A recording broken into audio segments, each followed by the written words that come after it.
Hello, guys and gals, and welcome. I got Mr. NiNi here with me today. That's not an alien in my shirt.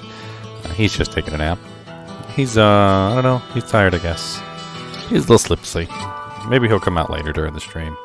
But until then, he can just stay nice and warm in my shirt. Which is what he likes to do. So today we're going to be looking at mercenaries, and for that purpose we're going to have to create a couple characters. What I want to do is I want to give the mercenaries optimal conditions, optimal equipment, and essentially put them through their paces and see how well they do. This is going to involve a bit of hero editing. It's going to involve a bit of character creation. We're also going to be utilizing the correct characters for the equipment, so we're going to use our brains. We're going to rack our knowledge, and we're going to go, okay, well, what character would a fire merc work well on? What character would a lightning merc work well on? What character would such and such work on? And we're gonna figure it out, right? So what characters do we need on which characters? So the question, right? So I was thinking in my head, we'll start out with the Act 3 mercenaries since they're the most diverse. We have a lightning merc, we have a cold merc, we have a fire merc, all of which have some relatively, interesting ways that they could possibly be utilized. And I think this is going to be the most fun. So the first thing we're going to do is we're going to create a couple characters, or we're going to use characters that we already have. So let's take a look real quick and see what characters we already have before we go through the process of trying to create any. So the first one I would really like to test out is the Fire Merc. I'm actually kind of excited to test him out with the enchant. And one of the main bonuses with the Fire Merc is that huge enchant bonus, right? So the ability to enchant everything. And I was thinking in my head, what would that work really well on? Well, it would work really well on a summon druid. I feel like it would work really well on a summon druid in general. Oh, sorry, summon necromancer. I don't know why I said druid. I got druid on the brain. So let me see if I have a proper test necro here. I want to see what kind of skills he's running, and then we'll figure out whether or not we can merc him or not. So right now he is running an iron golem with concentration for some reason. And he has a regular merc with a fort and an Andariel's Visage.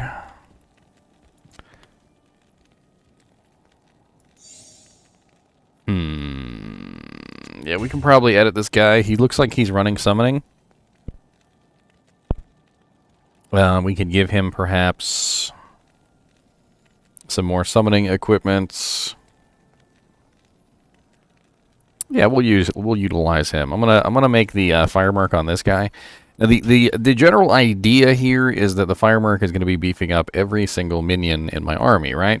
So it's not necessarily that I'm worried about the damage that he's outputting so much as is he supporting my army correctly? Right, so is he firing the spells when he needs to? Is he dealing enough damage to at least kill one target so I could corpse explode? Is the enchant having a strong effect on the army overall and helping them to kill things? That's kind of one thing I want to test. So let's see here. Bink. So here's Hero Editor. We're going to play around with this a little bit today. If you've never used Hero Editor before, I do have an entire video on my channel. You guys can go over and figure this stuff out. So, in fact, you know what? Let me just go ahead and link that video so that you guys can go there if you want to.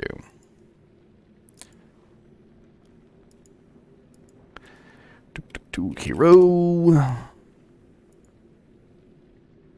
Only 3,000 views on this video. For shame.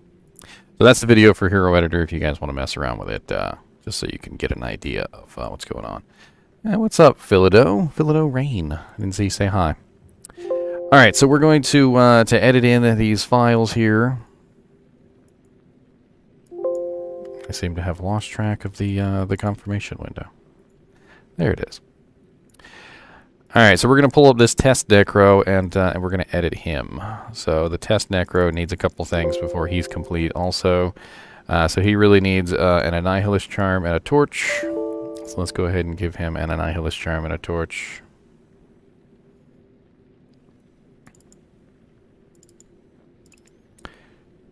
Annihilus Charms are kind of difficult to get your hands on, I'll be honest.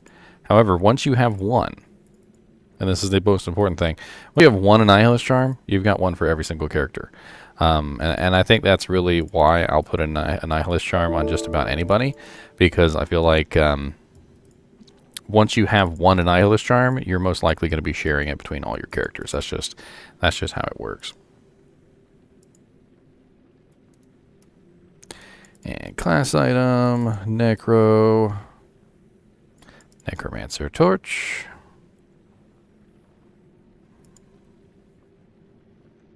Alright, he's got plenty of equipment. So we need to give him a mercenary. So this is the mercenary tab. We're going to go ahead and delete his Act 2 mercenary, and we're going to put in a Act 3 mercenary.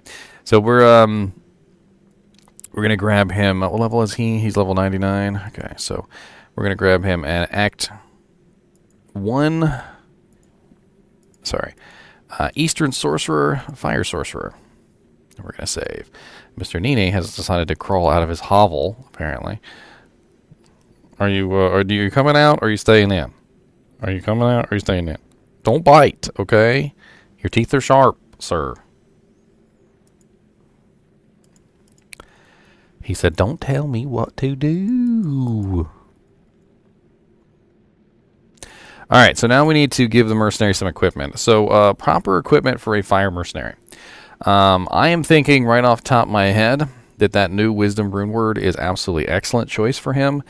I'm going to go ahead and give him the new Wisdom Rune Word. So, we're going to give him the official Wisdom Rune Word because, you know, the mock one that I did was nice. But now that we can actually get the official one, we're going to use that one instead. Or was it Wisdom? No, a Flickering Flame. My bad. Flickering Flame. Wrong one. And that way our army will have the resist fire aura as well. So that will be that'll be a pretty nice boon for having this guy. So we'll get the resist fire aura. We'll get several other things as well. It really does look like I have an alien in my shirt though, doesn't it? Like literally there's just an alien crawling around in there, and he's just gonna burst out of my chest like on the Aliens movie at any moment. There's blood everywhere, and Ginger's dead on the floor. Little alien scurrying around. Knocks over the camera.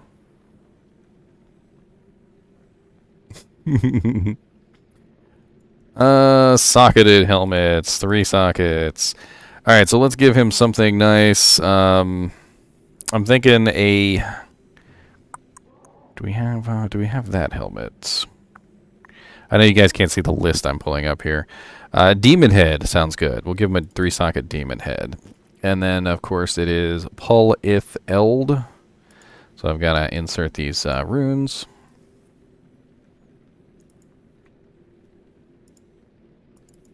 Ow. He's such a bully lately. I don't know why he's such a bully.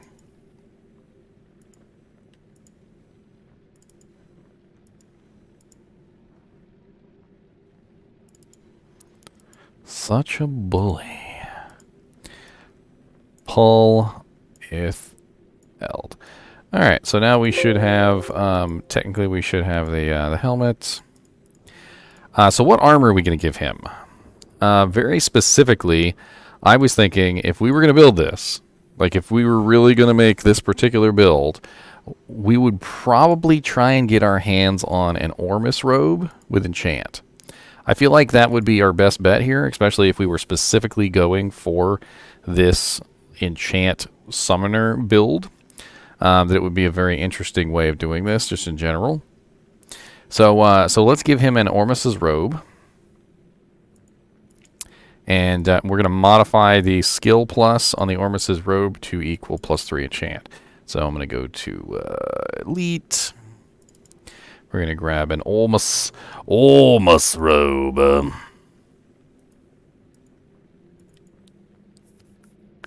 Where the hell's my Ormus robe? Why am I missing Ormus's robe? I bet you it's in freaking class items. It is in class items. Troll. The trollness. Alright, so here's Ormus's robes, and then we're going to edit this with a different skill. So I'm going to go in here real quick. I'm just going to pull out the, because it's currently set to Blizzard, which we don't want, and we're going to set it to Enchant instead. Save to modified item, close. Alright, so now we have Ormus's robes, we got a demon head, so we're rocking 2 very nice items, and what should we give him for equipment? Well, he needs plus to skill equipment. That's really what it comes down to, is he needs plus to skill equipment. As much plus to skill equipment as he can. Faster cast would definitely be nice. So I'm thinking spirits. An issue with these mercs, though, is that their stats are relatively low. If you look here on the stat screen, you notice he only has 131 strength. It's really low. He cannot use things like a spirit monarch without strength bonuses, which is not really nice. It's not very nice at all. So we're going to have to give him another piece of equipment that gives him bonus to strength or bonus to, well, yeah, bonus to strength mainly.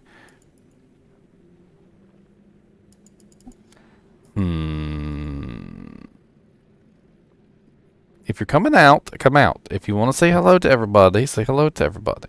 If you want to stay in, stay in. Stop being a little chest monster.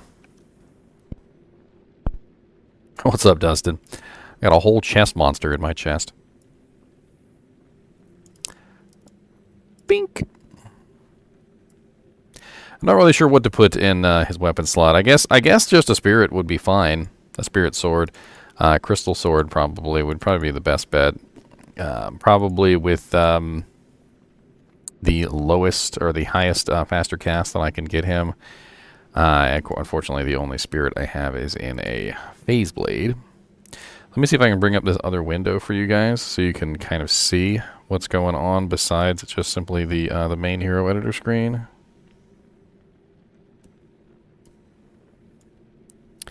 Hero editor unfortunately has a bunch of sub-screens. It's part of the issue with this particular program, and each one of the sub-screens does its own little thing. They also don't work very well to show you guys. They start to spaz out really quickly, and before you know it, they're just doing anything they want to do. So I'm going to modify the base quality of this item, so it's currently a phase blade. So to do that, we're going to go to item code. Item code, items type by code, and in this list we're going to find the crystal sword, and should be right there. And to do this, we have to move it to the pickup location, which I forgot about beforehand. Hold on. So we need to move it to pickup, which is right here. Edit it again. Of course, this window doesn't disappear like it's supposed to.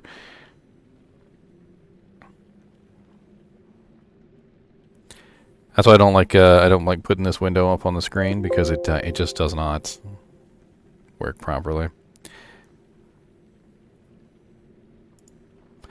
Yes, you're right. There is a +3 fire skill sword. There's a couple of them actually. I'm considering those. Because they are obviously a little bit stronger. Looks like I messed up the sockets in the process, which always seems to happen. And I'm going to change the number of sockets to 4. Alright, so that item is correct. The other items in the game, let's take a quick look at a list of fire skill items. So fire skill items, Amazon Basin. It's a pretty good place to look for stuff like this. Fire Merc right now, trustworthy. Fire Merc.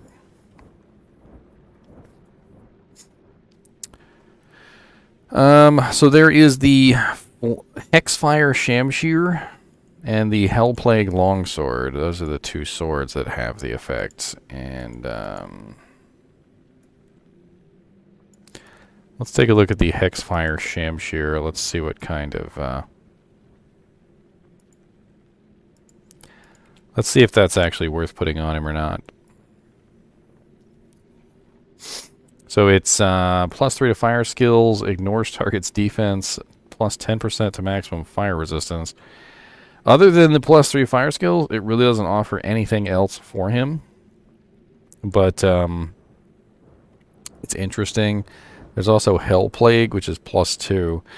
We'll put a Hexfire in here, just because. So let me go ahead and just edit one of these in. I'll put it into the folder here.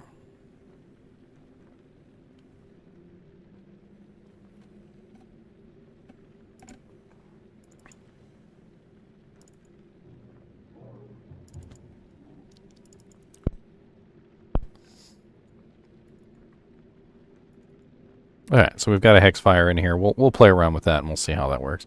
I still feel like the Spirit might be the better choice here, but we'll see. And then we also need a Spirit Sword or Shield as well, but I don't think he actually has the stats to wield a Spirit Shield, which is part of the issue. So let's see here. So we're gonna put a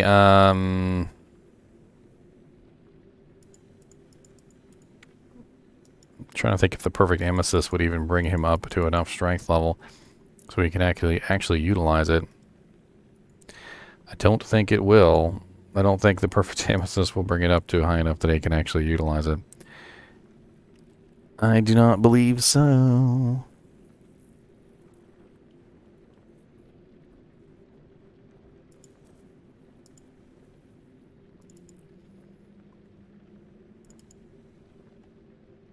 I mean, we could always put one in there, though.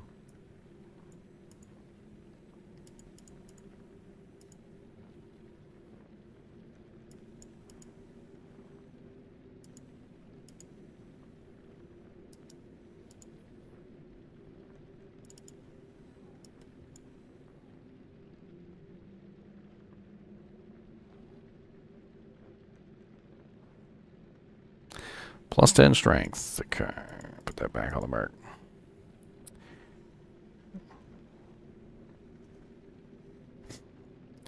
Kyle always comes in here to troll.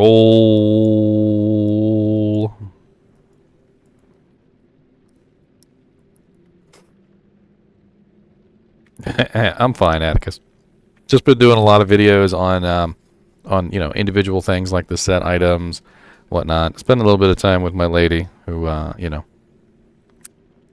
I work 2 jobs basically, so having 2 different jobs at this particular point is a little rough, considering I also have a family technically as well, and a little chest monster, and it's hard to balance everything together.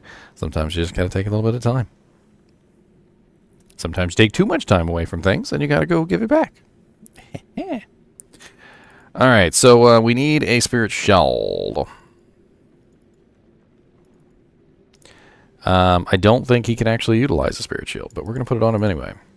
And we're going to see what the hell's going on. So we're going to make it ethereal, though, because specifically, if we were going to make this for a merc, it would be ethereal. We're also going to edit the base defense, which is here.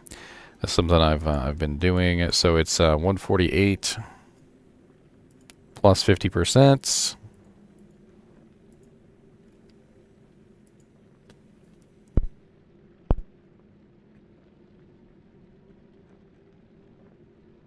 Uh, 148 plus 50%.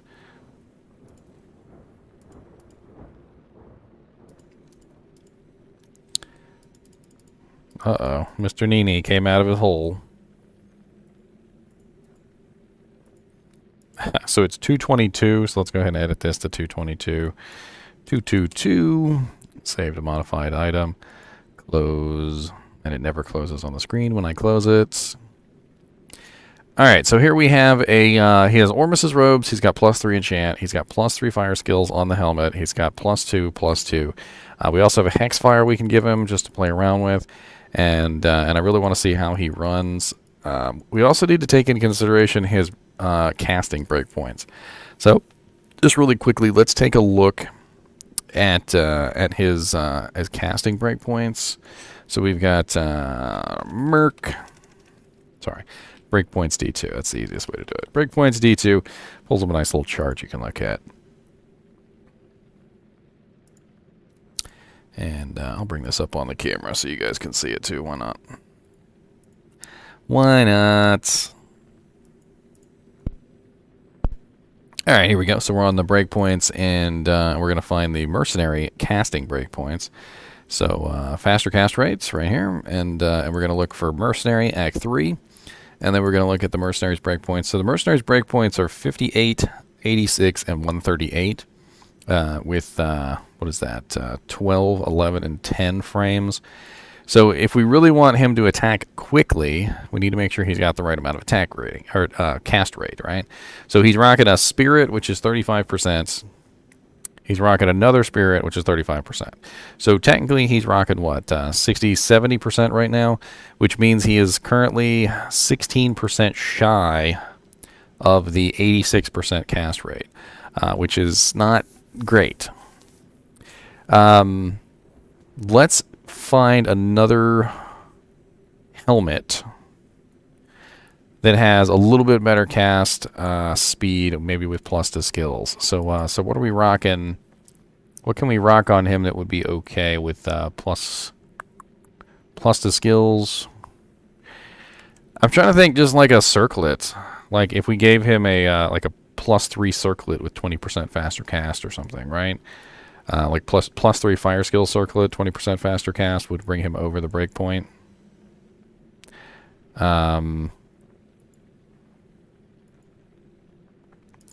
Let's see here. Rares. I have like a million items that I could pull from for this kind of stuff, and it's just gonna take me a second to see if I can find them. Circlets, magic. Archangel's Circlet of the Magus. What the hell is that? +2 sorceress, 20% faster cast. That's not really what we want, but we can edit this. So let's go to edit in a specific windows.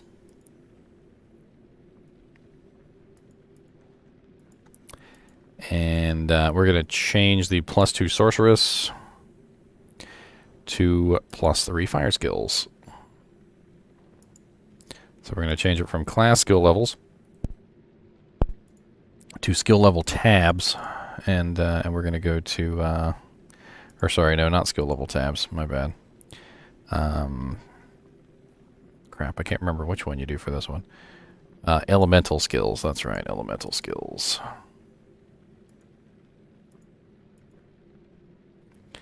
The hell is it?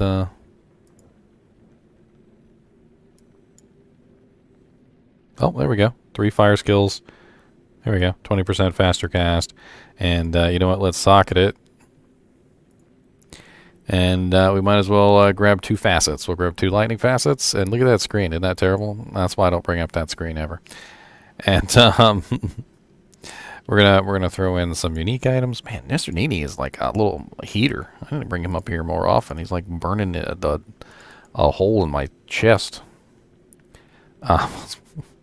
We'll give him some die facets, so that'll work. We'll give him 2 die facets in there.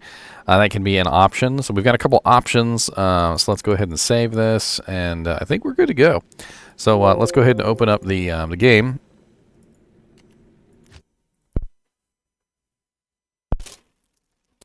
Need to drink more water. Talking all the time makes my throat dry.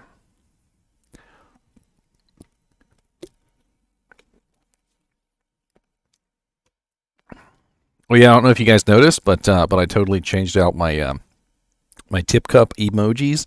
So every time you guys like subscribe, become a member, all sorts of random things, you get little things drop into my tip cup, and I changed them all out for like chinchillas and like laughing gingers and chinchillas with hearts and stuff like that. And I just I thought it was hilarious.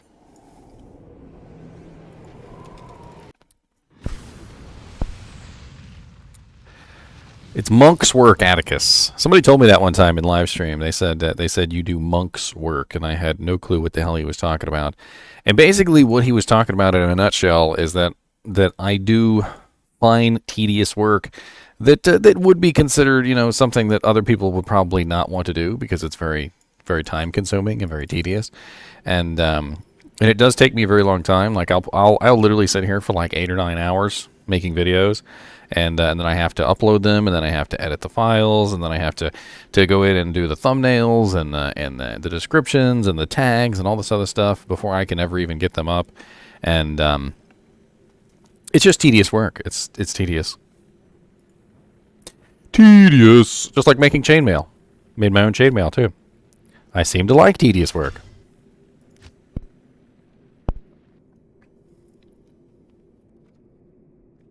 I try to stay on top of the comments, and there's a very specific reason why I do that, Atticus, because I know that there is going to be one day that I am not going to be able to keep up with the comments, plain and simple.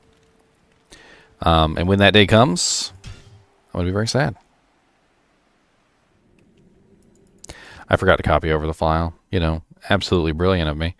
Absolutely brilliant. Forgot to copy over the file. Because it's not like I did all that work for a reason or anything that I needed to actually copy over the files and actually make things, It's just paste, replace.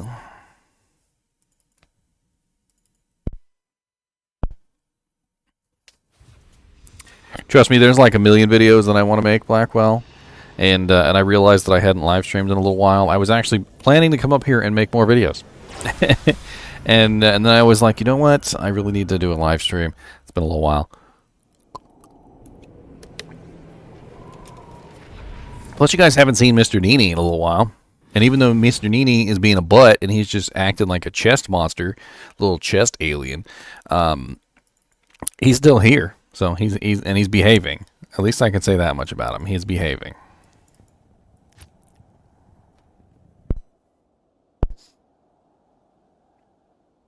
Yeah, I'm super excited for the upgrade.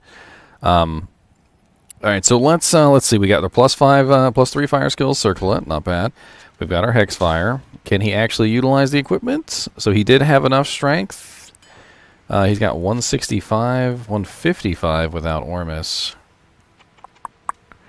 So he does have enough strength. Okay, well I could have gone with a freaking fire facet in here then, instead of a freaking P amethyst. See, now I gotta go. No, we gotta go change that out. We gotta go change it out. It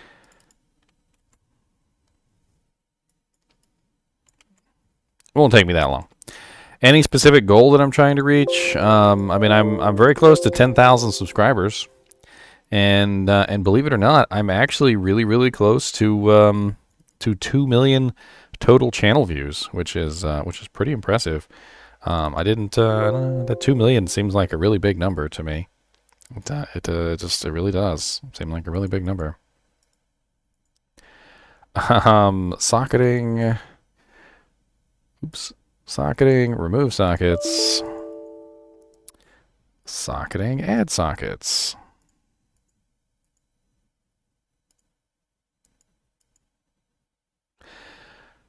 I mean, if I could hit 10K pretty soon, that would be pretty fun. I'm gonna do a giveaway at 10K, by the way. So if you guys can get me to 10K subscribers, I will be doing a giveaway for that.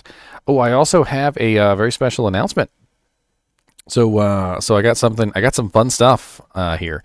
So I was contacted by a small indie developer team, and the indie developer team wants me to do like a promo for their game that's coming out. They wanted me to do a review. Well, I told them that was silly, and I wanted to do something else, and I told them what I wanted to do was I wanted to do like a little live stream of their game and give away copies of their game. I thought that would be a lot more cool. So on February 7th, I'm going to be promoting a game that is called Mortals. God bless it, I can't remember the name all of a sudden. See, I'm trying to do a little promo here. Don't even got my promo information right. Let me pull it up real quick. Boom. It's called Mortals and Monsters Blood Orc. It's a tower defense game, and has orcs and goblins and all sorts of stuff in it. And I was actually kind of excited for this one because the graphics kind of remind me of like the old school kind of games. And so what I'm going to do is I'm actually going to be giving away 4 copies of the game during the live stream on stream. So you guys can grab a copy that way, or you can get one the normal way. But I'm going to be playing it all day on Saturday. But I'm going to shush you. I'm going to be playing it all day on sorry, not Saturday. The 7th, February the 7th, which is Monday. I'm going to be setting up that live stream soon. All right, let me get this fire facet in here, and let's get this show on the road. Uniques. Jewels, fire facets, pink. Take this, put it back on the Merc. You know what? Let's give another piece of equipment too, just in case I want to swap this out. So, if we really want to hit that faster cast breakpoint, the really high one, we're going to need a Skin of the Viper Magi, which is probably the best piece of equipment that we could maybe put on him. So I'm going to grab a Skin of the Viper Magi. We're going to go ahead and grab another fire facet. We're going to put that in there. And we're also going to make it ethereal. We're going to up it. We're really going to give him the chance that he deserves, right? So there's the fire facet. We're going to make it ethereal. We're going to edit this as well because we need to edit the defense. The defense is never correct. Don't know why. Look at that little chinchilla dropping in the bucket. I saw that little chinchilla drop in the bucket. All right, other defense. So it's 470 currently. So 470 plus 50%.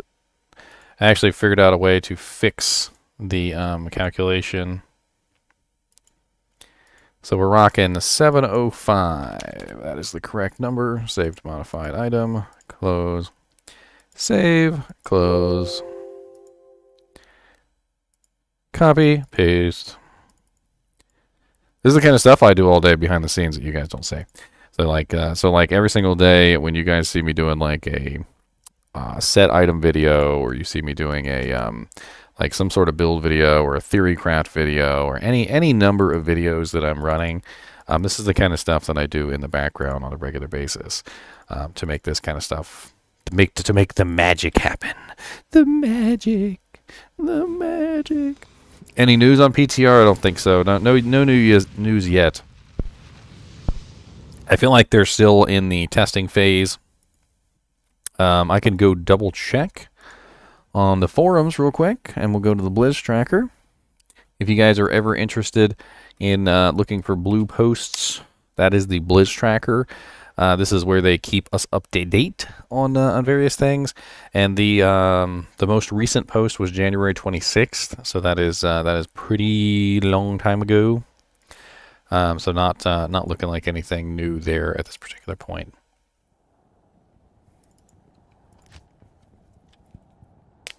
All right, so we should have an Act 3 mercenary with fire who is relatively well equipped, and he should be rocking a, oh god, accidentally did 4 sockets in the Ormuses, but that's okay. We only have 1 fire facet in there, so we're still not technically cheating unless we put in some more fire facets.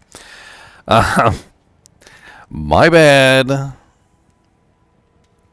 Why did I do wisdom instead? I did wisdom instead of, that's okay. I actually have one sitting on another character. Hold on. Or, you know what? Let's just give him the circlet. It's not that big of a deal.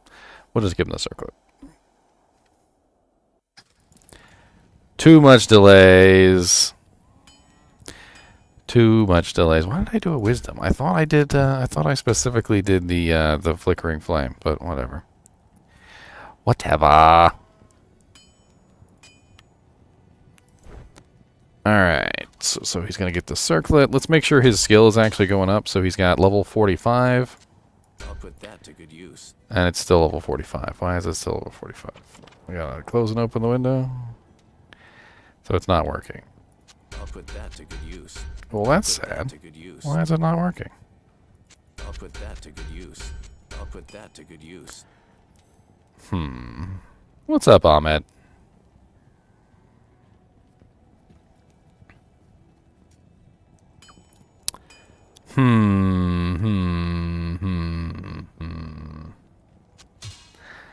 Well, somebody told me this was the case, that for some reason plus to fire skills on random equipment wasn't working, which is really sad.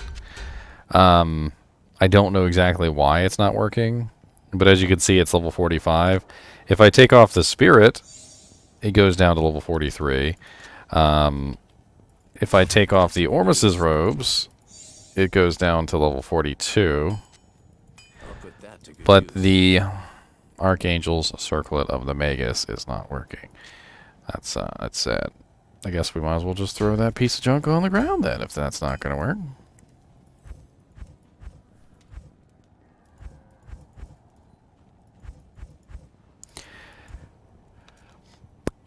Hellrune, Scroll of Town Portal.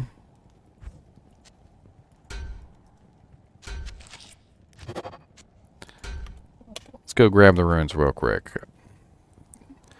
Tired of going into Hero Editor. Flickering Flame.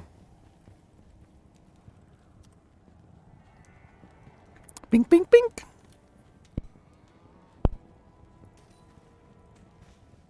Nef Pul Vex. Interesting. Let's see if I have that on my runes character. If not, I can always refresh my runes character, which he has every single rune, so that's not a big deal. That's just a matter of refreshing him if he doesn't have the specific rune I need. So, Nef Pul. Let us see a Chinchilla drop in the tumbler. Chinchilla drop? You mean a turd? Do you want to see a Chinchilla turd? Because I'm pretty sure there's like 10 Chinchilla turds in my shirt at this point. If that's what you mean, sir, I'm pretty sure there's a couple in there. What is HUF? I've never seen that abbreviation before. HUF. Gotta take a look at that.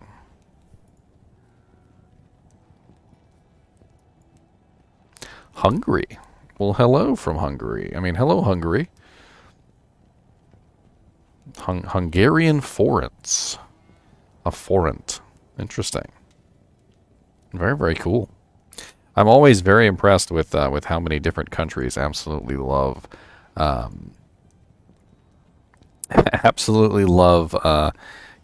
Diablo. There's just so many countries where Diablo is just like this multicultural thing. Apparently, Diablo is going to be the thing that brings all countries together. Like one day, we're just going to be like, you know what?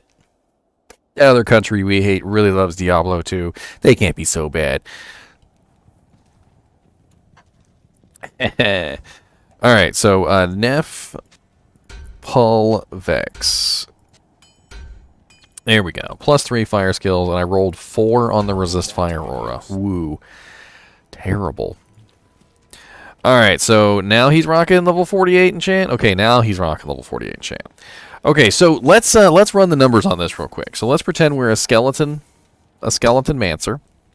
Alright, so we've got 377 to 436. So let's say an average of 400 extra fire damage per skeleton. And we can generally rock about 17 skeletons, so that's about 6,800 extra damage. It's also given our skeletons 443% extra attack rating, which means they're probably going to be hitting every single time. That's a pretty massive bonus to attack rating. I don't think we're going to have to worry about our skeletons missing anymore. And then we also can add in his fireball, which is doing currently 3,483 to 3,786. It's very interesting. Now the fire damage on the enchant might be a little bit less because I do know that the fire facets don't affect my skeletons. I've actually remembered this from a long time ago. I played around with an enchant sorceress for a while, and what I did was I actually like cast it on other people, and when I cast the enchant on other people, they didn't get the effect of my fire mastery, so it doesn't actually work from your fire mastery. All right, so let's go grab skeletons. We need as many skeletons as we can get.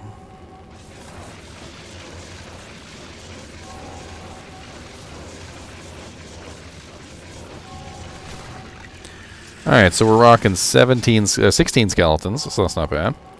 I do think that could actually be a little bit higher. I see. Oh yeah, I'm missing some charms here. Hold on. Bink bink. Let's not fill my entire inventory. I never fill my entire inventory, so we should be able to summon one more. Let's go see how long it takes him to enchant our team here. I kind of want to just like watch him and see whether he enchants or whether he attacks, or does he enchant while we're standing here? Can we just sit here and use it as a pre-buff, or does he actually have to be...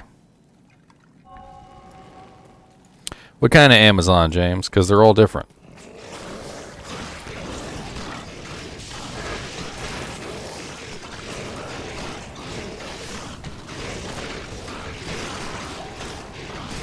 Why is it? Literally, the monsters here are always immune to cold, but for some reason I managed to roll the immune to fire one. He's hitting pretty hard in P1 hell. I mean, I just watched him freaking wreck Eldritch.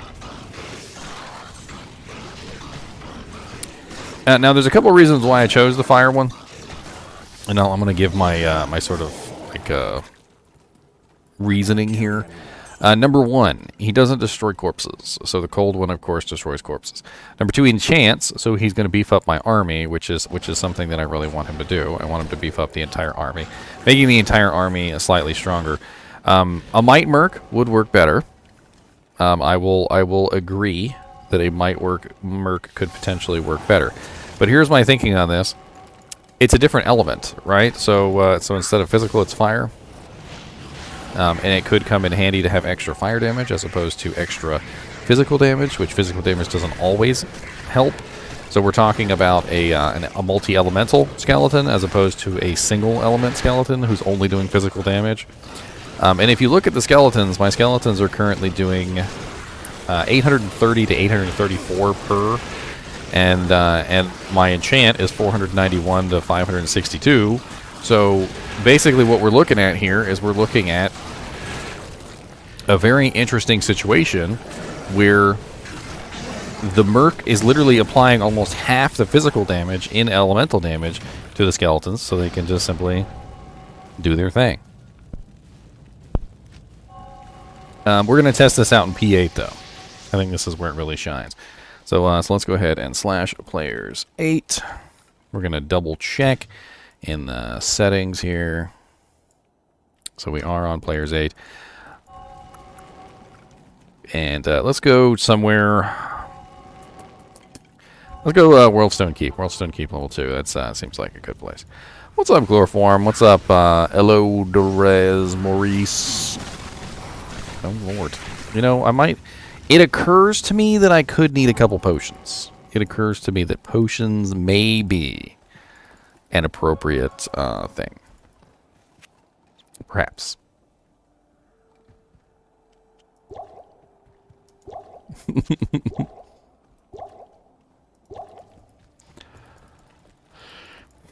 Man, Mr. NiNi is really out, isn't he? I mean, how long has he been in there? He's just hanging out in there. He doesn't even really care. This is he must be really tired. He must really sleepy. Now, there's also an added benefit to this that I was thinking of running this particular Merc with this particular setup, is that he's ranged. So we have another situation here where our Merc is a ranged Merc. He's dealing fire damage. He can take out a large number of monsters that are also ranged. So when he's fighting, for instance, the Gloams, you can kind of just stand back, let him do his thing. Whereas the melee Merc runs in there and he dies. As you can see, my Fire Merc is just kind of just hanging back, and he's just doing his thing while my army is doing their thing. And I haven't actually applied any curses. I feel like this is going pretty fast for having not applied any curses. Let me go ahead and start casting Amp, which would be the traditional curse here. Now, here's the other interesting thing, is that if I were to run the Fire Merc with the physical damage monsters, here's some other interesting things that I'm thinking of, right? So, I could potentially run the mages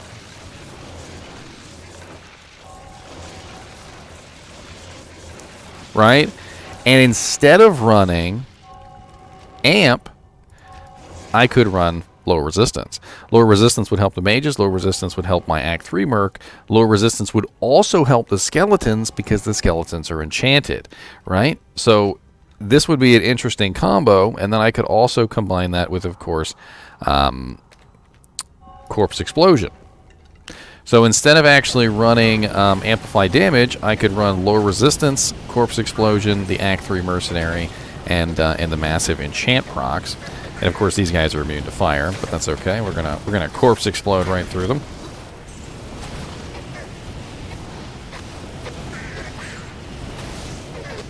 Yes, and the Lightning Mercenary we're gonna test out too, Chloroform, but this is about the Fire Mercenary right now. We're playing around with the idea of the Fire Merc.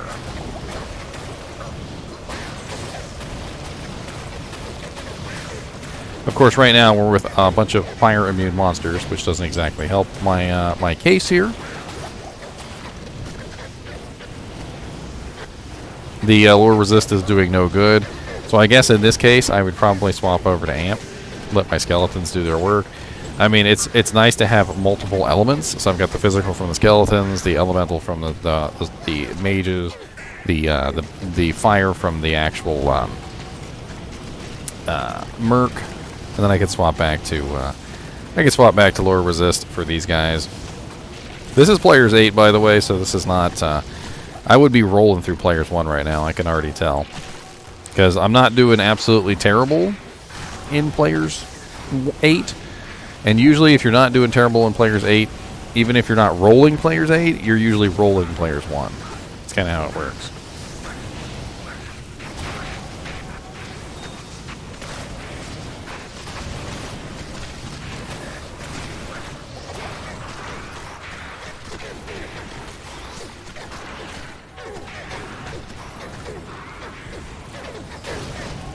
So many fire immunes here, though.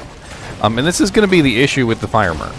So despite the fact that the Fire Merc might be better, despite the fact that the fireworks damage might be higher, he has enchant now, and all those interesting things, he still runs into the same issue that pretty much all fire characters run into, is that we have a lot of fire immune monsters. I mean, the skeletal mages were always relatively easy to build, Gary Lee. The issue was that, how do I put it? The issue was that they really weren't worth the minimal investment. So if you look at the tree, let's say you already build Raised Skeleton, you've already built Skeleton Mastery, you've already built a little bit into Summon Resist, so you already have all of the synergies for Raised Skeletal Mage, but the mages still weren't worthwhile before, right? Despite the fact that you literally already had all the synergies required. Now, it might be worth the 20 points. I'm not going to say that they're like the most amazing things in the world and that you can main skeletal mages, but because you've already got all these synergy points invested, I feel like they might be a decent choice at this point.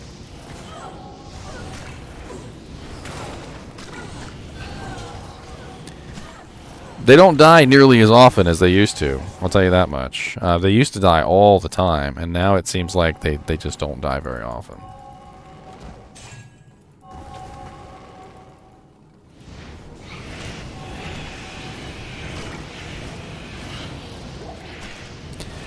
I mean, I'm watching these skeletons burn through these physical immunes, and that's a delight.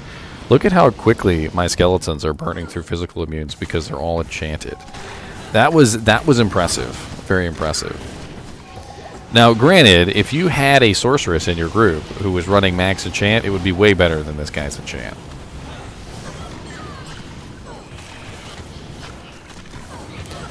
Problem is it's all a balance, James. It's got to be a balance, right? So it has to be a are the mages balanced in concert with the use of a golem, with the use of your skeletons, with the revives, all these other things going on. You're looking at all the considerations, not just are the mages overpowered. By themselves, I don't think the mages are very good, but I do feel like they're better in concert with the other summons now. Yes, each skeleton has to be hit with enchant, so you're gonna have to. It's gonna take a little while. It's not gonna be an immediate thing. It's gonna take a little while for your merc to beef up all the skeletons. But also keep in mind though that it's not like a necromancers are relatively like super duper fast characters. You know, we generally tend to be on the slower side when it comes to farming and stuff like that. So I don't really see a huge deal with that.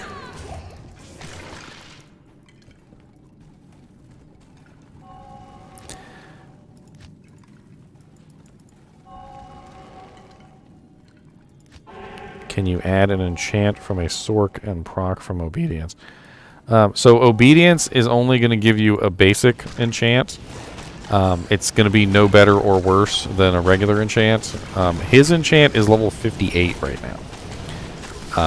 So I need you guys to realize that he's literally rocking level 58 enchant. You're not even going to be able to get anywhere near that on like an obedience or a demon limb or anything like that.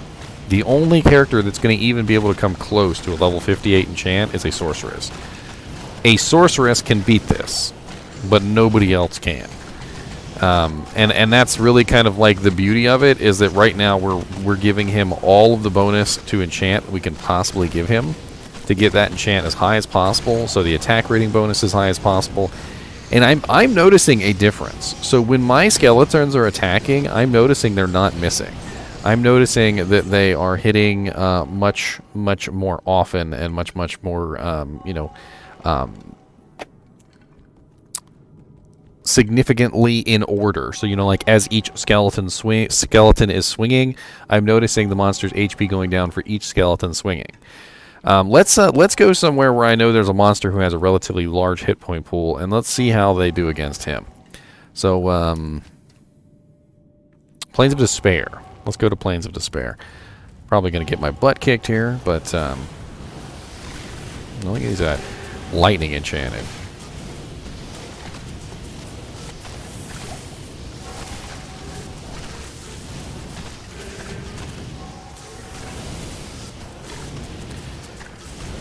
Somebody was talking to me about the fire golem, and basically what they were saying about the fire golem is a supplemental damage.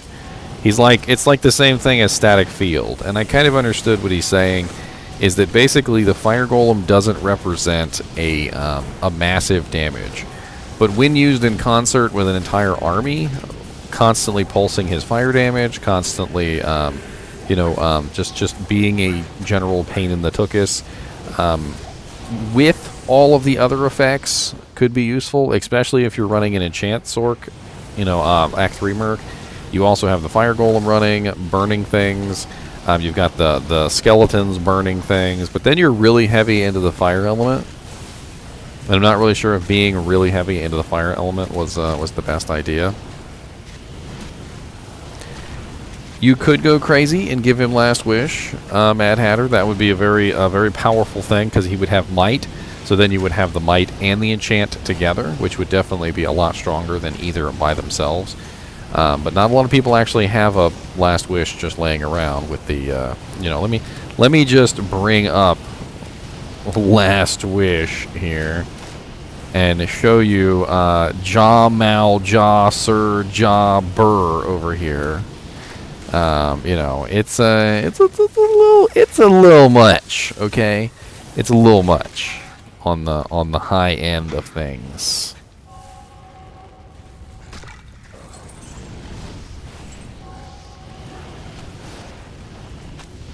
Yeah, I actually suggested one during my survey video, Atticus. I think that the if we're really going to give the Act 3 Mercenary enchant, I think that the Act 3 Mercenary needs Warmth. Warmth would do the Act 3 Mercenary absolutely no good.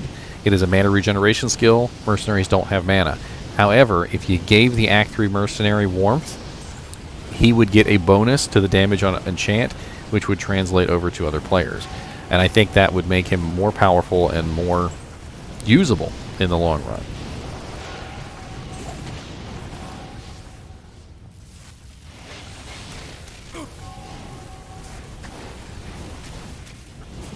What's up, Samael?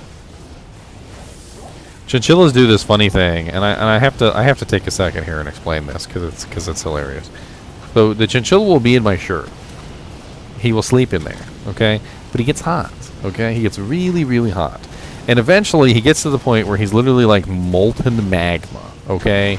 Like literally molten magma. He comes out, he sits on my shoulder, he cools down, all right? Turns back into stone, and then literally goes back in my shirt when he cools down. Like, he doesn't care that he's turning into molten magma. He just wants to be the most molten magma that he can possibly be, which is hilarious. So here we are in a situation. We've got a lot of fire immunes. So I feel like in this situation, I could very easily just swap over to amp. I could let my skeletons do their job. This is an interesting thing, is because I can swap back and forth between the two. Obviously, I can go to amp, which amp you're always going to have amp as a necromancer. Doesn't really matter. And then you're going to swap over to the opposite. Mr. White Noise, member for 2 months. Hell yeah, sir. What if you made a golem with a dragon, as well as our revives enchanted? It wouldn't be as strong as a fire golem, believe it or not, because the whole purpose of dragons is to stack them. And since you can't actually stack them, it does actually cause issues with the way that that it works. So it would only be a relatively low-level Holy Fire Aura. What's up, Willie Mace? Morbius the Vampire. So I don't even know why I'm trying this little zone right here. There's just tons and tons of fire immunes, and I'm trying to show off a fire merc, and that's obviously not going to be very helpful. What's up, buddies? I'm just going to run past you, please. Do I have Enigma on? I have Chains of Honor. Okay.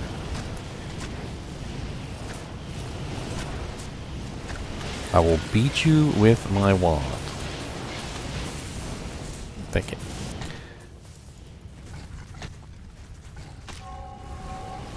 My merc has died.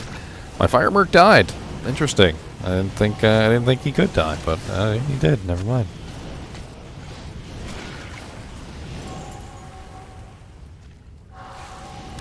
Ooh, look at all those champion souls. Oh god. I tell you, this is a dangerous zone. I don't even know why I decided to go this way.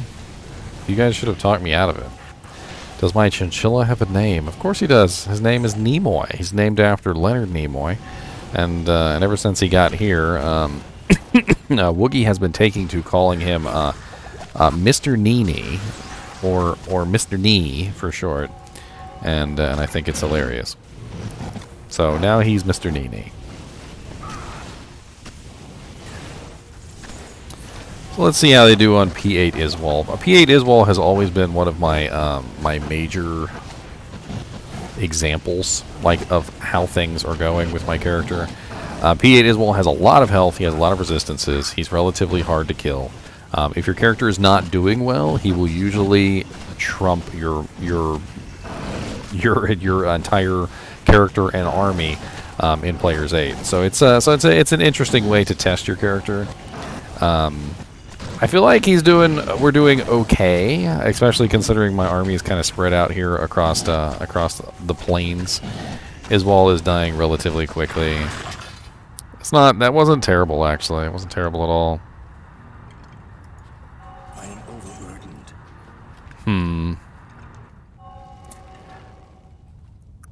I mean, was he viable before? Let's ask these questions, right?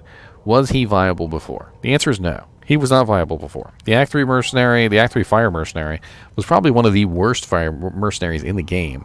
Like, literally, bar none, the worst that you could possibly summon. And the reason why was because he had Inferno. Inferno is what made him absolutely terrible. And now, in this particular patch, is he still the worst mercenary in the game? No, he's not. I would have to like do a census and try and figure out who the worst mercenary in the game is now, because this guy is way better than he was before. So if we're trying to ask the question, is the Act 3 mercenary better than he was before? The answer is undoubtedly yes. However, if we ask a second question and we say, is he more viable than an Act 2 merc? That one's a little bit more difficult. I feel like he worked fairly well. I feel like he's viable.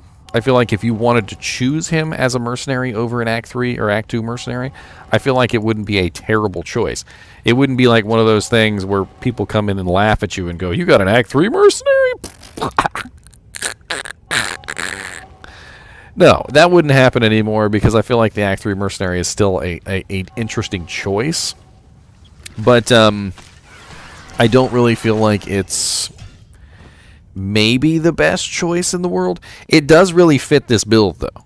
Let me just say that. The enchant, the huge attack rating bonus, the fire damage on the skeletons, all of it really adds up to a really nice effect. And even without the skeletons, let's test him out really quickly on P8 Eldritch. So let me make sure I'm on players 8.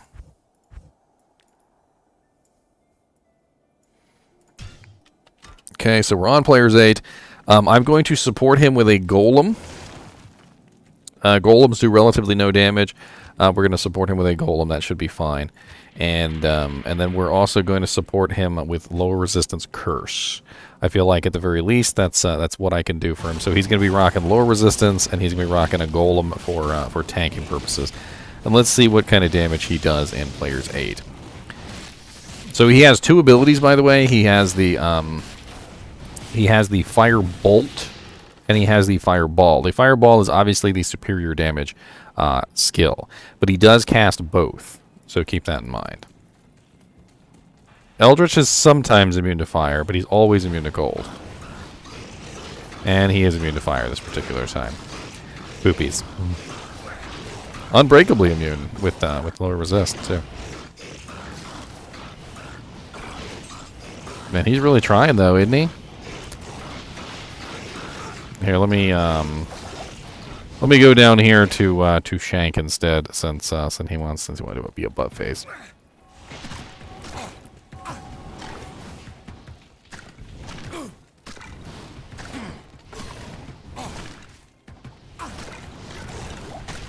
I mean, the Act 3 Merc's AI is kind of nice. He stays back enough. He does what he needs to do. Like, he's not in there dying all the time. I think if you do an Act 3 mercenary, you're not going to have to worry about him always being dead.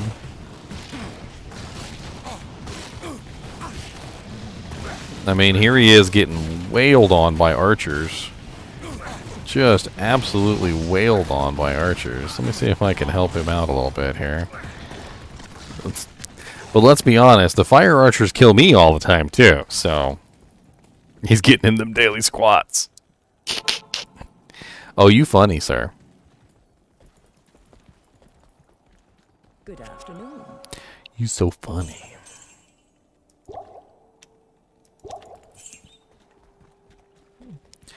Come back, Merc. Let's go somewhere where there's not like a million fire archers. Fire archers is hardly fair. I die to fire archers all the time. I'm not even gonna lie. I die to fire archers like all the time. They're freaking ridiculous. I hate them.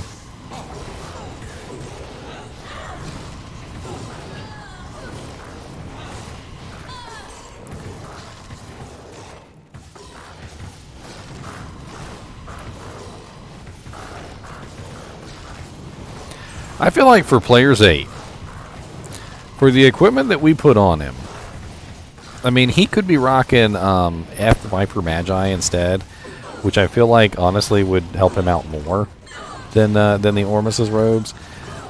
Spirits are relatively easy to come by. An F Monarch Spirit is easy to come by. I've actually come across many of them. The Flickering Flame could be replaced with something else. Doesn't necessarily have to be Flickering Flame. All in all, budget-wise, this equipment setup is not bad. It really is not bad at all. The kill speed that he has on Players 8, this is Players 8, by the way, is actually not bad either. I'm actually kind of impressed with his kill speed on Players 8.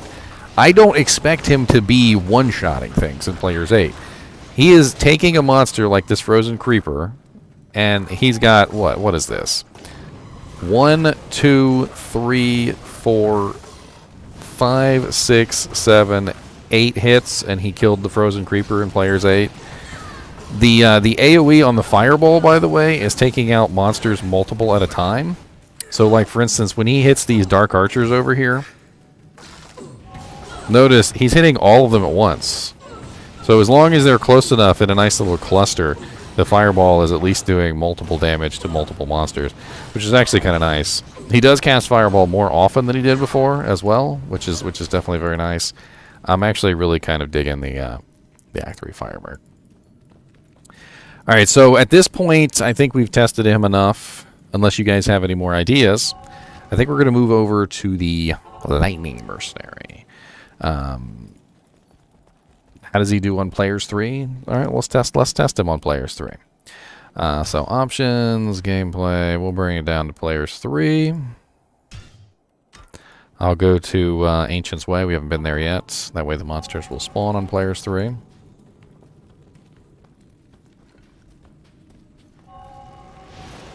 It's called a Chinchilla Hunter.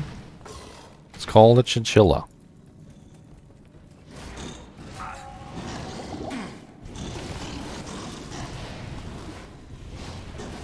Okay, well, he's absolutely wrecked those guys. That was pretty powerful, to be honest. What's up, Bone Mage? Why are you always chewing on stuff in there? Look at him. His AI is busted. He's literally shooting a stalactite. Buddy, you're not doing anything. Come over here. You're just shooting a stalactite. -1 points. -1 points on his rating scale. Shooting stalactites. Does NiNi ever get aggressive? Not really.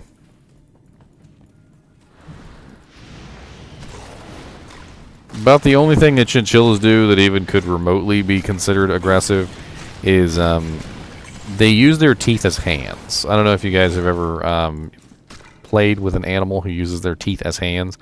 But any animal that uses their teeth as hands is usually trying to be gingerly about the way that they do things. You know, if they pick something up with their teeth, if they hunter, you're not wrong. You know, so in general, you just kind of have to remember that sometimes if they put their teeth on you, they're not trying to bite you. Like they might be trying to move your finger out of the way, or they might be trying to grab you and pull you. Just like a kid might grab your hand and try and pull you in a certain direction. All right, so let's swap over to Skin of the Viper Magi. So Skin of the Viper Magi is a little bit more faster cast, which brings us up to, what is that, 35? 35, so we got 70, 80, 90, 100. Does that bring us over the breakpoints? It does not. Well, it brings us over the 86% breakpoint, which we were not at. So at the very this is going to be one breakpoint from the highest that he can possibly be. So instead of focusing on enchant, we're focusing on his speed. So let's do one more test real quick. We'll go to the Glacial Trail, and let's see how he does with immune to fire Death Lords. Not good test subjects. Abort. Abort. Abort. Abort. He's rocking the Flickering Flame, the new Flickering Flame Will Mace. He does get benefit from plus to skills Tech Zombie. He does indeed. You want to go into the pit? That sounds like a good choice. We'll go into the pit.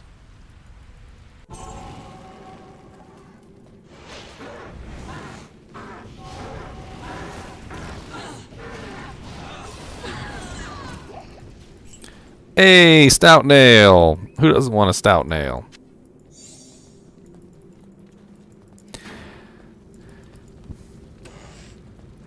I'm going to say that his player's 1 damage is great. His player's 3 damage is great. His player's 8 damage is okay. It's good enough. I'm not going to say that it's bad. It's good enough. Ow, ow, ow. You guys are ouchy. I hate Spike Fiends. God bless it, Spike Fiends are the worst. Out of all the monsters in the game, I think Spike Fiends have killed me the most. Out of literally every monster in the game, I think Spike Fiends are like my arch nemesis.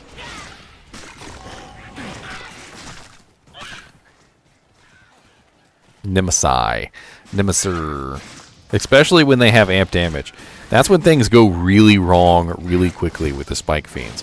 When you run into one of them that has the amp damage curse on top of the like extra strong proc, and then they also have something like a poison damage added in, like you get ripped to shreds by them. Yes, more than Stygian dolls. I have died more to Spike Fiends than I think I have died to Stygian dolls. It has to do with a combination of things. Most notably, you can't see their projectiles most of the time. Their projectiles are basically invisible. You also get bombarded by multiple of them at the same time, so they really kind of stack up. I could have sworn it was right there. I saw the little curl, and I was like, that has to be the pit. But no, it's not the pit. God, I don't even have a cannot be frozen ring. Look at me being a complete another trash noob.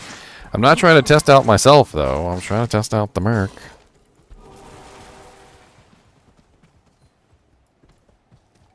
Diablo is all about positioning.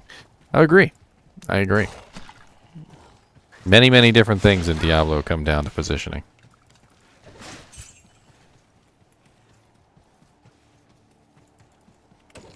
Mr. NiNi is restless today. He keeps moving around in there like a little alien. Mr. NiNi, I'm going to have to kindly ask you to stop being an alien. Alright, Merc. Now's your time to shine, my buddy. Let me get a clay golem out for him. Make sure he's up.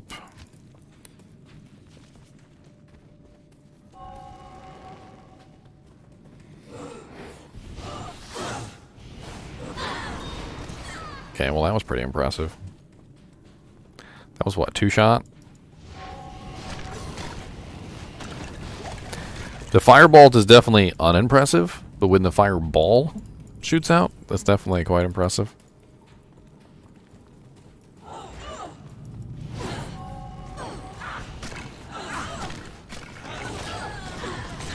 I'm counting on you to save my life, Merc.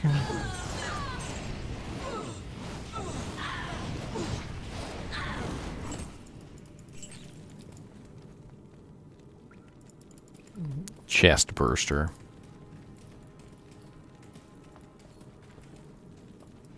You can give your Merc frozen armor. Fortitude has a chilling armor proc.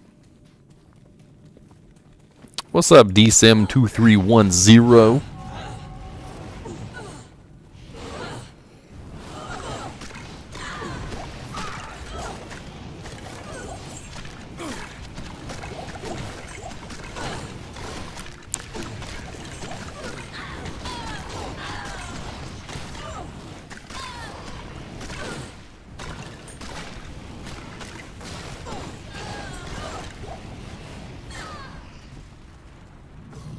It's interesting.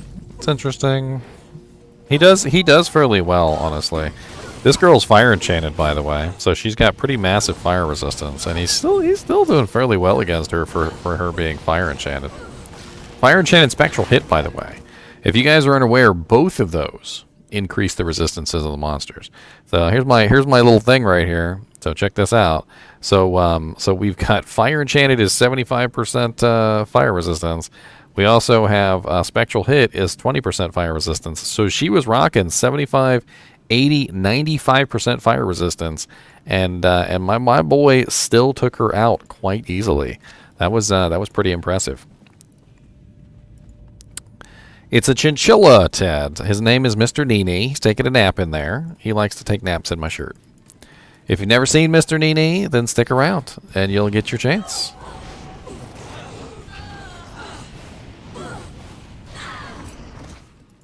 Alright, so I think we're done testing him. Let's test a lightning merc now, shall we? So so we're going to have to close Diablo. We're going to have to open up, and we're going to do a little bit more editing in Hero Editor. So bear with me while I do some editing. There we go. So we're going to choose another character. I'm just going to choose a paladin this time. Or actually, you know what? Let's just do the Necromancer again. Why not? Let's just do the Necromancer again. So we'll take the Necromancer's Merc, and we'll turn him into a Lightning Merc. I don't see any reason why the Necromancer can't be used for this.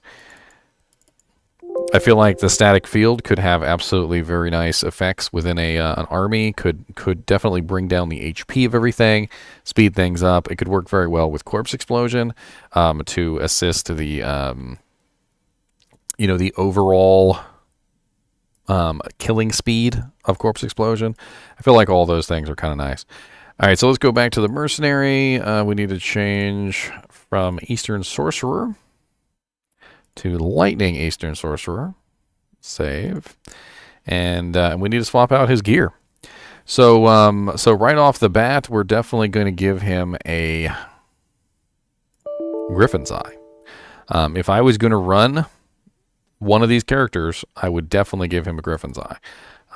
There is absolutely no better helmet that I can think of off the top of my head that you would want to put on this particular character other than that. So so let's go ahead and grab unique helmets and elites, and we're going to give him a Griffin's Eye diadem. Let's go ahead and take this, and we're going to socket it, because if we really want to give him a fair shake, we need to give him a lightning facet. So let me go ahead and grab a on death lightning facet, and we're going to throw that in the Griffin's Eye.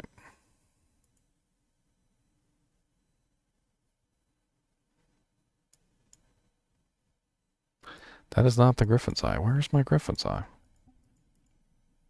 It disappeared. Okay. Mr. NiNi, what are you doing exactly, sir? I'm going to have to ask you to politely stop.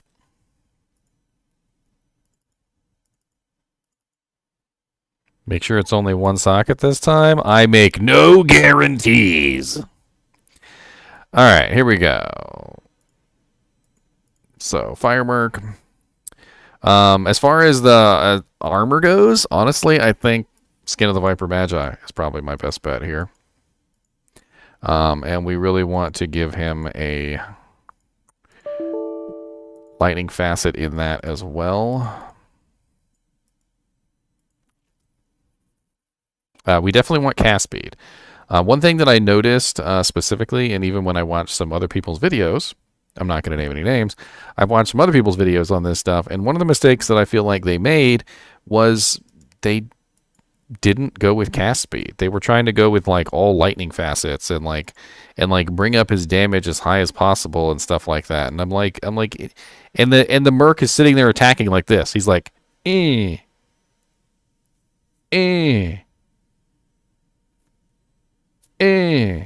And like without FCR, I don't understand what they're expecting. They're not building any FCR on them. These are FCR characters. They need FCR. If they're going to be useful, you've got to get their faster cast rate as high as possible. Otherwise, what's the point? If they're doing 10,000 damage a hit, but they're attacking as slow as a turtle, I don't really know how that's going to be helpful. You're going to want them to cast as quickly as humanly possible, and not like this.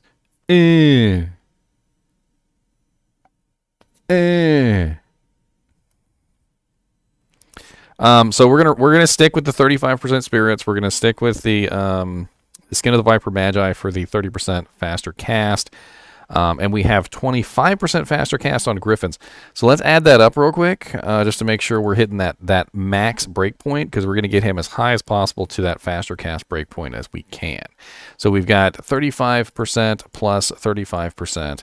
Plus 30 on the armor, which is 100, plus 25 on the helmet, which is 125. Does that bring us to the max breakpoint? It does not. So we need 138 to hit the max breakpoint, which is unfortunate. That means that the Skin of the Viper Magi is not giving us what we need. So instead of Skin of the Viper Magi, because we're not hitting the breakpoints, and I don't think we can hit the breakpoint. I can't conceivably think of any way that we could hit that 138% breakpoint.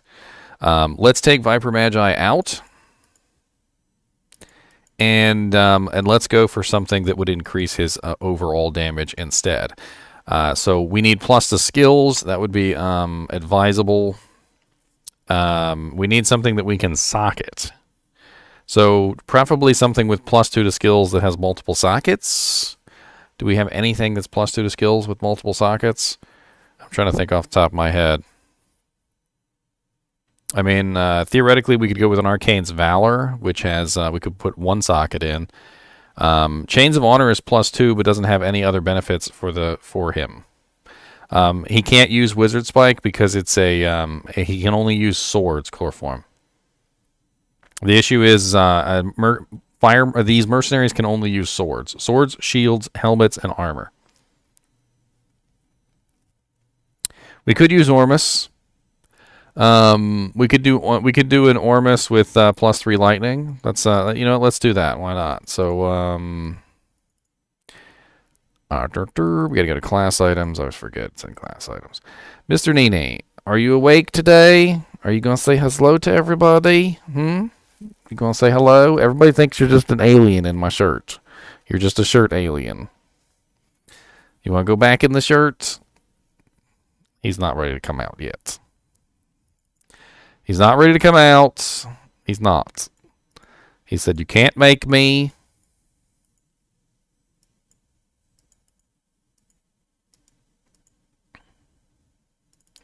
All right, so we're going to do lightning. All right, so let's go ahead and put a lightning facet in here. A jewels. Lightning facet. Bink. All right, so we've got him set up probably as good as he needs to be set up.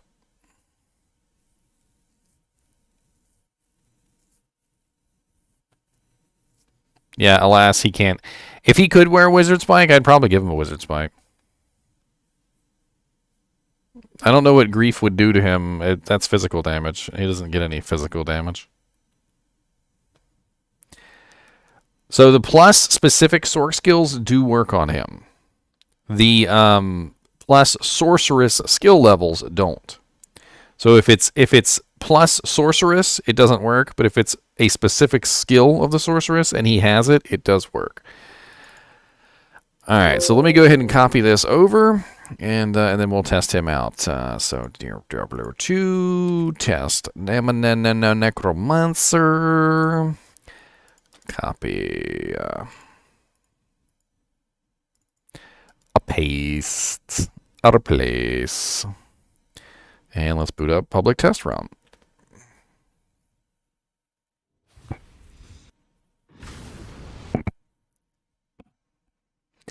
He does actually swing his weapon chloroform. It's just very rare. He has to be in melee range, number 1, and he has to roll to swing his weapon, and it's just a regular attack. So even if he does swing his weapon, it's still just a regular attack with no effects.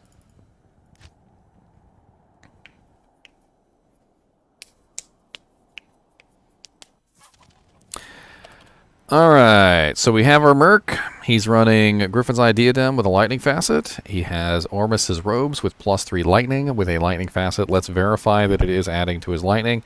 So he has level 35 lightning skill. And with the Ormus's Robe, he's rocking 38, so it is actually working. He's got his 35% faster cast Crystal Sword and his 35% faster cast Monarch. Now, believe it or not, mine on live, I actually rock an Ethereal Conquest Sword, because when he does actually hit something, I want him to actually hit something with a little bit of gusto.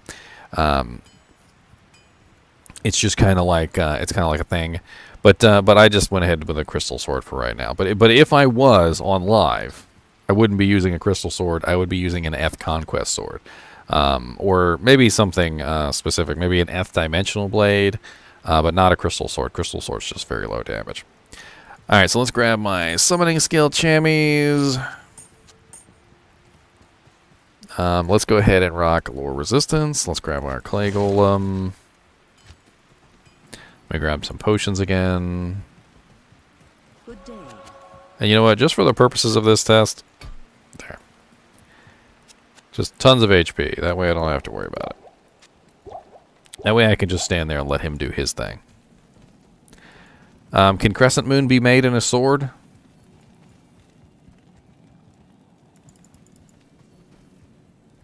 Is it swords? Because if it's not swords, he can't use it.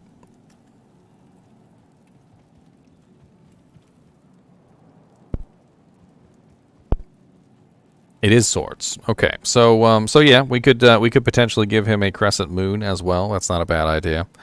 I could go make one of those. What is that? 3 sockets. Do I have a 3-socket sword laying around? I do not. Good day. Of course, Charcy's not going to have any right now because she's a buttface. That could be a good setup, especially if you combined it with Skin of the Viper Magi instead of Ormus. So we're looking at Skin of the Viper Magi would be 30%, so we'd have 35% plus 30, which is 65%, which still isn't quite the 86% breakpoint, but we also have the 25% from Griffin's Eye. So we would be rocking, what is that, 65, 75, 85, 90, which would be right over the number. You know what? I like where you guys are going with this. I'm going to swap that spirit out for a Crescent Moon. Let's do it. I'm gonna swap it out for a Crescent Moon, a Crescent Moon, a Crescent Moon, a Crescent Moon. I should have some kind of sword around here somewhere that I could perhaps edit. Let me just double check here, because I probably have one sitting somewhere.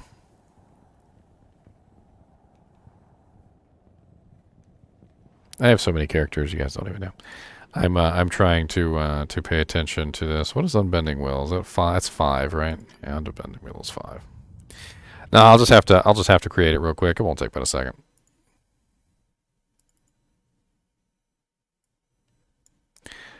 Open Sesame. This thing always gives me so much heartache, man. I tell you, it's like we can't find your file that you were just in that we couldn't see. We can't locate anything. Your life is in shambles. How dare you exist? And I'm like, God, jeez, just let me just do my thing. And they're like, no, you can't exist. Boopity boop boop boop boop boop boop boop boop boop boop. Like, just stop booping at me. Can't take it anymore. Stop booping! Please! Please stop booping. I'll do anything. Alright, there we go. So let's go ahead and edit this real quick. I'm going to turn this into a dimensional blade because they have less dex requirement than the phase blade. Plus, it doesn't really matter. Plus, I can make it ethereal.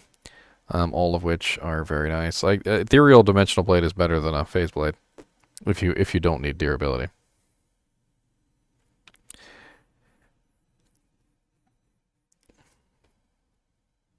Exactly, chloroform. Might as well optimize if we can't reach the next break point. Exactly.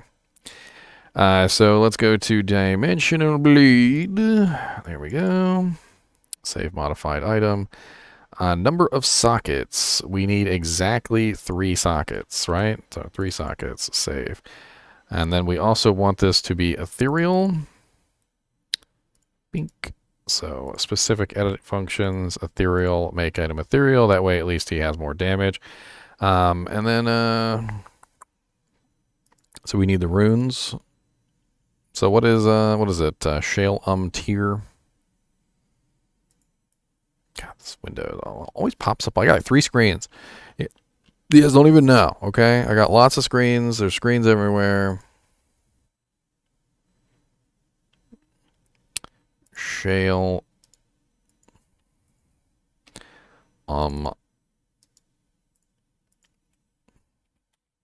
Dear.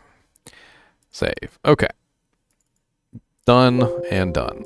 Let's get this file copied over.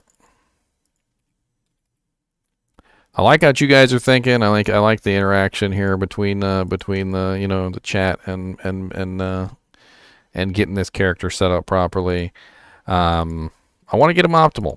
Let's get him optimal. Let's see what he's capable of in a optimal form, and that way we can get a fair idea of whether he's useful. Yeah, Crescent Moon is going to give him negative lightning res, which is going to be very nice. It's gonna be very powerful for him. Any updates on 2.4 ladder? No updates yet. We're still waiting on word on whether they're going forward with the current 2.4 iteration or we're going to see changes. My guess is we're going to see some balancing going on in between the characters. All right, so here's our dimensional blade. So we got shale tier. There we go. Now we got a nice crescent moon with negative 35% enemy lightning resistance. And bink. There we go. So he loses +2 skills, and the faster cast doesn't matter because we weren't hitting the breakpoint anyway. He does lose magic absorb, which is really the only other thing he loses. Oh, he loses 55% faster hit recovery. So that is a pretty big loss. The 55% faster hit recovery does go down quite a bit. That's pretty sad. That's the sadness. 35. 45, 55, 65, 75, 80. So he still needs the... Oh, crap. I forgot to give him the skin of the Viper Magi. Look at me doing stupid stuff. Hold on 1 second. I messed up. Otherwise, he doesn't hit the breakpoint. And if he doesn't hit the breakpoint, that was all for nothing. Just 1 second. I just got to give him a skin of the Viper Magi. It doesn't take but a second. 2 seconds. Well, 3 seconds. Well, maybe like 7 seconds. Okay, it takes like at least a couple more seconds than 7. Don't judge me.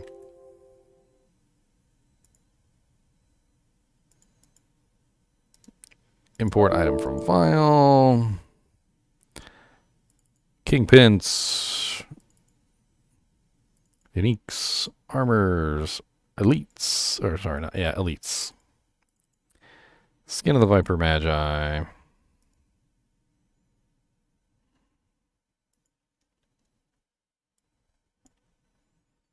Other defense.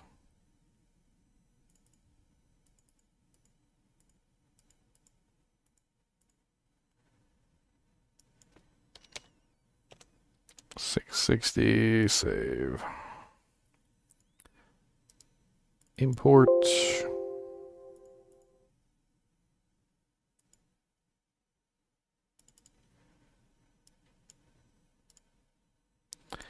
Okay. One more time with gusto. Hail the conquering hero. Hail the conquering hero. I was listening to freaking what is his name? Daniel Thrasher. I don't know if you guys have ever checked out Daniel Thrasher on YouTube, but he's freaking hilarious. He did this like back in the 90s, they would have all these like silly infomercials, be like Kids Bop 90 collection or something, or be some like music collection. It would pop up on the radio. Yeah, that's what I'm talking about. The hell was that?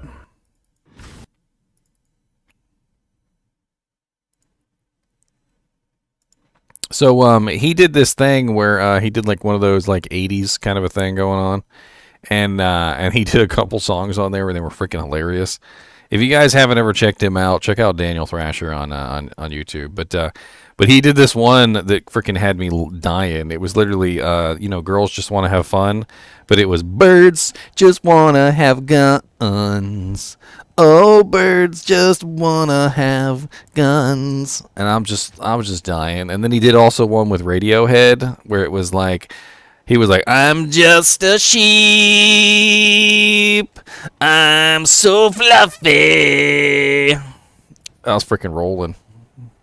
Just rolling. And it's like literally a full like 10-minute infomercial.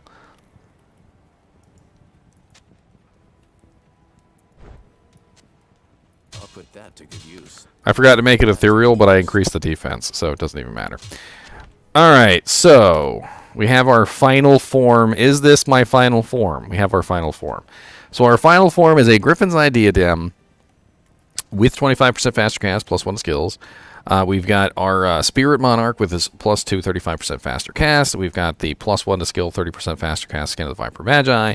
And we've got the Crescent Moon with negative 35% enemy lightning resistance. So he's rocking 35, negative 35, negative 40, negative 50, 60, negative 65% enemy lightning resistance with a total of plus 25, 30% lightning skill damage. So we got really, really nice on here. That's probably optimal equipment in my opinion. Some people might say that maybe you should just get like a 4-socket shield and just throw 4 lightning facets in or something. Maybe a 4-socket armor with 4 lightning facets. But I think this is our optimal setup. We've got the highest faster cast breakpoint that we can achieve. We've got the highest amount of negative enemy lightning resistance that he can possibly get. We've got a buku amount of plus lightning damage. So he's rocking as much as he can. We're also going to give him lower resistance to really stack it up. So he's going to be rocking the lower resist off of the Necromancer. And let's grab some potions.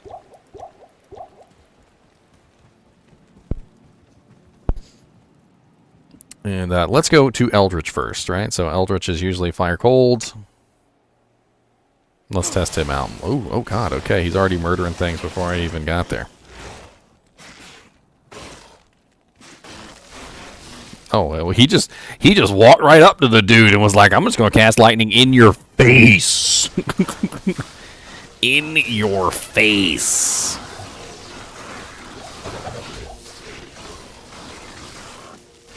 So Eldritch got wrecked, absolutely 100% wrecked.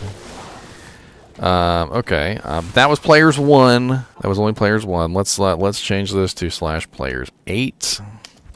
Let's verify that we are on players 8. So we are on players 8. And let's take him somewhere and see how he does next. All right, so we'll go to Crystalline Passage. So it's usually not a super large amount of lightning immunes in Crystalline Passage.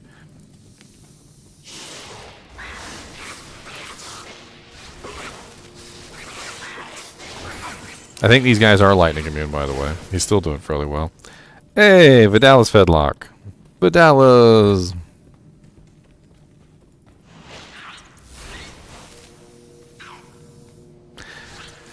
So what I'm noticing right off the bat is his AoE potential. His AoE potential is really nice. Number 1, he has a huge AoE attack, right, that hits multiple targets, which is his charged bolt. He also has lightning, which is a straight line AoE, not as impressive as like a conal AoE, but it's still straight line AoE, which means that anything within the line is taking the damage.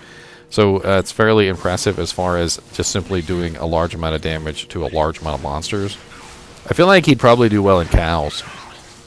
We should take him to cows. I think that's a good idea. Let's go grab the let's go grab the leg and we'll take him into cows. What's up, Boris? These guys are lightning immune. Can I break it? I can break it. So these guys are lightning immune broken with lower resist. Let's see how he does against lightning immunes with broken resistance.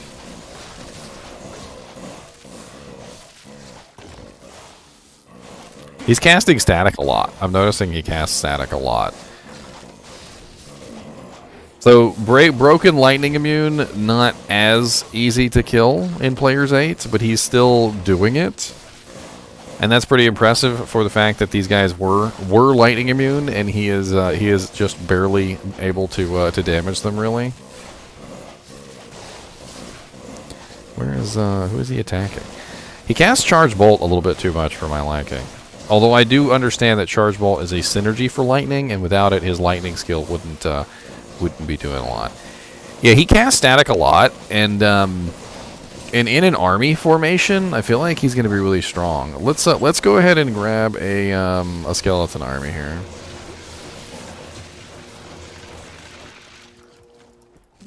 Might as well build us a little army here, get him some support. Because, you know, obviously, you're not going to let your merc fight on his own. This is kind of silly when you think about it, because you're never going to let your merc fight on his own. That's just silly.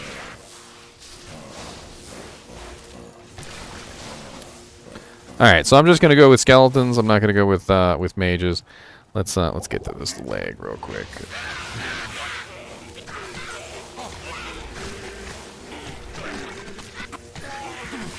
I mean, what I'm trying to calculate in here is he's spamming static, which of course is going to help out a ton as far as keeping monsters' health low.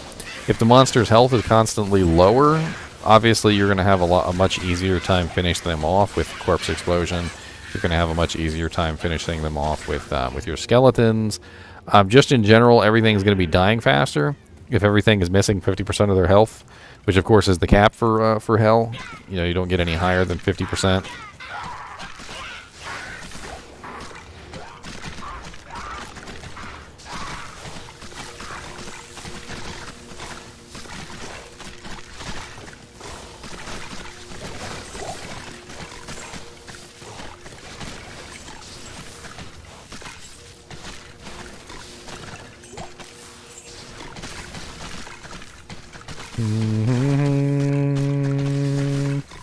Oh, 'cause I'm a sheep and I'm so fluffy. When the heck am I getting sheared?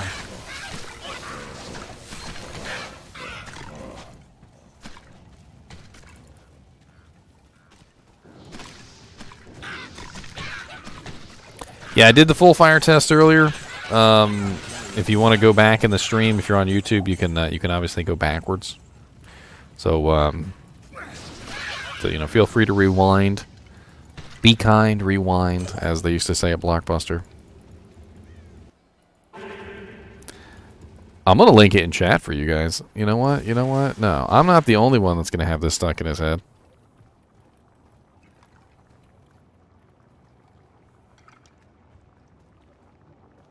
I am not the only one that's going to have this. Fair warning, this might be the most...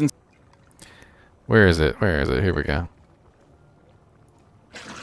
I'm a sheep. I'm so fluffy. When the heck am I getting sheared? I don't belong here. And... And I'm going to share it too so you guys can watch it. Bam.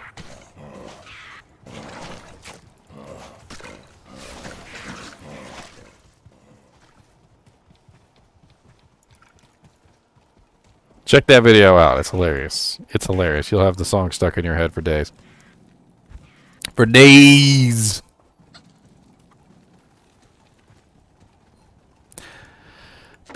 Bink. Bink, bink, bink, bink, bink, bink, bink, bink, bink. Bink, bink, bink, bink, bink, bink, bink, bink, bink, bink, bink, bink, bink, bink, bink, bink, bink, bink, bink. Back, my friend.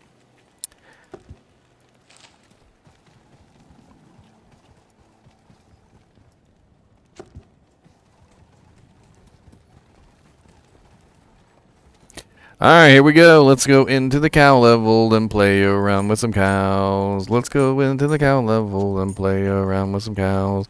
They go moo, I go moo, we go moo together. Let's all moo everywhere. We're gonna moo for them and you. Mooing. Well, dang, Merc, just hop in there and start playing with the cows. I mean, you know. Ooh, that static. That static was nice. Every time he uses static, I see like all the monsters' HP drop. And of course, look at all the monsters. They're all like half health or lower at this particular point, like instantaneously. Which means if I was a proper, you know, necromancer, it'd probably only take me like 1 or 2 corpse explosions to kill the entire lot, because all the monsters would be so low on HP at this point that it's not really a big deal. Lower resistance also helps out corpse explosion, by the way, if you guys are unaware, because corpse explosion is 50% fire.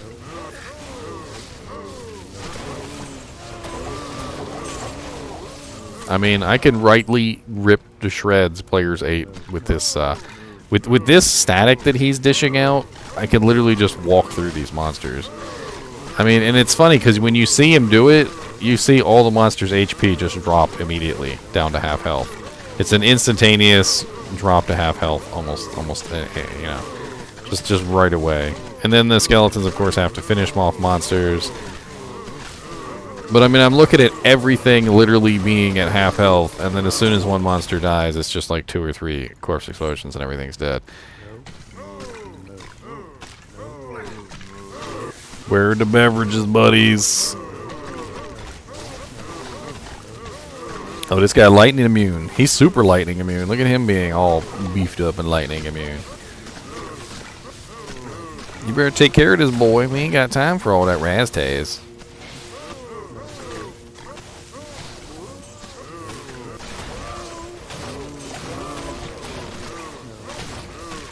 So you know how some characters are really AoE damage based, and some characters are really physical, you know, like single target based. So you got AoE and you got single target, right?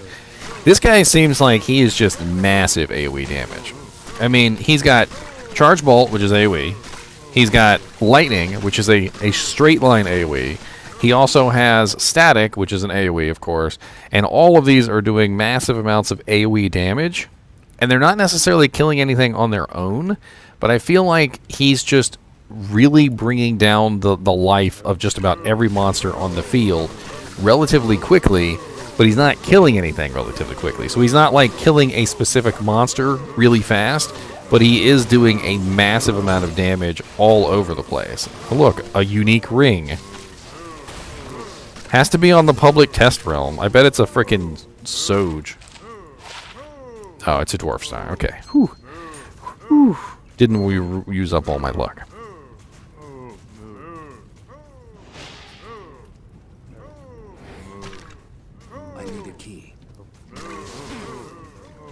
Let's get a big old horde. I'm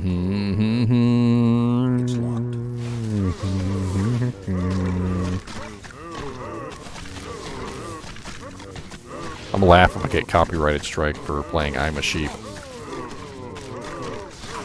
Look at him in there just like freaking tanking it, Jank.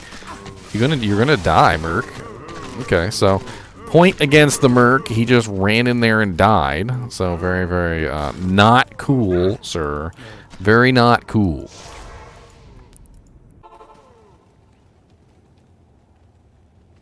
Do we know when the patch is going live, Lord Ochiru? No, we don't. Good day. We do not. We do not have that information. Cows versus Merc 1-0. I don't know. The way I see the Lightning Merc at this particular point is, number one, he's way better than he was before. Before, he spammed Charge Bolt, and he didn't really do much of anything other than spam Charge Bolt, and he used Lightning occasionally, and he didn't have Static Field. Now he doesn't spam Charge Bolt as much. He also uses Static quite a lot, and he does spam Lightning. He actually doesn't spam Lightning enough, in my opinion, and he actually spams Static more than he spams the other things. And so as I'm watching him, I'm actually getting the feeling that he's really just an AoE damage monster. Not so much a killing Merc, but a massive AoE damage monster, where literally just all the monsters are just going to be at half health or lower whenever he's in the vicinity. Because he's spamming Static, he's literally spamming Static, and he's spamming Static over and over again, so none of the monsters are above 50% unless they're an elite that's immune to Lightning.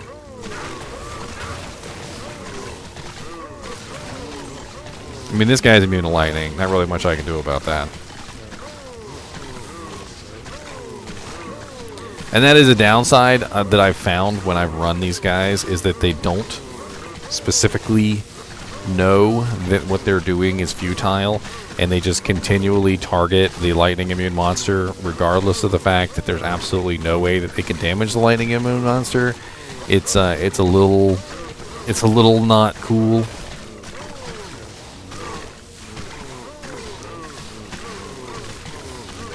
Like, I kind of wish there was a little bit of programming in them that said, you know, hey, this monster's Lightning immune, go attack somebody else.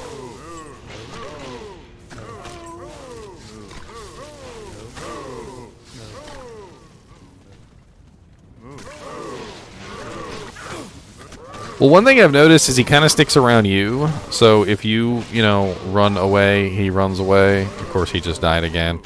Merc has died a second time. Congratulations, boys. All right, so let's test him in Players 3, which I feel like might be a little bit more of a fair judgment here. Because I kind of want to see what his damage is in Players 3. So, escape, options, gameplay, P3, apply. Where are we going to go? Let's, I ain't afraid of no ghost. What? I ain't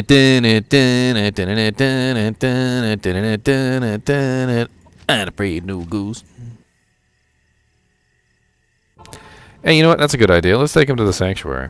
That might be a good place for him, Arcane Sanctuary. I can't think of a single lightning immune monster in there.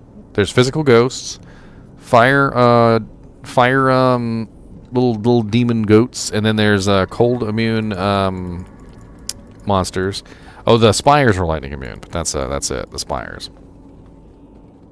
Let's see how he does here. Well, yeah, a teleport could definitely function as a repositioning device. Which would come in handy right now, because he's stuck. Get over here, Merc.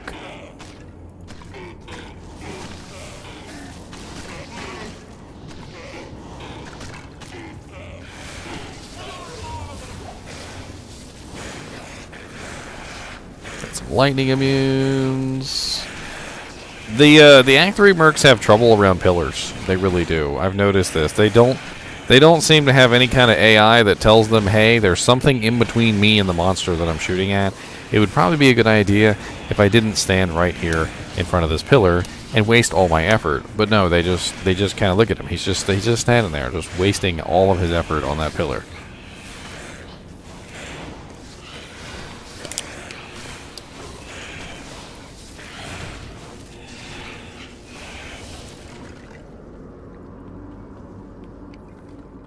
His damage in P3 is pretty impressive. I feel like it's actually not bad at all. His static field is, what is that? 23.3 yards. Holy Jesus. So, to give you guys some perspective on how far 23.3 yards is, Conviction is 13.3 yards. So the Conviction aura on Infinity, or a Conviction Paladin, is 13.3 yards. He's 10 yards larger on his static field than Conviction, which means he's probably hitting the entire screen. Yeah, he just staticked and he just hit that Spectre way over there.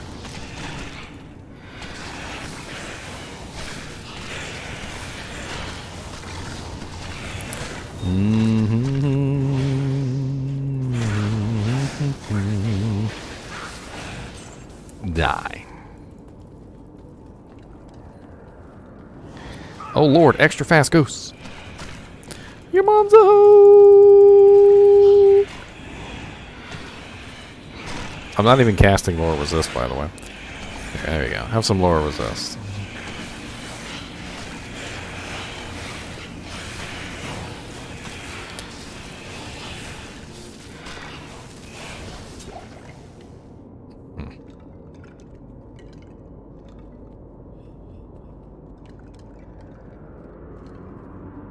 Faster cast works on them Thunderloins. It's never been attack speed.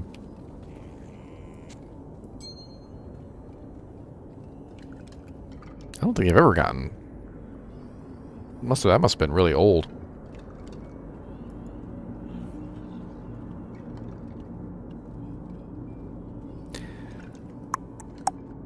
He's definitely casting faster with the equipment on. I mean, we can actually take his equipment off and check it. So, like, let me grab his 30%, his Griffin's Eye. Hold on.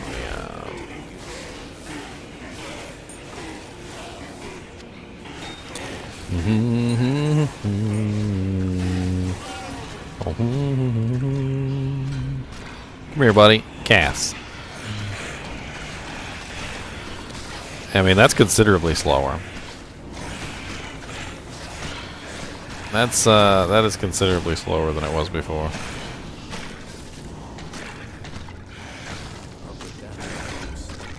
And then for dramatic effect.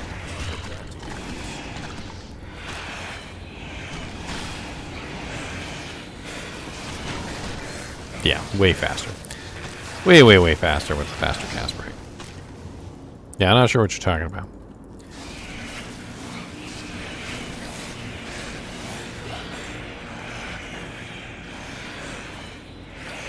It was probably fixed a long time ago, Thunderlords.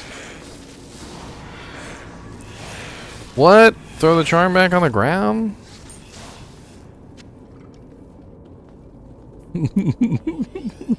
Everybody's like, don't forget that charm!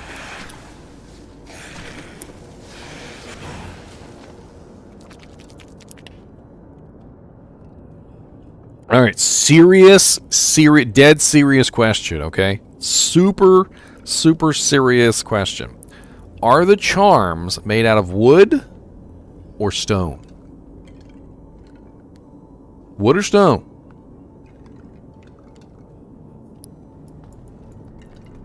Some of the graphics make it look like they're made out of stone. Some of the graphics make it look like they're made out of wood. Are they made out of wood or stone? They're made out of bone. I like the way you think, sir.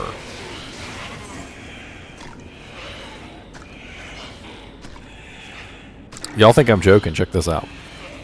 All right, so I have pictures. I have pictures. Charms. So check this out. This is a small charm. I'm gonna blow it up real big.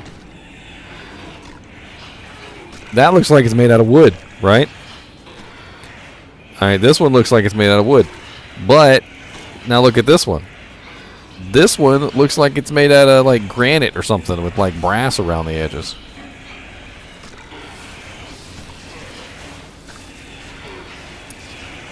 And let's see, we also got other ones too, like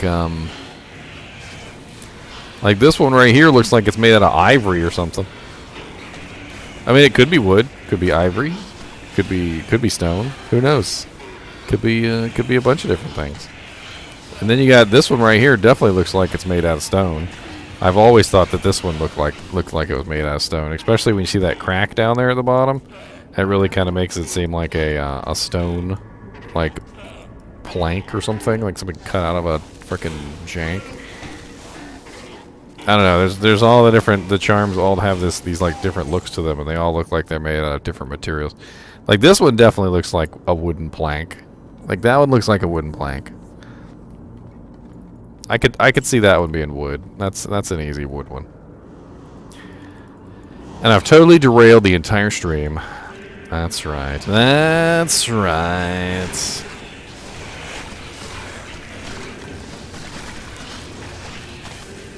Alright, so what's my verdict on the Lightning Merc? My verdict on the Lightning Merc is this. He's absolutely excellent for AoE damage. He's not good for single target damage, and he doesn't finish off targets very well. But he does cause a very interesting thing on the battlefield, where every single monster on the battlefield will be at 50% HP or less, unless they're lightning immune. So the only monsters that are not going to be at 50% HP or less are the ones that are lightning immune. So very interesting there. I feel like that could be extremely powerful if utilized with another character who has extremely high physical damage or something like that. Somebody who is constantly finishing off targets. Maybe if you're a character who's using something like Fireball, or maybe you're using an ability that has a smaller AoE. Yeah, maybe Boazon. If all the monsters are constantly at half health or lower, that could be very useful with Boazon. Just simply because, you know, all the monsters are going to be lower HP, which means you're going to be it's a lot easier to finish them off. I could definitely see that. You can also maybe combine this with an Auradin, because all the monsters will be at lower health, which will make your aura pulse stronger. Because if you think about it, if the monsters are constantly at 50% HP or less, it could come in handy. It would definitely go well with a character who's running Conviction. So yes, a Tesladin could definitely get a lot of good use out of a Act 3 Merc, either fire, lightning, or ice, just simply because they already have Conviction running anyway. And if I was a Tesladin, I would probably go with another element besides lightning. I feel like just in general, I'm already going to be stacking lightning, so I'd probably want to go with like fire or ice. Alright, so let's do the Ice Mercenary next. And before we go and make ourselves an Ice Mercenary, let's go take a look at mine. I actually have an Ice Mercenary. My Ice Mercenary is on my Conviction Paladin, and we can compare him to the one that's on the PTR. I think I accidentally launched PTR again. Hold on.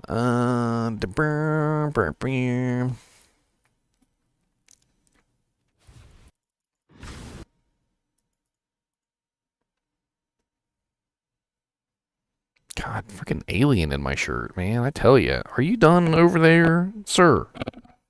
Sir. You are scaring the viewers. They think you're an alien. He doesn't care. He does not care. He said, screw you. I'm going home.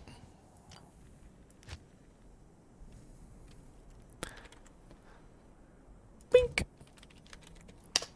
Oh, no, that's normal difficulty. No.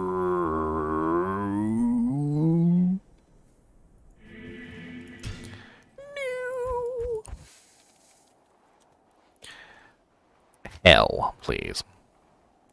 All right, so I've actually tested this my Act 3 Mercenary on live. This is live, by the way. Pretty consistently. He was able to kill Bale in Nightmare by himself, which I thought was rather fun. Just a rather funny thing to do. That honestly, he could kill Bale in Nightmare by himself, and he's rocking some pretty good equipment. He's got a Spirit Conquest sword. Let me move myself out of the way for a second so you guys can actually see the equipment because my big old head in the way. Hold on. All right, here we go. So he's got a Spirit Conquest sword. I was telling you guys about this earlier. He's got a 34%. He's rocking an Ethereal Skin of the Viper Magi with a cold facet, so not bad. He also has an Ethereal Spirit Monarch shield with a 29% FCR, and he's also rocking an Ethereal Spired Nightwing's helm. So I'm already rocking some pretty sweet abilities and damages here on this guy, and he's going to be even stronger come, PTR 2.4. So we're gonna set him up the same as I have him right here, and we're gonna bring him over to PTR. It's gonna take me a minute to get everything set up, but we will. But let me just for demonstration purposes, let me go show you how well he does. Right now. So let's see here. Cold resistant monsters. I'm trying to think of a good area for a cold Sork. Let's take him into the pit. Why do I not have Far Oasis or Lost City? What the hell is wrong with me? I don't have Far Oasis or Lost City. I guess we're going to go get it because this is where we're going to test him. We're going to test him in the Ancient Tunnels. Come on, buddy. Let's go. We ain't got time. Where is my... Why am I using King's Grace? I will beat you to death with King's Grace. That is not the correct Y item. That is not the correct weapon. None of this is correct. I'm also using Azur's Wrath. None of this is right. Where is my Berserkers? That is not it either. Missing a ring. Don't even got my Annihilus Charm on.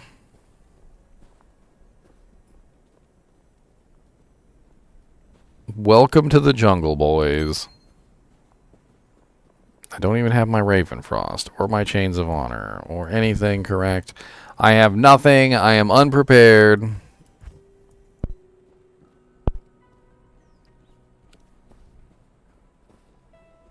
I got Cow King's hide.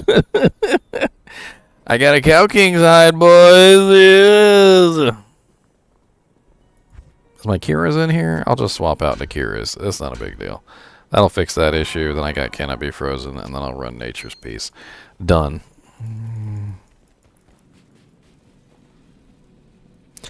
My intestines and organs are squirming, sir. Yeah, you got punked. What's up, buddies? Yeah, die. You die too. You die. Yep, you die. So one of the major benefits of having the Act 3 Cold Mercenary is the amazing crowd control. He is a crowd control beast.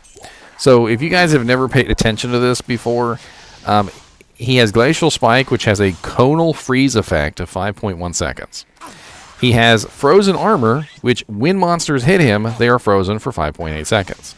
He also has Ice Blast, which has a freeze duration of 34.8 seconds, which means that when he hits a target, they stay frozen for a really long time.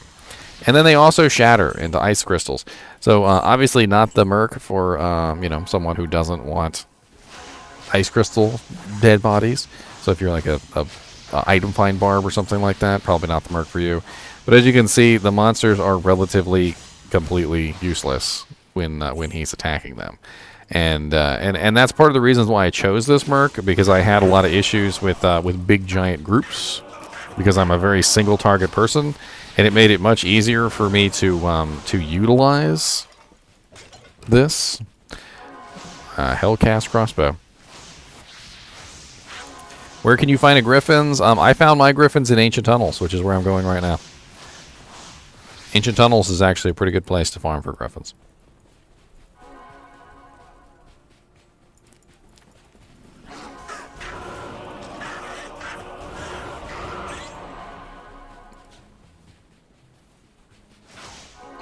It's pretty bad. It's pretty bad. I'm not going to lie, Atticus.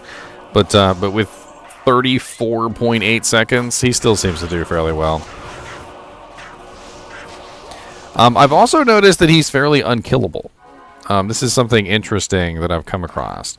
So, because of his frozen armor, anytime anything attacks him, it's stuck. Like, he doesn't generally get killed by any monsters that are... He doesn't generally get killed by any monsters that are not cold immune. If a monster is cold immune, then he has issues. Or if the monster cannot be frozen. There are some monsters that cannot be frozen.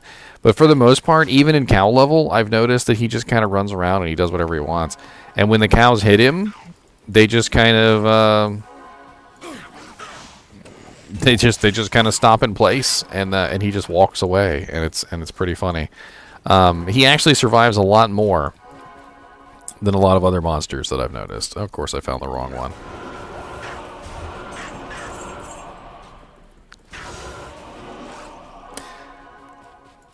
Of course, I found the wrong way. Because obviously, when I'm trying to do something, I can't find the correct way. I can't set players 8 in here either, so this is kind of like not really even the greatest test. I think what I should probably do is just swap this over to a character, and we'll play around with it. Let me go ahead and hop out of here. I'll go on to Hero Editor. We'll see what kind of characters we can utilize here. So I want to do a Conviction Paladin because I feel like Conviction Paladins are a good choice for this. I do have one already set up, I think. Test Pally Brave, I think, is a Dream Paladin. I believe he's a Dream Paladin. We can probably utilize him for this test. Yeah, he's rocking 2 Dreams, Chains of Honor, Asteron's Iron Ward. He's got a bunch of crazy stuff going on. Okay, he'll work just fine. We'll utilize him. All these items in here I've done for videos. Every single one of these has had a video on it, and I've already finished the video. And now the items are just sitting in here, hogging up inventory space.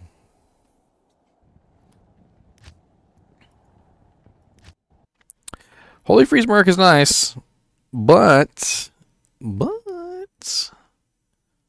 I feel like this one's got some potential. He got beefed up. and I'm kind of excited to see what kind of beefing he got. Is he beefy enough? That's the question. Did he get beefcaked?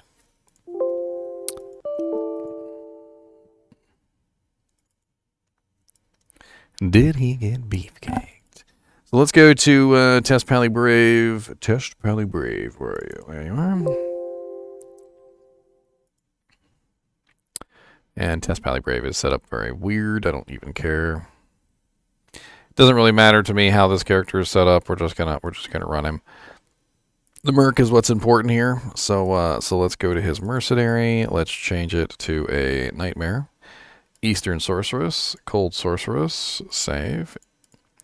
We're going to load in some equipment for him. So let's go ahead and load in a Night Wings Veil.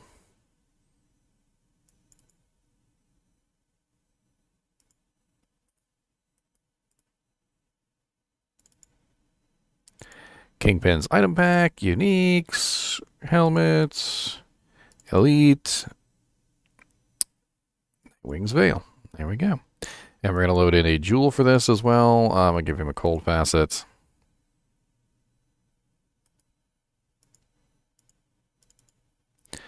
Might as well give him a couple cold facets, to be honest. Why are there no cold facets in here? What the hell? There's lightning facets, poison facets. Oh, ice facet. Never mind. I was like, why does it say cold? What is wrong with these people? Demons. What's up, Zay Troy?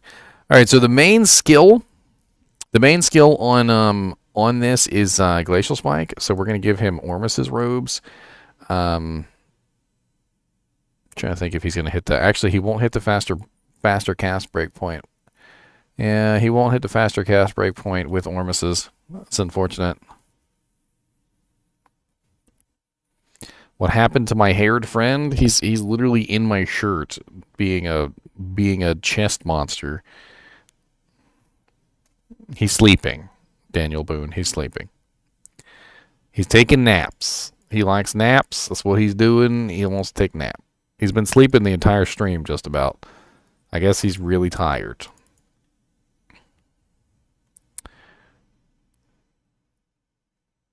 He's versleepsy. Leaves him a B. All right, so because Ormus won't let us hit the faster cast break point, I'm not going to go with Ormus. Let's go ahead and grab him a Spirit.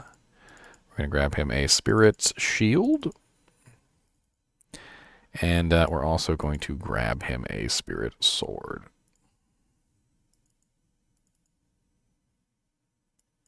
I don't know why Spirit is always in a phase blade. It doesn't make any sense to me. Who makes spirits in a phase blade? Like who's the person that's making phase blade spirits? General edit of item. Here we go. I'm just going to very quickly convert this phase blade into something else. The dex requirement on the phase blade is just way too high. There's no way that my dude could ever utilize a phase blade.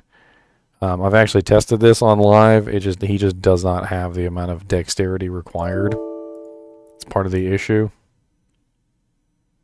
Even at extremely high levels.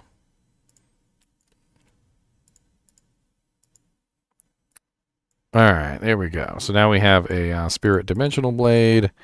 I'm going to go ahead and make this Ethereal too, because why not? If he does bonk something, might as well let him bonk it.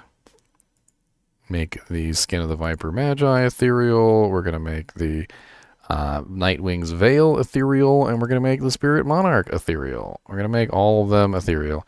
We also have to edit the defenses real quick too, so it's going to take me just a second here. So defense, Nightwing's Veil, 160 plus 50%. So Nightwing's Veil would be 240. This is important too because you have to remember that the defense on this is extremely important for him because he has a defensive mechanic.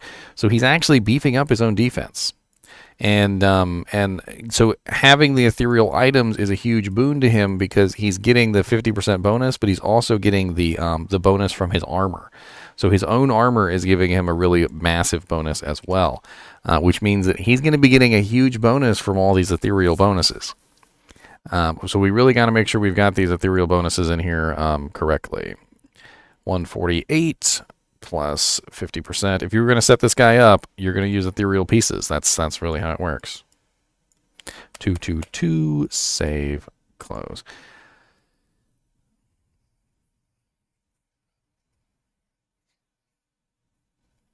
I could definitely use Ormus. Are you sure? Because I'm not using Griffins. That's the problem. So I'm using Nightwing's Veil instead of Griffins. So I'm losing the 25% off of Griffins. What is that? It's 35% and 35%. If I use Ormus, what is Ormus? Is Ormus 20%? Ormus is 20%, isn't it?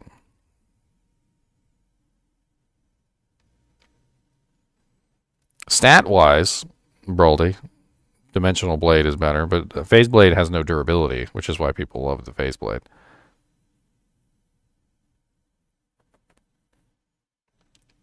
You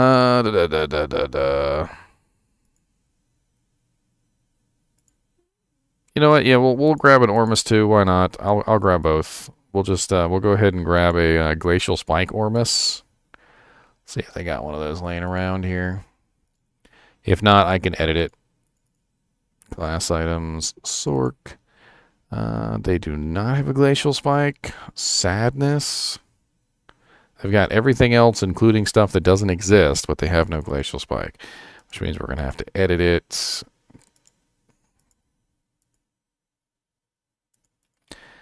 Glacial Spike is going to be his main ability. That's what he casts the most, and that's where most of his damage is going to come from. It's also his AoE ability, so it's important to remember that that's what he's going to be doing his most damage from. All right, so he should be set up now. I think we're good to go. So we're going to go ahead and copy that file over and get this on the show on the road. Copy and oh nope, wrong one to copy.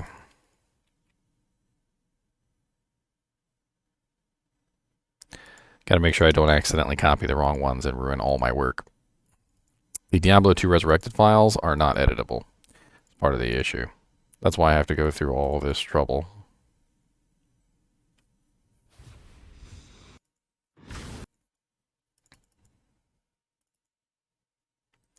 Bum bum bum bum bum bum bum bum bum bum. All right, Test Pally Brave, let's go. God, he really is a little alien just moving around in there, isn't he? This is going to be my alien stream.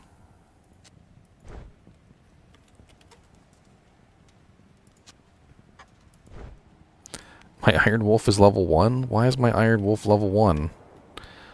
Oh no! Oh no! Oh no, no, no, no, no! I'll have to rehire him, hold on.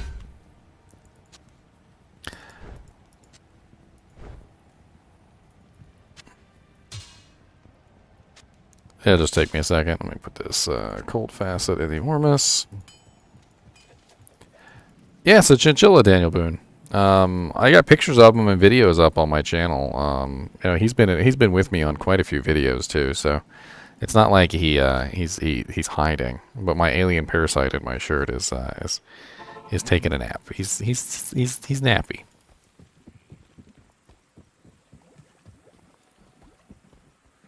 He's a cool little dude. Sometimes he's a butthole, but he's a cool little dude. Alright, let me go grab a new merc. What's up, Ashira? Hire. Divok. Ralden. Ahid. Or Ajid. I like Ralden or Divok. Let's Davok. Yes, let's go, Davok.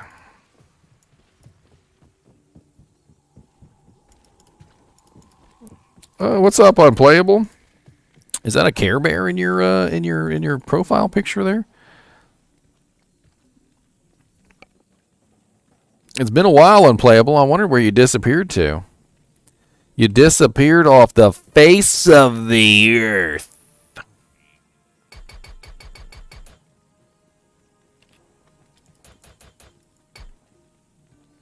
Gummy bears here and there and there and there and everywhere, and I don't remember the song as well as I thought. Gummy bears.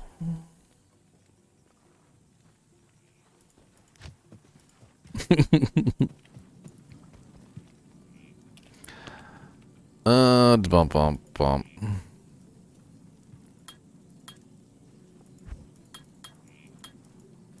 Sorry, this guy is not set up. Give me just a minute here.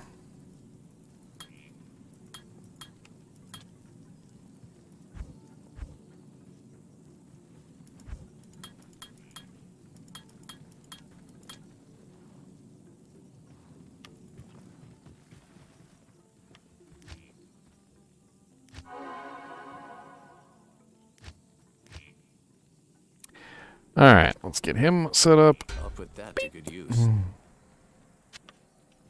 I'll put that to good use. I'll put that to good use. You better put it to good use. I'll put that to good use. I'll put that to good use. All right, so he's rocking 2,682 defense. And 2,682 defense, that's not bad.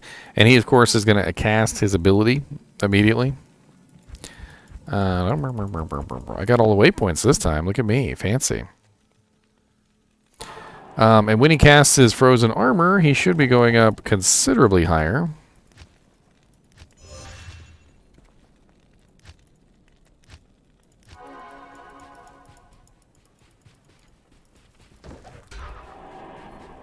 Well, I mean, choosing your mercenary is very much so about putting him in the correct situation. You're not going to use an elemental damage mercenary on a character that's not going to beef up elemental damage. I mean, that's kind of like the whole goal, right? Let me actually put some points into vitality so I'm not dying.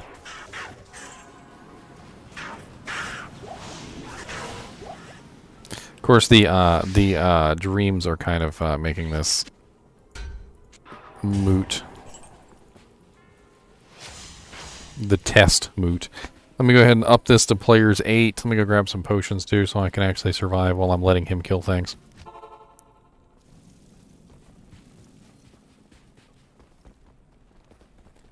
Act 3 mercs do not steal life, you're correct. Welcome. Good day. Which is why generally you would use them as support characters. What's up, Slime Bucket? I've heard that you are responsible for that. I heard that you are responsible for killing something in the burning hills. Yes. And your bottle stinks.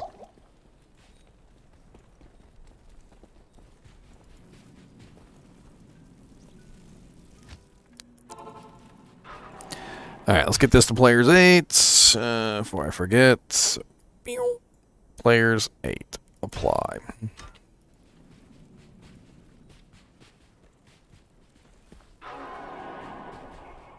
I mean, I'm not really trying to do anything other than stay alive, so... I mean, look at that beautiful freeze duration on the glacial spike. That was nice.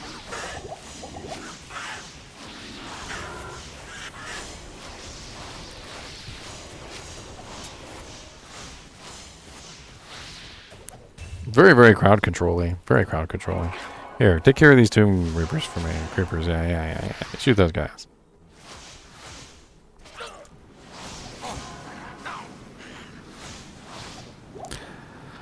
Honestly, his damage is absolutely fine. In Players 8, he's kind of wrecking.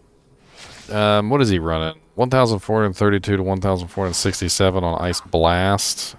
1,722 to 1,806 on Glacial Spike. His defense went up to 8,850, by the way, with his frozen armor buff.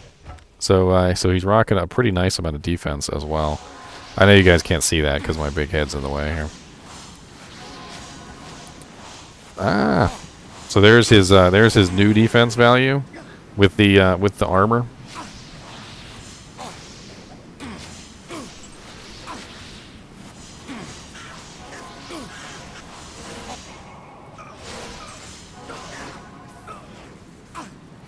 I mean, I honestly think for Players 8, he's not doing terrible.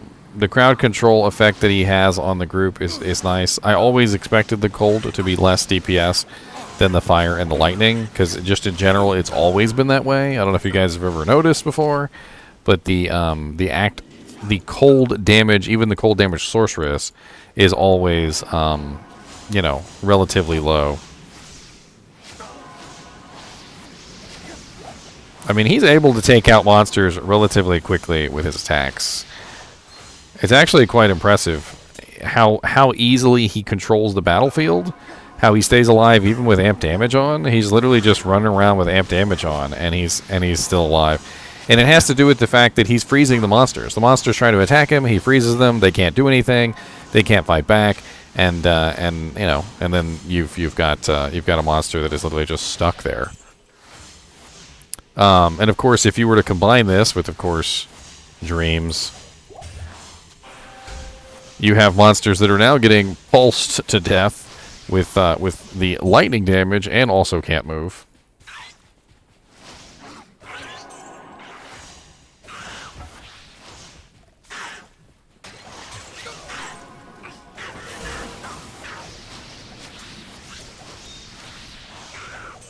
I mean, there's several times I go to kill a monster and he's already got it dead, which I find impressive.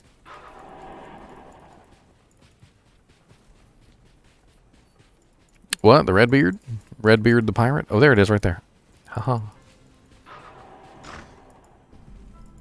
Oh, yeah.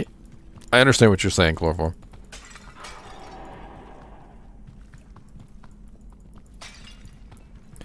Oh, Act 3 Merc has always been one that I wanted to work. You will very much find that I am a road less traveled kind of a guy. I really like to play around with the things that people deem as not working. Many times in video games, I have found pathways to make things work, and then shortly thereafter, they've become popular.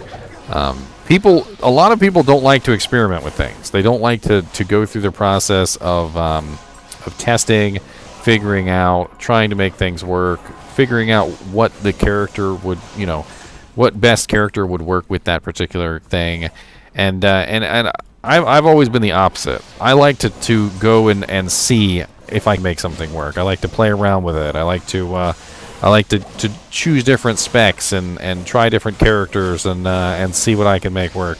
Like, take my Conviction Paladin. I tried every merc. I tried the Barb merc. I tried the Act 2 merc. I tried the different auras. I tried the Rogue merc, and none of them really worked with the Conviction Paladin. They were all garbage, and it was because the Conviction Paladin just is a really elemental damage character, and I needed an elemental damage mercenary to go along with my elemental damage character. And I was rocking Conviction, and it just made sense. So I was rocking Conviction. I used the Cold Mercenary. The Cold Mercenary worked out very well with my Conviction Paladin, and really made a whole lot of sense. It also brought me the needed crowd control that I was really requiring, and I really didn't have a lot of crowd control on my Vengeance Paladin. And that was part of the issue. So I ran into these problems where I was just constantly getting like surrounded by a whole lot of monsters, and I couldn't really do anything about it. And this brought me a new level of crowd control, which was very, very nice.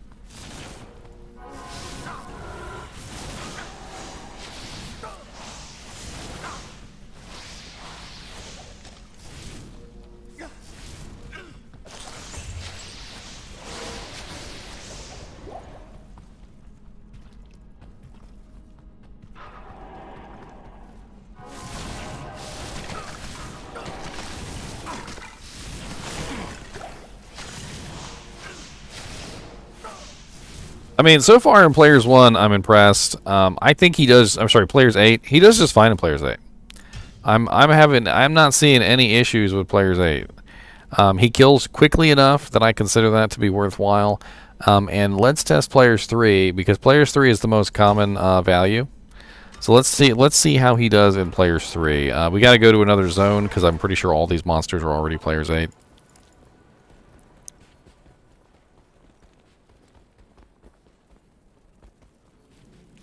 And I would like them to see them do that. I would like to see the gear appear on the mercenary. I think that would be really cool. Gear changing the way the mercenary looks, I think, would be awesome. So River of Flame sometimes has lots of cold immunes, sometimes doesn't have lots of cold immunes. Let's test it out and let's see. If we end up with the cold immune variant, we'll go somewhere else.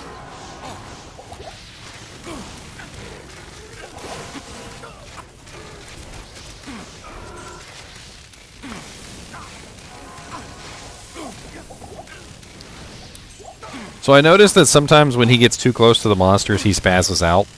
I don't know if it's some sort of panic mode in his AI or something, but I've noticed that if he's stuck within range of a bunch of monsters, he kind of just like just spazzes out, and he doesn't really do what he's supposed to be doing.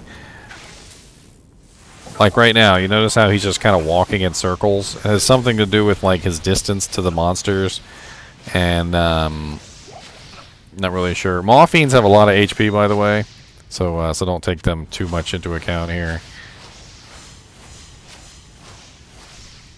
I mean, quite honestly, he's really quite strong.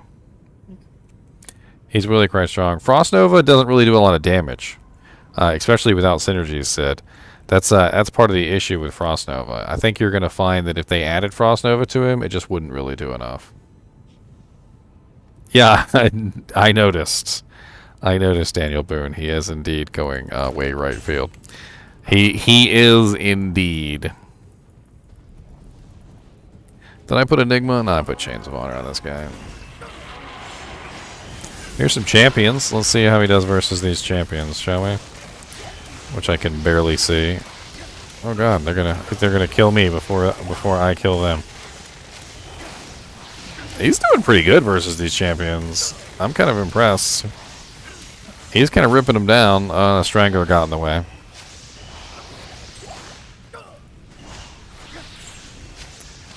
Yeah, give me these potions so I can stay alive.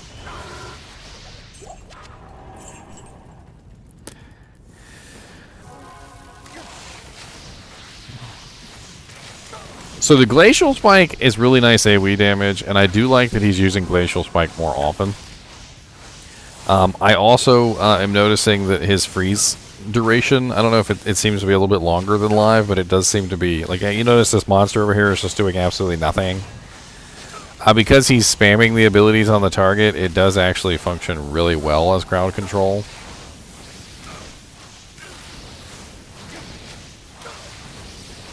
I mean, he's a pretty solid crowd control monster. You wouldn't pick him for damage, but he does do pretty nice damage.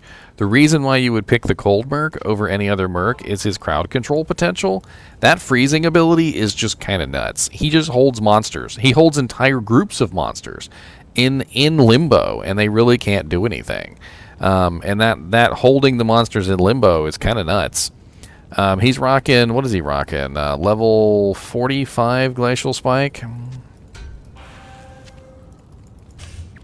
So we have him at level 45 Glacial Spike. He's got 1,722 to 1,806. He also has, we can pull up his advanced stats. So he's got 110 faster hit recovery. He's got 15% faster block. He doesn't block, by the way. He's got 90% faster cast rate, so he is right there above the breakpoint, the 86 breakpoint. He also has 16 magic absorb and 9 cold absorb, so he's rocking some pretty nice absorption. So on top of his relatively high defense, he also has relatively high absorption. Why does he have fire skill? Oh yeah, fire skill damage is coming from Ormus's robes, that's right. So he's got plus 40% cold skill damage and negative 10% enemy cold resistance, which is not bad. I don't know. All in all, I feel like he's a pretty solid Merc now. Definitely a lot better than he was before. His Glacial Spike spam is definitely increased quite a lot. So he uses Glacial Spike a lot more often. And I feel like that's a really big boon to him because his Glacial Spike is definitely a lot better AoE damage. So Ice Blast is decent damage, but Glacial Spike is AoE damage. It's a radial cone. So it hits multiple targets. So when you have a nice little group of monsters, and he shoots off those Glacial Spikes, he's hitting 3 or 4 monsters at a time, which is pretty nice. I do feel like these mercenaries are going to be best used with somebody who has conviction or lower resistance. So if you're a poison necromancer, if you're a rabies druid, if you're a conviction paladin, if you're a sorceress who has some form of lower resistance, like maybe you're maybe you put the new plague rune word on him. I could see putting plague rune word on this guy. You would have to sacrifice some of his faster cast, but plague rune word could be useful to get him to proc lower resistance. He can use plague because plague is a sword, so it's an interesting option. All right, so the next thing I want to test is God, he's like just really in there, isn't he? And he's just like in my armpit. Does my armpit smell good? Does it smell nice and armpity in there? Smell like gross armpits?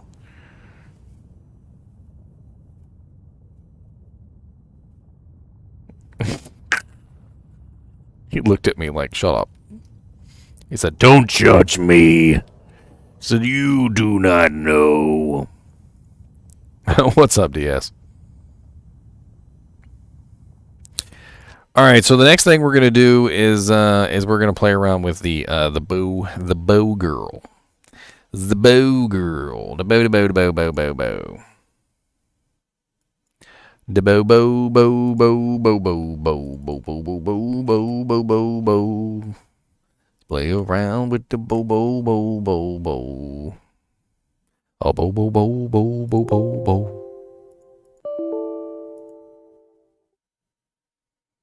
Mr. NiNi bursting out of my chest.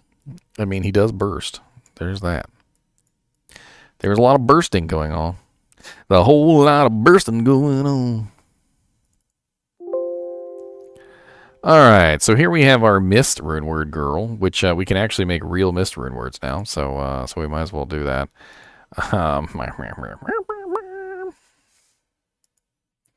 So let's go ahead and edit in a Hydrabo.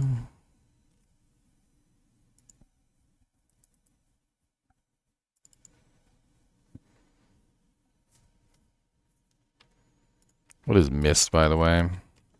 We really need to figure out how to set this rogue up like 100% proper, too. So we're going to do the Fire Rogue, and then we're also going to do the Ice Rogue.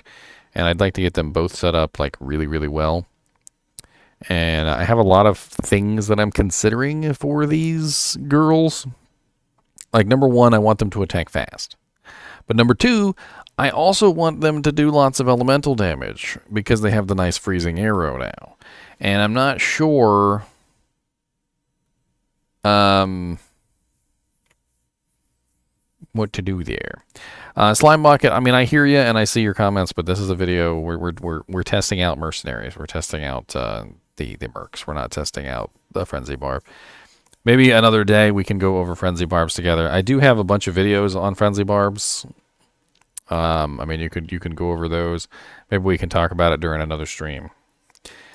So let's see here.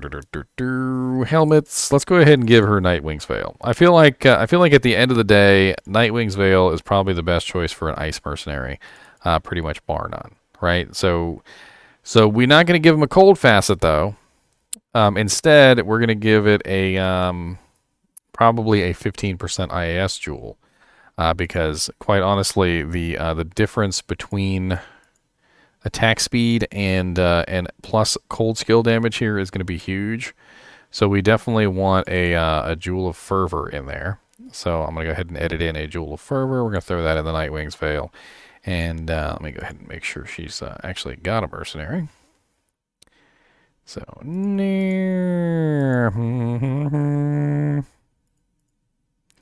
Rogue, Cold, Save, Merc.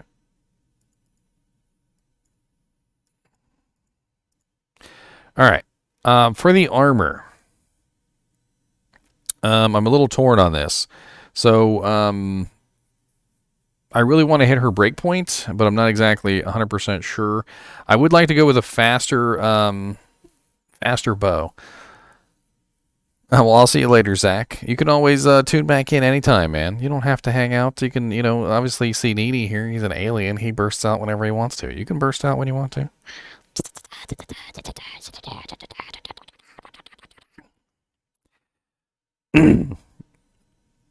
Yeah, I was thinking great bow. That's what I was thinking. For the speed, because it's elemental damage, so we want her to attack faster. We also want to hit those nice juicy breakpoints. So let me see if I can get a... I'm not sure if I actually have one. I might have to create one. We'll see. Weapons, bows... Diamond bow? That's not really the bow I want. What is mist? Because I want to give her mist. So it's what? 1, 2, 3, 4, 5. It's 5 sockets. Let me go to my favorite website here for looking up sockets, which is Diablo2.io. And let me go to databases, base items,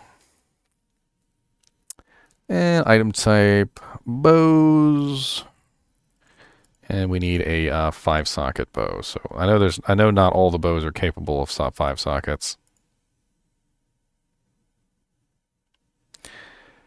So it looks like we're looking at a diamond bow. Diamond bow is base speed 0. And ward bow is base speed 0. I think the range on the diamond bow is better. So I think we're looking at diamond bow. The range on diamond bow is better than the range on ward bow and shadow bow. It's a little bit higher on the ward bow, but I like the higher lower end on the diamond bow.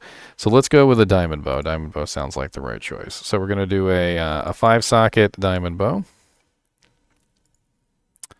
And we're going to make this rune word in there. Number of sockets, 5. Save. All right, now we need the runes. Import runes. Oh, we're going to do the Barb next. We're going to do the Barbarian next. This is going to be a long stream. We're already 2 hours in. You guys better buckle up. Buckle up, Buttercup.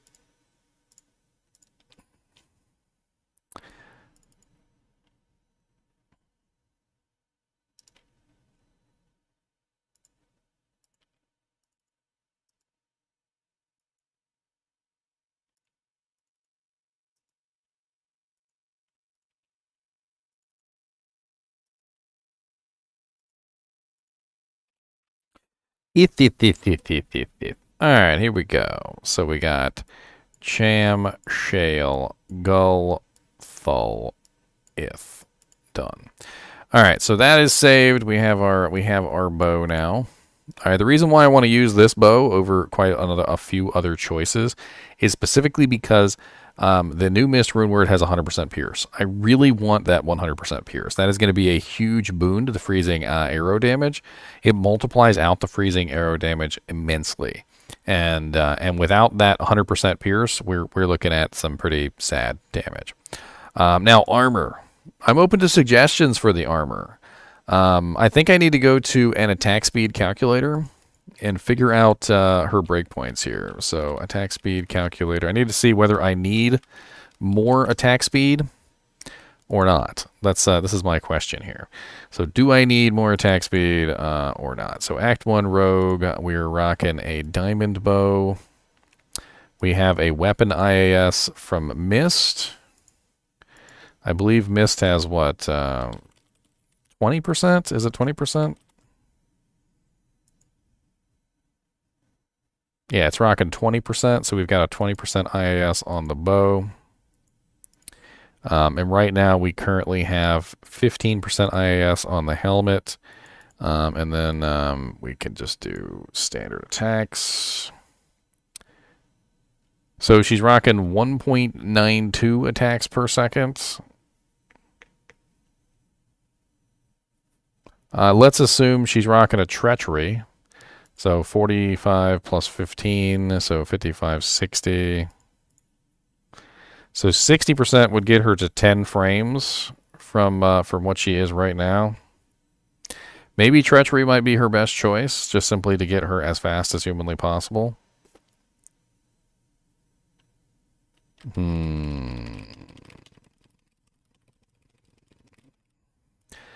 Let's just grab a couple options. Why not? So we should be able to grab treachery. We can grab some other options as well. We can test out a couple different things.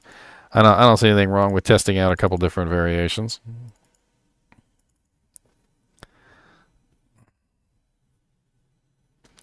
Mr. NiNi over here is digging into my soul.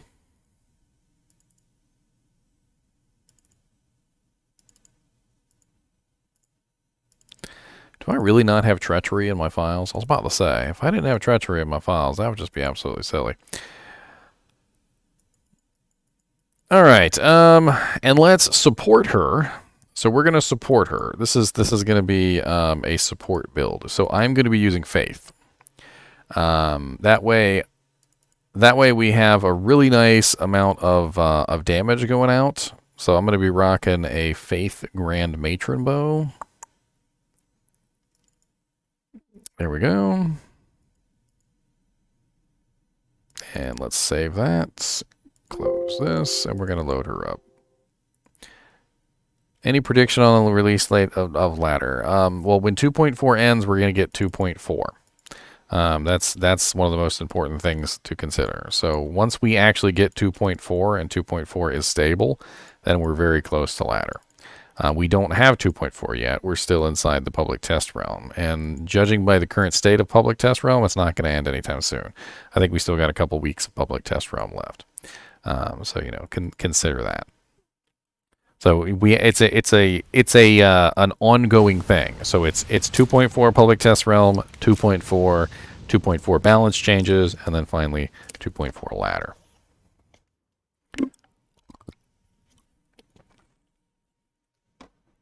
I don't like swapping, Morbius. CTA is very nice, and it's very fun. I don't like swapping.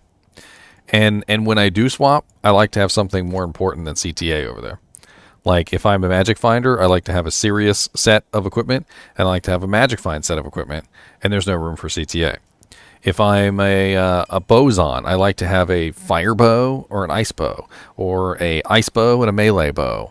I like to have various things that are actually of utility on those on my alternate tab, not just simply a CTA. Never been a big CTA user.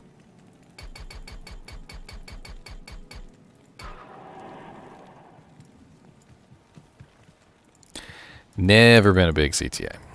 Good day. I mean, I'm not saying that it's bad. I'm not going to tell you it's a bad thing to use. I just never been a big CTA user. To me, it's the equivalent of a temporary bonus. I don't like temporary bonuses. I like bonuses that are permanent. I definitely don't like having to swap over all the time and cast it either.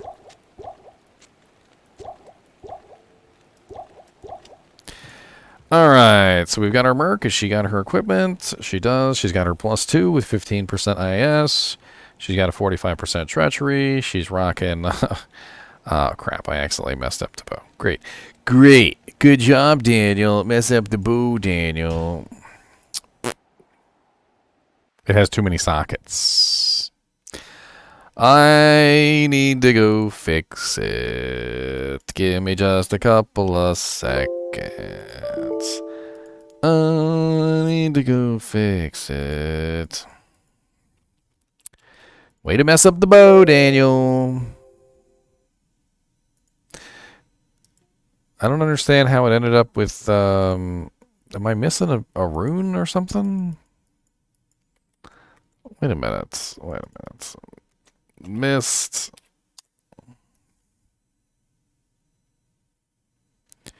Cham, Shale, Gull, Thul, Ith.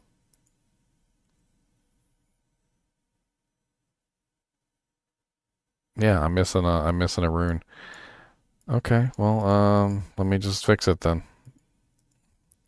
Specific functions, socketing, remove sockets, yes, specific function, socketing, make socketed, General edit. Other sockets 5. Save.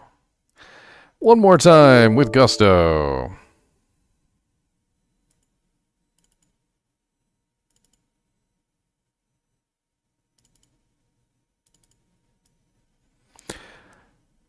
Yeah, make sure I got this up on the screen. I won't be able to see you guys chatting for a second. Alright, Cham.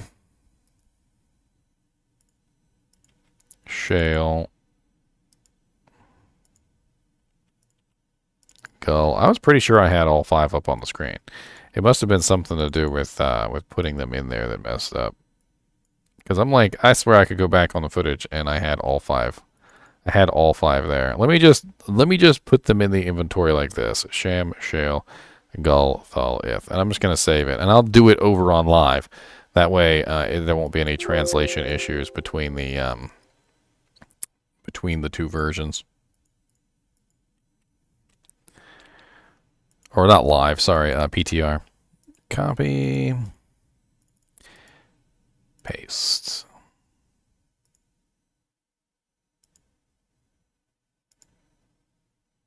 Which is better, a upped Gold Strike or Eagle Horn? Both perfect, if you will.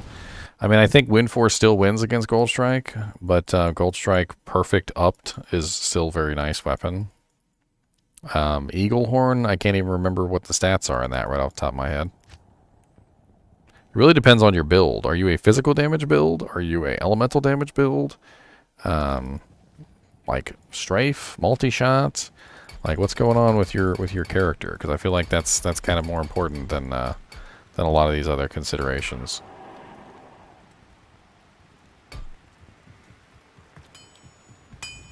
Good day.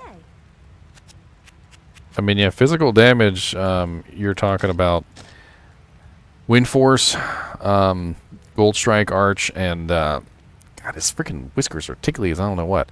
Gold Strike, Arch, and Faith Bow. So between Wind Force, Faith Bow, and Gold Strike Arch, those are all very nice bows. I do believe that one of the best combos for a physical Amazon, though, is Faith on your Merc and Wind Force on yourself.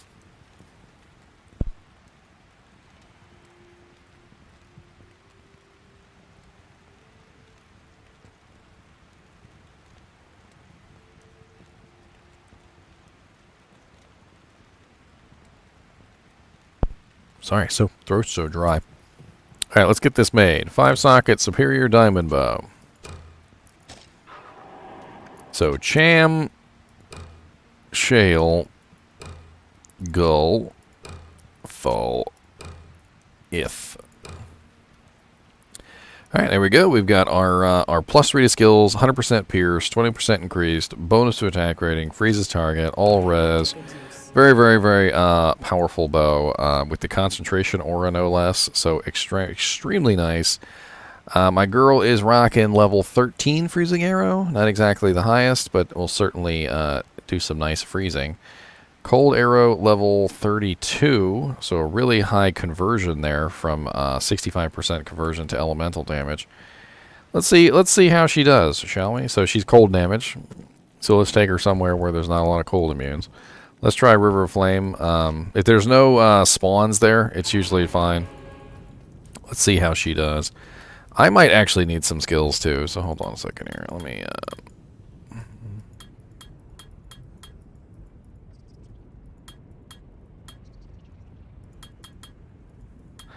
Let's grab level 17 Valkyrie.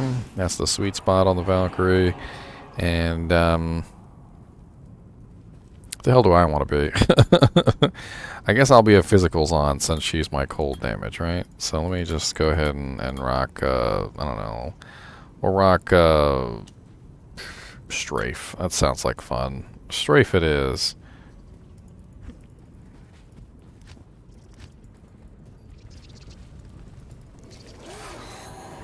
Oh dang, just run right in there and die.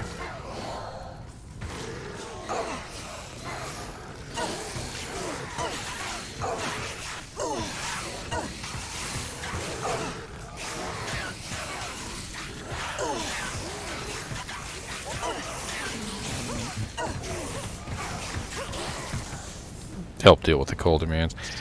She's putting out some nice damage. She's attacking very quickly. That was kind of impressive. I'd like to take her into the cows. I think that would be a good combo here. Let me go get the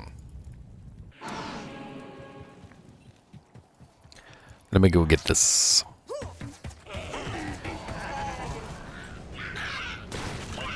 Am I in hell difficulty? Because everything's dying really fast. Running concentration and fanaticism together is pretty powerful.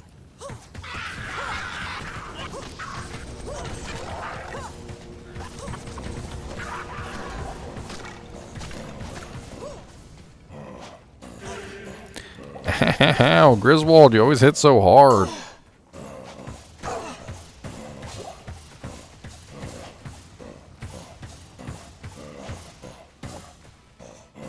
Not doing so great on Griswold. But Griswold does have a lot of HP. She's about to get punked.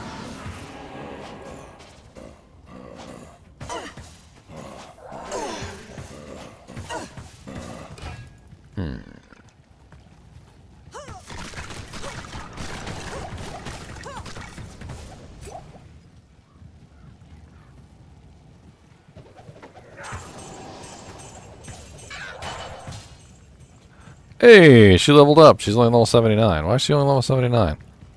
Wait a minute. Okay, I'm going to have to beef her up. Why is she only level 79? Hold on a minute. Hold on a minute.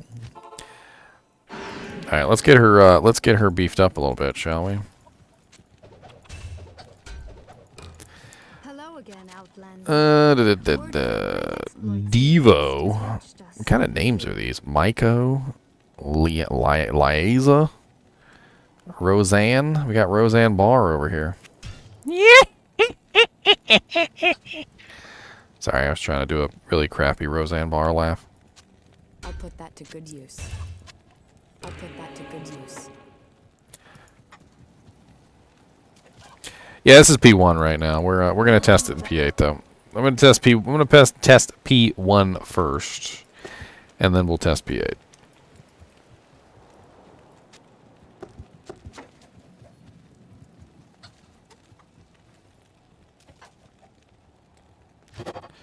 All right, Merc. Let's see how you do against the cows.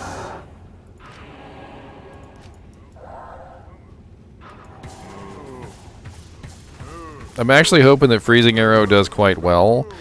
Freezing Arrow has always traditionally done quite well in cows because of the multiplication effect. I don't know if you guys are aware of this, but the way that Freezing Arrow works is that since it has a nice little conal AoE that comes out of it, when it hits one target, it hits all the targets around it. It pierces through, it does another conal AoE, hits all the targets around it. And when you have a nice little bundle of cows, it can actually dish out a pretty large amount of damage by hitting basically all the cows and having multiple little explosions. And each one of the explosions, you know, obviously does a pretty large amount of elemental damage.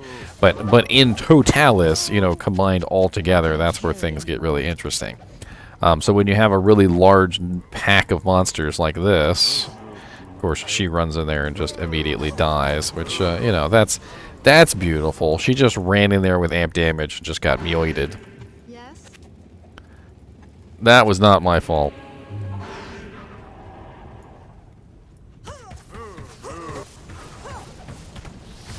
Why Buriza, Spartan? I mean, Buriza is a nice crossbow, don't get me wrong. But why specifically Buriza?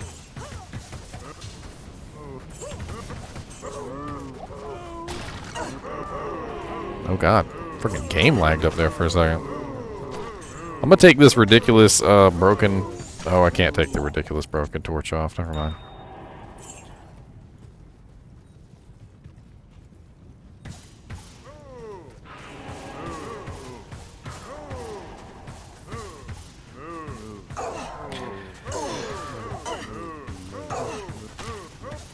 Oh, immune to cold. And she's still kind of beasting him down. Her physical damage is not bad either, by the way.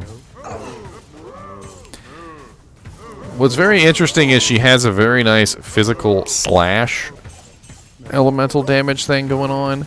So she's not just one element like the Cold Merc is. She's both. So she's, you know, she's a cold merc and she's also a physical damage merc. And if you build her properly, she does well in both situations.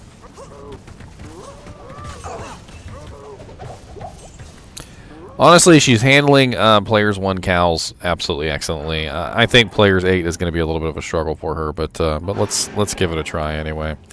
So options, gameplay, bump this up to 8.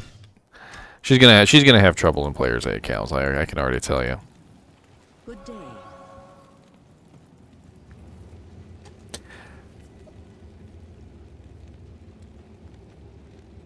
Yeah, it stacks pretty insanely. Let's run some numbers real quick, right? So she has 1,055 to 1,094 damage on her cold damage. That's her radial explosion. She has 100% pierce on her mist bow, so she will always pierce 100% of the time. So let's say, for instance, she was fighting a cluster of cows, a nice little cluster, and she manages to pierce, I don't know, 5 cows. Okay, so 5 cows times. So 5 pierces times 1,055 is 5,275 damage in AoE damage, okay? But each AoE can hit all monsters within its cone, which means that you're talking about, say, 10 monsters in a cluster. It pierces 5 of them, but the cones are hitting all 10 monsters. You're talking about 5,275 times 10, which equals 52,750 damage in that cone.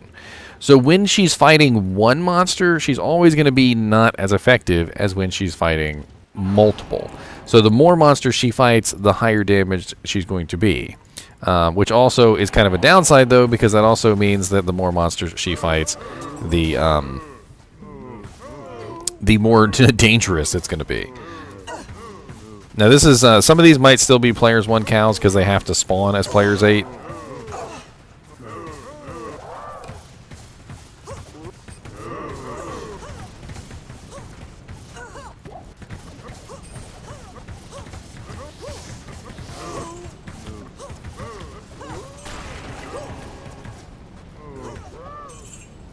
I think those were actually players 8 cows.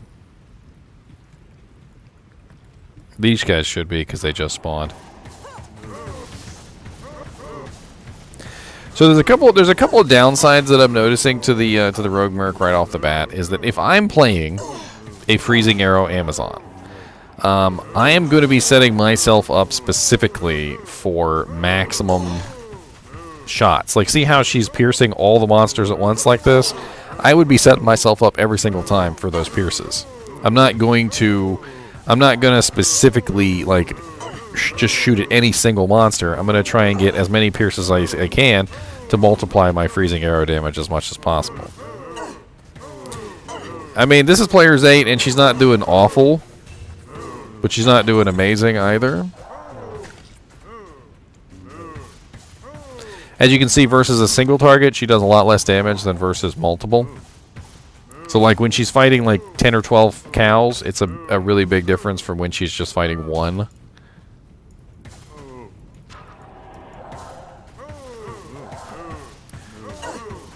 So you notice here, she's able to hit all the cows at one time with her freezing arrow. So the more cows, the more monsters, the more everything you have in a nice little cluster for her, the more damage that she's going to be doing. And yeah, freezing arrow is amazing crowd control. That's one of the things about this that you've got to consider, is that she's going to be an amazing crowd control character. She's not going to die. She's going to be crowd controlling most of the stuff that she's fighting. The freezing arrow is going to be freezing things. Your Valkyrie is going to stay alive easier because obviously if everything is frozen, you don't have to worry about them, you know, obviously killing her because they're stuck. They can't really kill anything. So Brandbow doesn't have any pierce. Danger Dell. That's one of the issues with Brandbow. I wouldn't recommend Brandbow on a Merc because without any kind of native pierce, it's not going to work very well. The reason why this is working so well is because Mistbow is giving her 100% pierce effect.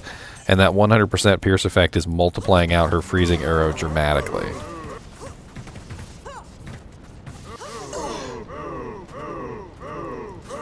Oh god, slideshow.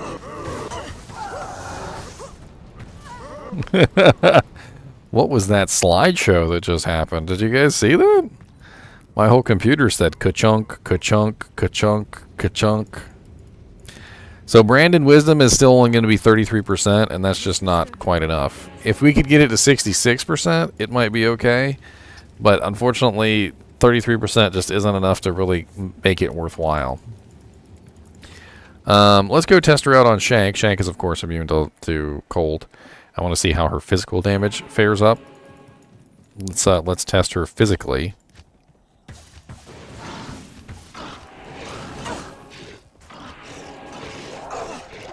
Of course, she just stands in the corner.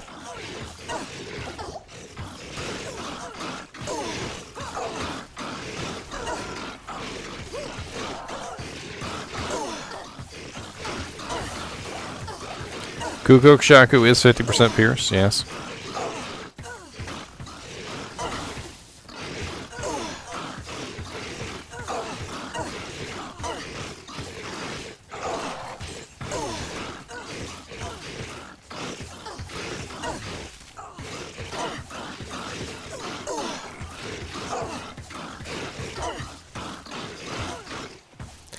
I mean, can she kill things in Players 8? Yes. She's doing fairly well. For a monster for monsters that are completely immune to half of her damage, which is her cold damage. Literally half of her damage she was immune to, those monsters were immune to, and she was still doing fairly well in Players 8. That was actually pretty impressive in my opinion. So not only is she doing fairly well on the cold damage front, she's also doing fairly well on the physical damage front. I would almost even say that it might be better to give her a duress so that she's spamming open wounds and crushing blow instead of going with the elemental damage. You could just simply just say, okay, the freezing damage is just going to be her supplemental, and we're going to give her, I don't know, a G-face and a duress so that she's spamming crushing blow and open wounds on everything. That could be an interesting combination. G-face and G-face with duress, running the concentration aura from Mist, and then combined with the fact that she's spamming freezing arrow could be a pretty powerful combination. Definitely a very strong crowd control character. Very, very strong crowd control character. I like it. I'm not really sure what else you could do with this particular character, though.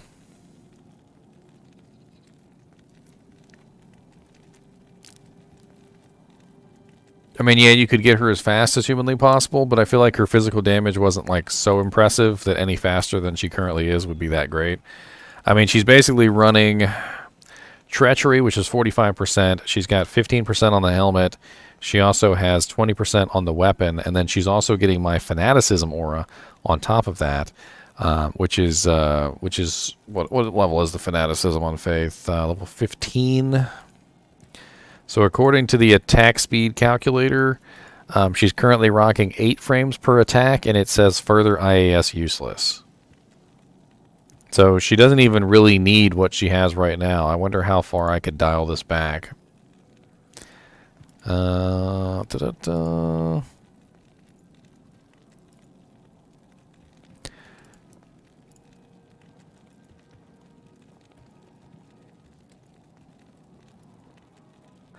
Okay, so according to this, Rocking Faith with a diamond bow, I would only need approximately 25% additional IAS, which means she doesn't necessarily even need the Treachery. She just needs 25% IAS extra over what she has without Treachery.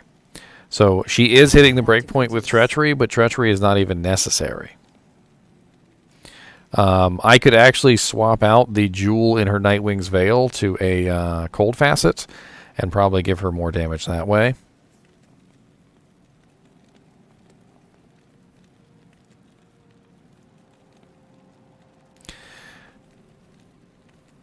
That Mr. NiNi's just been sleeping for hours. Are you okay in there, Mr. Knees? Okay. He said he's okay. He said, leave me alone. I'm sleeping some.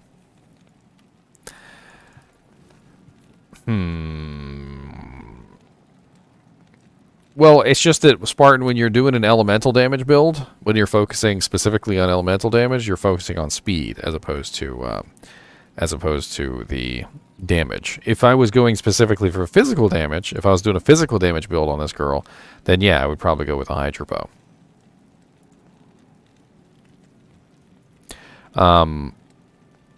I could also theoretically go with a Spirit and rock a blade bow to go even faster.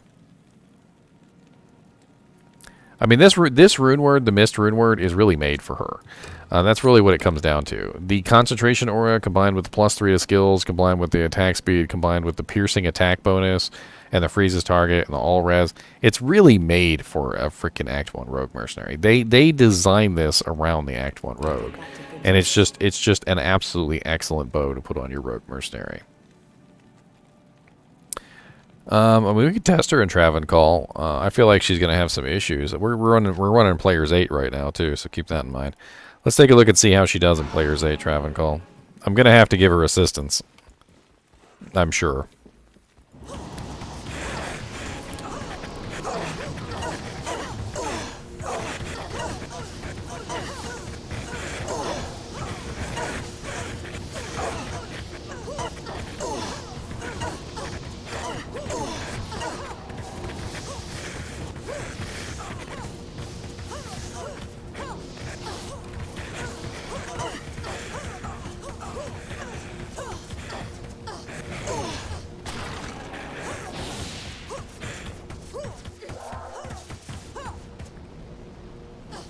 I need a key.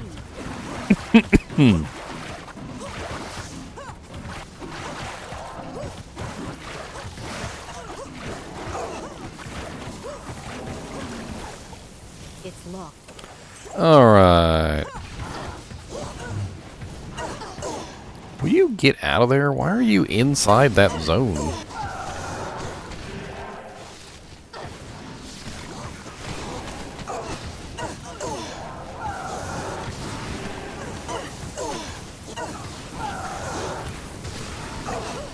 I mean, she's doing a good job freezing the council members. It's not like it really helps her as far as the Hydras go, though.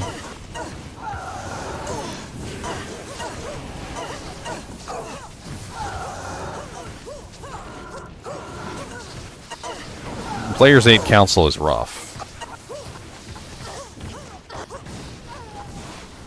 Players 8 council is rough. Let's try her out in Players 1 council. Let's see how she does. Let's see how she does in Players 1.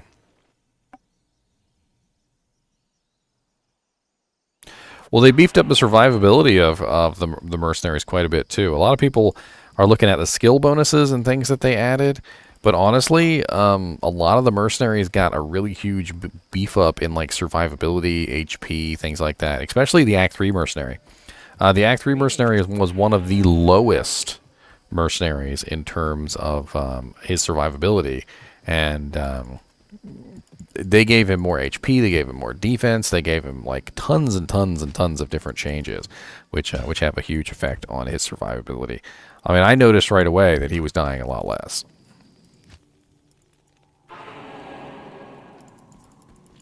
Yes, I did. I did that quite a ways back, Prasadio. If you're on YouTube, just scroll back in the live stream. You should be able to find it. I did quite a bit of testing with the Lightning Static Merc. Took him into Players 8. Took him into Players 8 cows, all sorts of cool stuff. All right, get to work. Make sure I'm in hell difficulty. I always have to double check. Especially when monsters die too easy. I'm like, are you really a hell monster? Are you really considered a hell monster? Oh god. Yeah, she got wrecked by the Hydras, but then again, most mercenaries get wrecked by the Hydras. So let me go resurrect her real quick. I wasn't paying attention. I was looking at chat.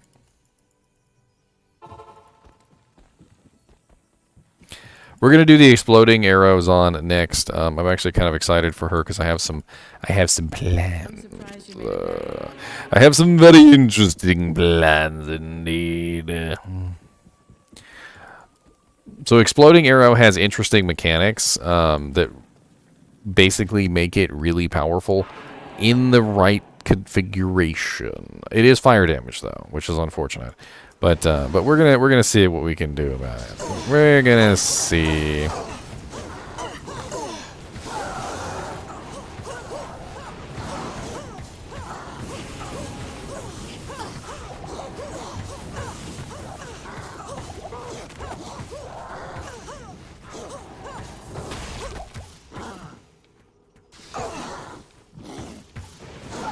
Oh, we're just playing around with the mercs, Palentius.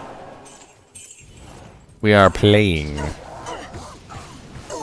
We're doing some games. See, I feel it's kind of unfair to test the mercs in this way, to test them as, like, solo characters. Because I always feel like the mercenaries are designed to be used in tandem. You know. Oh, a Paul rune. Look at that. Paul rune on the test server, boys. They're designed to be used in tandem with your character. They're designed to be used, you know, to support you, and you support them, you know, and you make it work really well, right? I was actually using Mist for the massive piercing. Ice doesn't have piercing, does it? So many Hydra. So many Hydra.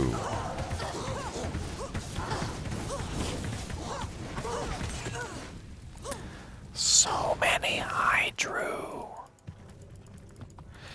Well, I'm pretty impressed with her so far. Even in Players 8 Cows, she was able to hold her own very well. I mean, she doesn't do well in Travancore, but most mercs don't do well in Travancore. I suppose you could always give her some Travancore specific equipment to beef her up. I feel like we could also give her highly physical based damage equipment. So instead of going with Nightwing's Veil and Treachery, we could go with something like Fortitude. We could go with Fortitude, and we could go with Andariel's Visage. Do you guys want to try that out real quick? Maybe a Fortitude Andariel's Visage setup instead of Nightwing's Veil Spired Helm.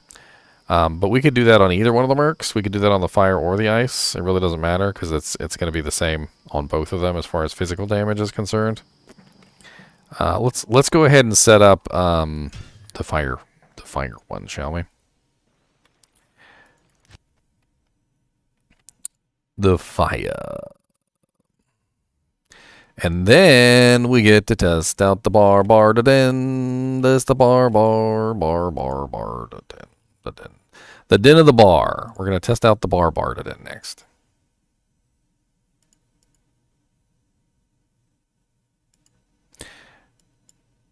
Alright, open.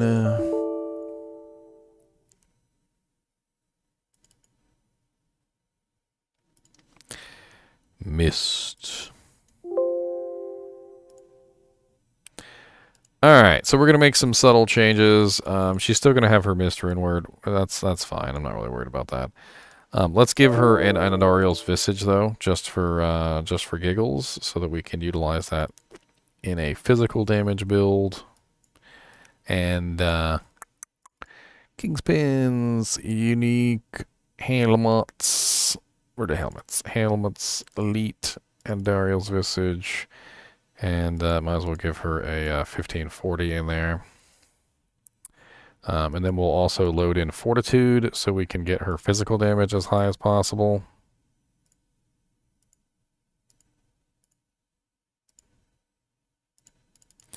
But that's not how I'm going to set her up for her elemental damage.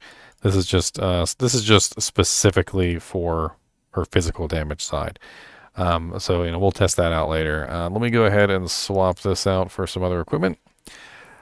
So what is she going to use in her head slot? So this is an interesting question. This is an alien about to burst out of my chest, okay? It is. It is an alien about to burst out of my chest. And he will burst out when he's finished sleeping. Are you finished sleeping? He said no. He said he's still taking a nap. He said you guys leave him alone. He's been taking a nap for 3 hours and 22 minutes. It's a very long nap, okay? It's a very long nap. It's one of those those naps which borders on a sleep.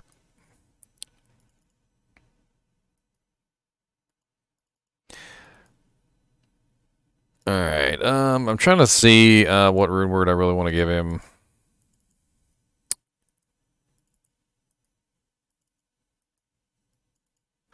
I was honestly thinking dragon.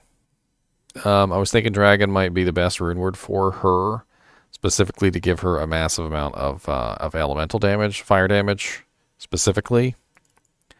I don't have dragon on here though. Why do I not have a dragon armor? Let me see if I have it in one of my other packs. I got several packs.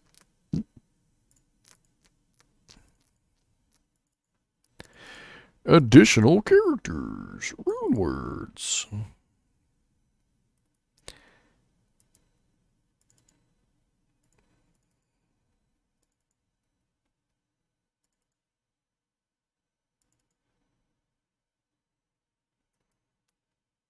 Nothing. All right, so what we're going to do is we're just going to have to import an item. Doesn't matter what it is. And we're just going to have to remove the rune word from it and put something else in it. So let's go ahead and pull in the correct runes that we need. So we need a Sur rune. We need a Low rune. And we need a Soul rune. And we also need a Hell rune to remove the previous runes from the plate. So that should be fine. And then, of course, Dragon is makeable in shields, which you can't use a shield, which is unfortunate. So she's going to need a helmet. I was thinking Flickering Flame might be a good helmet for her, specifically just to give her the negative fire, enemy fire resistance, and the +3 fire skills. So let's give her a Flickering Flame, shall we? Why not? So rune words. Actually, I need a base. That's what I need. I need a base. Armor, helmets, socketed, 3 sockets, and a demon mask, a demon head mask. Great. Flickering Flame, which is, of course, what? Something Vex. Nefball Vex. Something Vex, boys. That's the recipe, and don't you forget something Vex. I am so technical.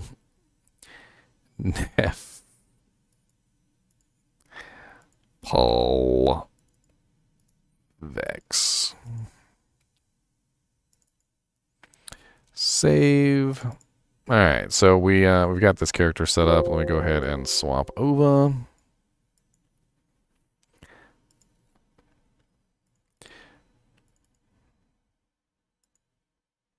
No mercs have the ability to block Danger Dow. None of them.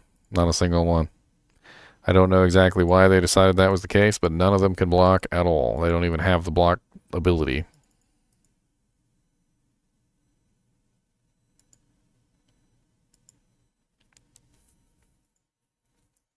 That static is really impressive to bring down the HP of all the monsters nearby. Very AoE, very nice. I think people are gonna like that static field spamming monster. The enchant one, by the way, if you build up enchant as high as possible, he gets like level 58 enchant, which is like plus 568% attack rating, which is freaking nuts. If you're any kind of character that like needs attack rating more than anything else, that enchant merc might be the best in slot. 568% attack rating is ridiculous.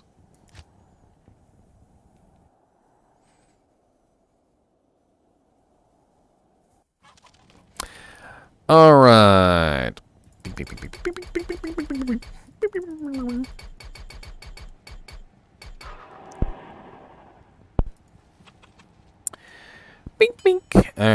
Bink. Da-da-doo, boom. Da-da-doo.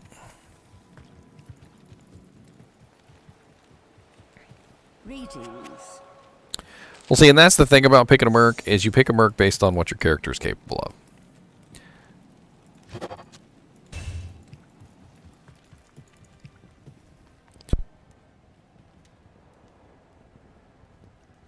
Little alien in my shirt. Got a little alien in my shirt. He doesn't want to leave at all, just wants to kick dirt. He just wants to kick dirt. He's a rude little alien and he wants to bite. Don't let him, 'cause he's just a mite. A rude little alien.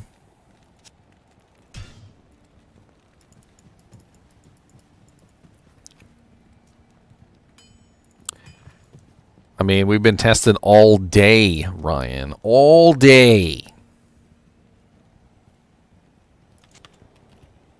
I'll put that to Alright, Hydra. Flickering Flame. Mist Bow. to good use.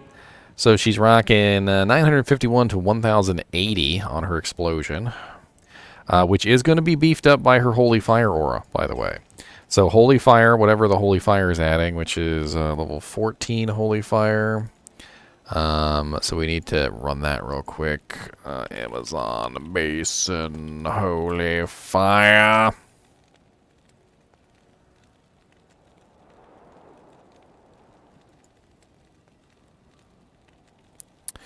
So level 15 Holy Fire is not really a massive amount of damage. It's 69 to 81 fire damage. That's terrible.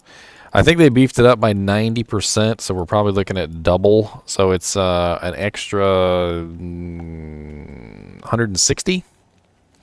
Extra 160 fire damage on the explosion, which because of the way that it works, will actually multiply out nicely. We also get the negative enemy fire resistance, which is also helping. And then we get the piercing effect, which is gonna work out nicely. Let's see how this runs. I'm gonna take her into cows, and we're gonna have some fun with her. That sounds wrong. That sounds wrong. That sounds very wrong. I'm not gonna take her into the cows and have fun with her. We are gonna kill cows. Okay? We're gonna murder them. There's no fun to be had. We don't have fun murdering cows.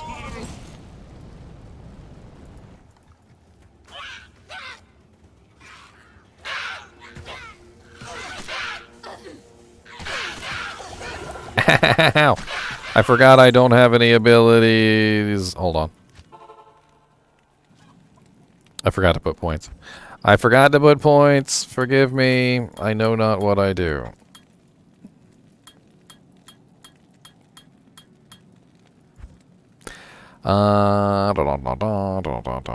Let's support her this time. So let's go freezing arrow, I guess. That'll be fun. Will be the support, and she can be the damage. So freezing. Welcome.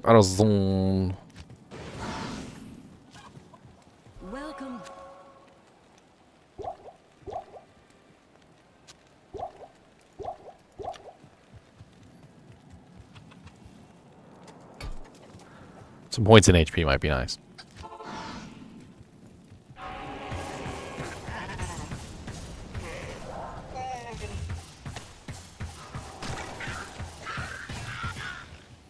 God, I love this.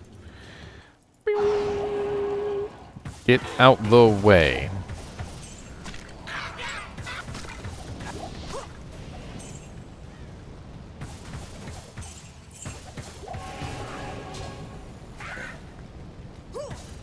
Freezing arrow is so busted in Players 1.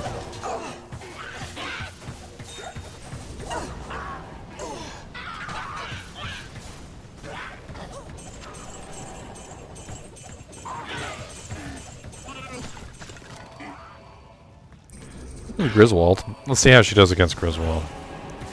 Generally, exploding arrow fares very poorly versus single targets. It's always been that way.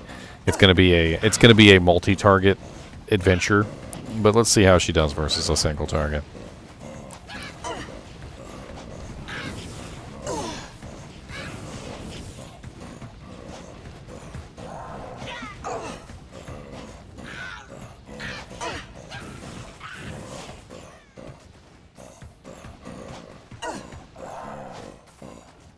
I feel like people go facet happy on the mercs. They don't quite understand how facets work. Facets by themselves are not gonna do it. You need plus to skills. Plus to skills is got to be a balance. So you want facets, but you don't want so many facets that you're giving up all your plus to skills for it. Let me rock you guys with some math, and let me see if I can show you how this works. I'll even bring the calculator up on the screen. You guys can see a calculator. I know you guys love calculators. That's why you came to this stream. You were like, you know what? I want to see a calculator today, and that's why you came onto my stream, because you want to see a calculator. Okay, so let's pretend a mercenary is doing 100 damage, right? So we have 100 fire damage. You add a facet, which adds plus 5% to that character's damage, which means he's now doing 1 of 5. It's not very much. You also add negative 5% to the enemy resistance, which means you're getting another plus 5%, which is going to be a total of 110.25. Okay. Now, plus 2 to skills or plus 3 to skills can be the equivalent of an extra 100 damage, right? So you could be looking at 100, which is then multiplied by another 100. So we're looking at like 200. So let's go to our character, and we'll actually test this in real time. So right now she's got 1,105 to 1,246. And if we take off her helmet, which gives her plus 3 fire skills, she goes down to 926 to 1,041. So she's losing effectively, what is that, 200? I'll put that to good use. Yeah, she's losing effectively like almost 200 damage for taking off the helmet. And that's before you calculate in the negative enemy fire resistance. I'll put that to good So use. that 200 damage calculates out with the percentage. So when you're rocking your percentage and you're trying to say, okay, well, I've got a 4-faceted item on this character. So I've got say 1,000 damage plus 4 facets, which is 5, 10, 15, 20, right? So plus 20%.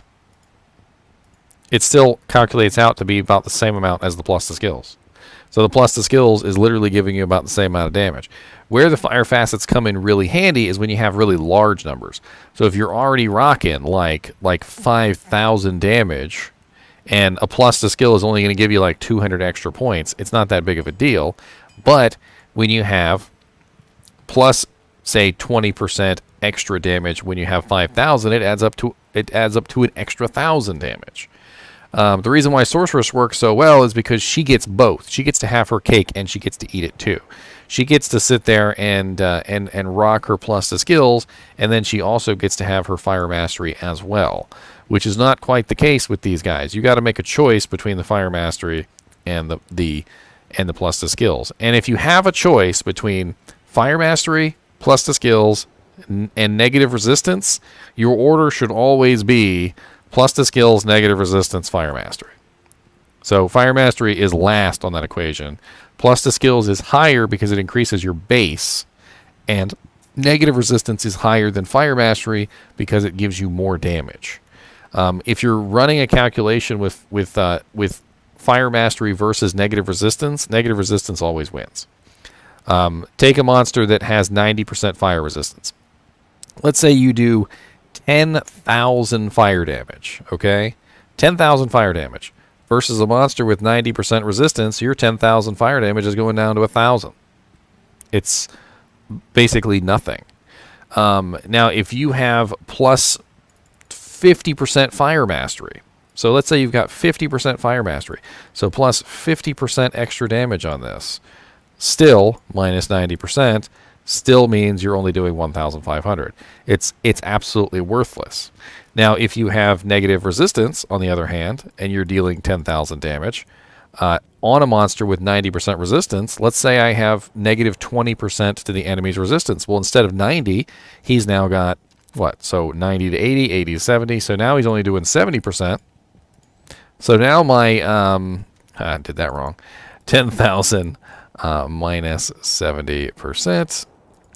So now I'm still dishing out 3,000, which is way better than the 1,500 that I got from the 50% fire mastery.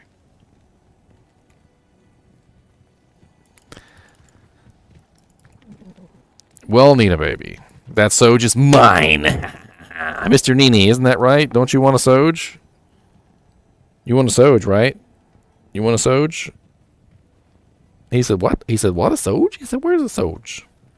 He said, I'll take a Soj. All right, so let's test out her in cows, shall we? We got the leg. Let's go test her out in cows. Let's get this calculator off the screen. Yeah.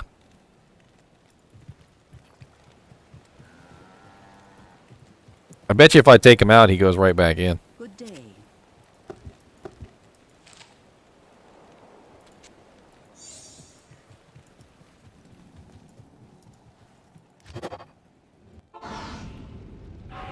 What's up, CJ? All right, so are we on players 8? Let me double check this before we go any further. No, we're not. Okay, players 8, apply. It's locked.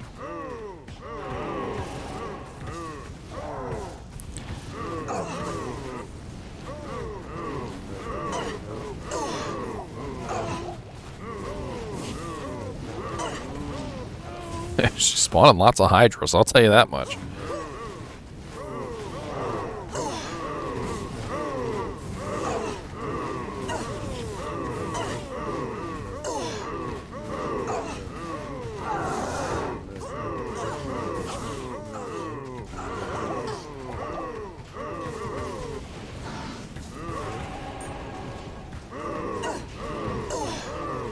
So I'm not really as impressed with her exploding arrow damage as I was with the freezing arrow. The freezing arrow is very crowd control.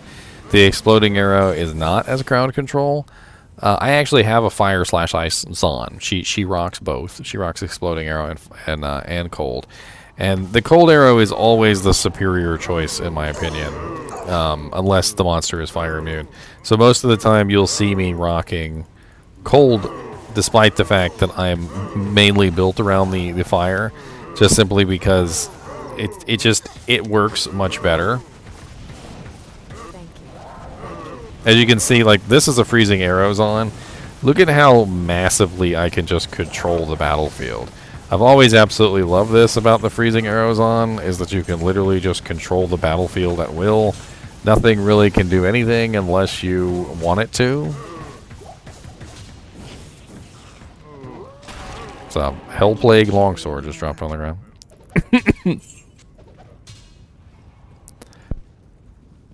I feel like they need to do something to the fire one. Maybe she needs, I'm gonna say that she probably needs Immolation Arrow. She probably needs Immolation Arrow, come to think of it. I feel like the exploding arrow just isn't good enough for her specifically, and the exploding arrow would probably work better on her. The ice one I feel like is going to be the superior choice here, unless you need corpses. If you need corpses, you know, maybe.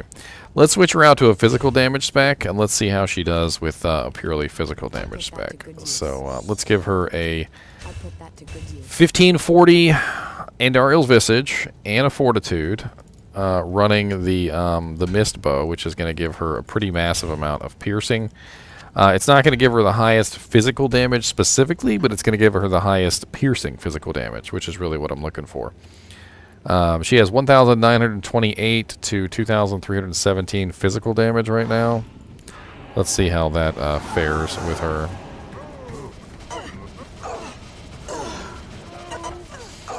I mean, she's smacking okay.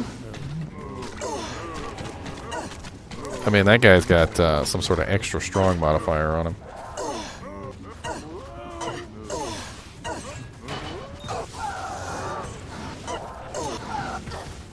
Let's also throw in Inner Sight Just to make sure that she's hitting the targets. She might have attack rating issues, I'm not sure.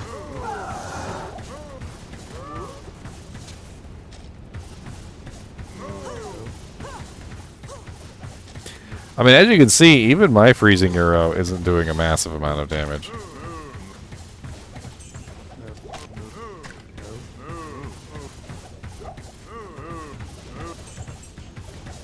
I mean, together we seem to be doing okay. But separately, not so much. Player's aid is a little tough.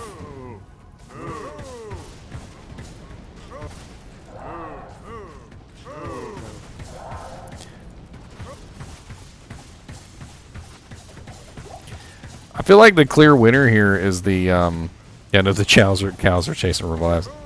I feel like the clear winner here is the cold merc. The cold bow girl I think is far superior to the fire bow girl. Just in general. I think if you were gonna use one of the two, the crowd control on the freezing arrow one is just too good to pass up. It keeps her alive. It helps control the monsters better. Makes it much easier for you to do what you need to do. I think in general.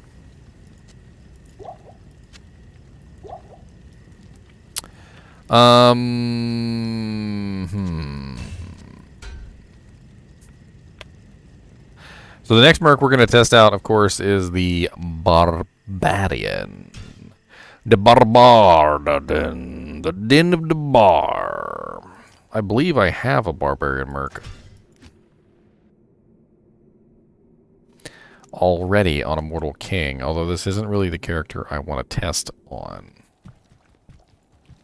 Let me double check and see if he's actually running the Barb merc. No, he doesn't even have a merc. Never mind. The blah blah blah blah blah blah blah the blah blah blah blah the blah blah blah blah blah blah blah. I'm trying to think, like, who would we want to test the Barbarian merc on? I feel like Amazon is a good choice. I mean, sorry, Sorceress is a good choice. I feel like Sorceress is a good choice for a Barb merc. Perhaps we should do a test for the Barb merc on a Sorc. I do have a test Sorceress here. Where is she at? Flaming Cheeto. Should we do Flaming Cheeto? Flaming Cheeto might be a good choice. She's an enchant sorceress, and I feel like an enchant sorceress could probably get best use out of a Barb mercenary by obviously enchanting the merc, providing him with some form of support, and just in general being a boss hanging out in the back. A boss. I bet you need some help. Jamali, what you running, Jamali? You got some junk.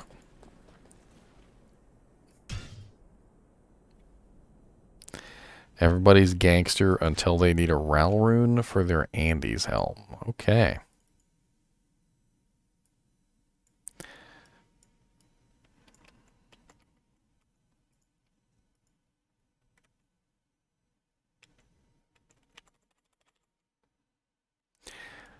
All right. Open sesame.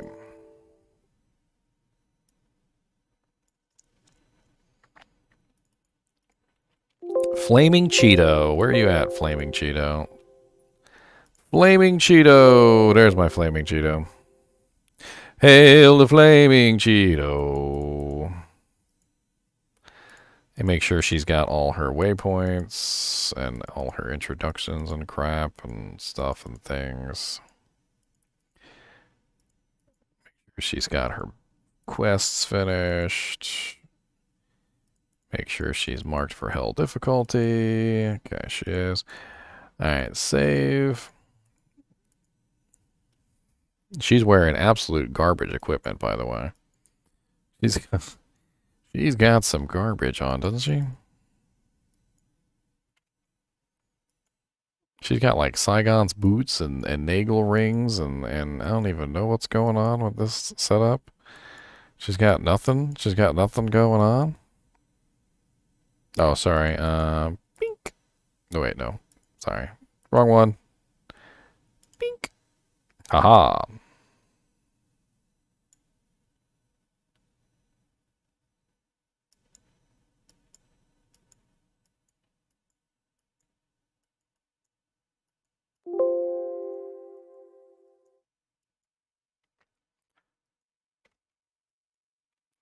I was hoping I didn't have to set up this sorceress, but I guess I'm going to have to set up this sorceress anyway.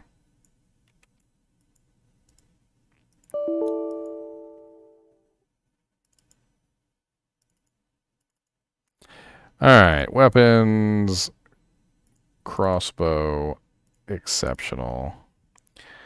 Demon machine.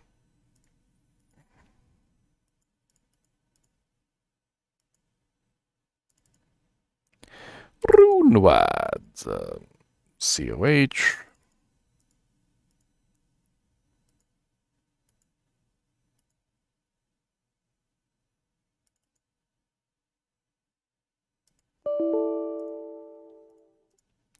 Let's get her dual spirits. Actually, you know what?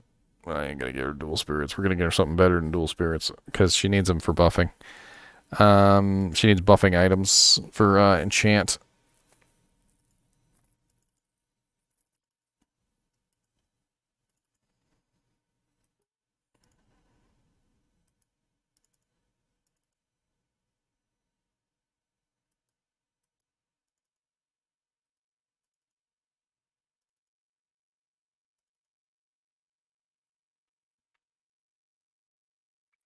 Good lord.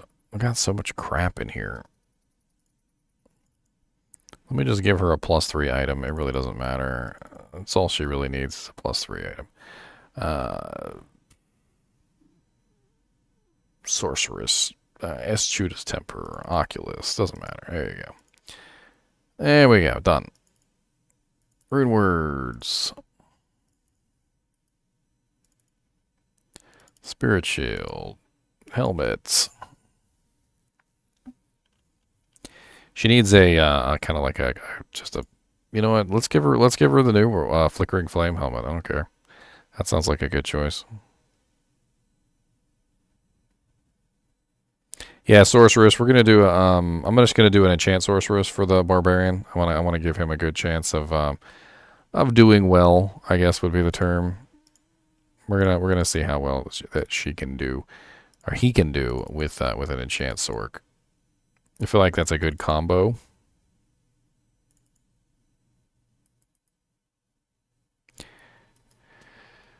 Da, da, da, da.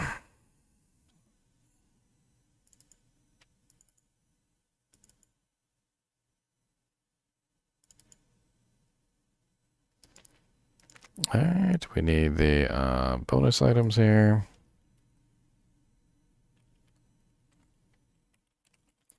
I'm going to give her a flickering flame too, because why not? +3 fire skills. She's a fire source. Absolutely don't see any reason why not to give her one. She can just use it. It'll be the fire skills that she needs along with the... I'm also going to show you what a real exploding arrow is like. This will be fun.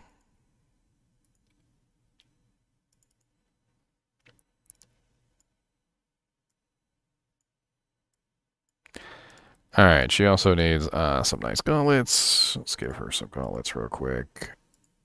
I'm trying to do this all really quickly. I know you guys don't want to watch me edit characters all day long. Or maybe you do want to watch me edit characters all day long. Maybe you do. You sick. You sick.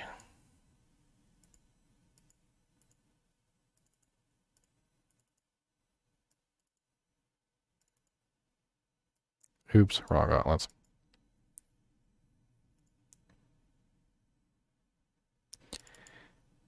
Here we go. And we need a...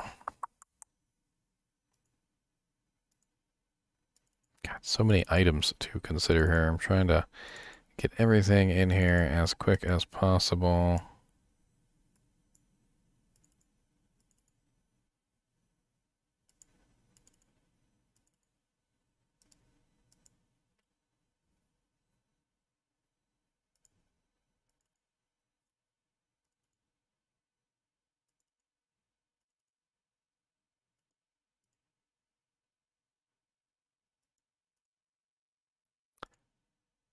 Alright, we should be good. I need a shale rune for the bow.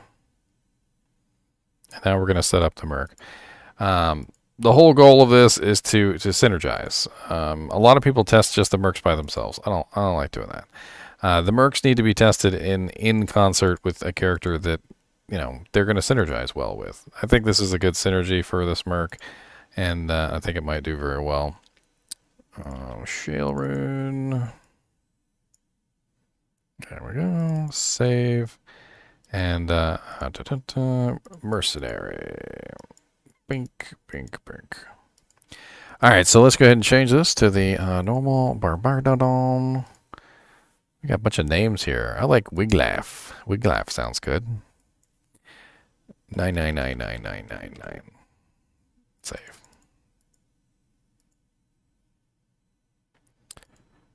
Alright, so what equipment do we want for the mercenary? That's the question. Specifically, it would probably be good if we had something with lower resistance on it. So a Plague Rune Word might be a very, very strong starting point here. I think Plague is probably the best choice for this particular setup because we got lower resistance. It's a fairly nice rune word. We're definitely going to put this in a relatively sweet weapon. I'm trying to think exactly what weapon we would throw this in. The only two weapons that we can put it in, right, because it's a 6-socket rune word. Or hold on, let me just double check here. I think it's 5-socket. I typed that in wrong. Typos. Okay, it's only 3-socket actually. So we could throw this in a decent one-handed for speed, or we could throw it in a decent two-handed for damage. We also get a double damage bonus for rocking one-handers, so I'm kind of leaning toward maybe a one-hander. But what would we put it in for one-hander? Something F, so not a phase blade. Has to be a sword. Cryptic sword, maybe?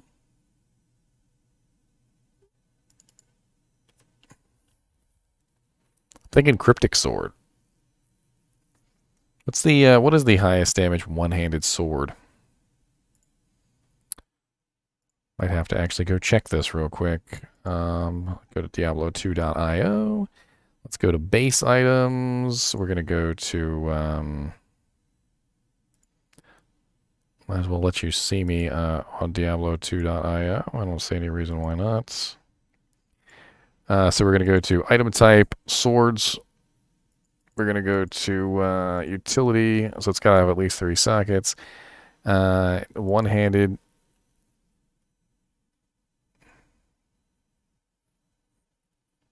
Well, that's for physical damage, Palantius. We might test that out as well.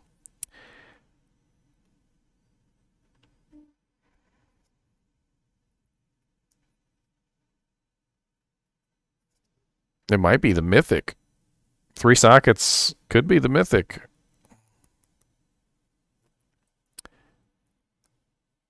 Let's take the sockets off real quick because I think it might be messing with it. And let's put elites. So cryptic is 5 to 77, has a very large range. Base speed -10 though, it's a very fast weapon. Conquest has a much better range of 37 to 53. Mythical Sword also has a much better range. But Cryptic is definitely a lot faster. I'm definitely liking the speed of the Cryptic. The Atigan is max sockets too, unfortunately, but that's -20. Yeah, I did that on purpose. So yeah, let's do Cryptic. I think Cryptic might be our best choice. So we'll make a Plague Cryptic Sword. Alright, so I'll just bring in a sword, it doesn't really matter, and I'll just convert it into a cryptic. It's the only way I'm going to be able to get a cryptic. It doesn't I don't have any files for a cryptic sword. And let me bring that up on the screen too so you can see that. Bink. So we're going to go to item code, item type code, and we're going to change this to a cryptic sword. Cryptic. There it is. And we're going to go to other. We're going to make sure the sockets are correct. 3.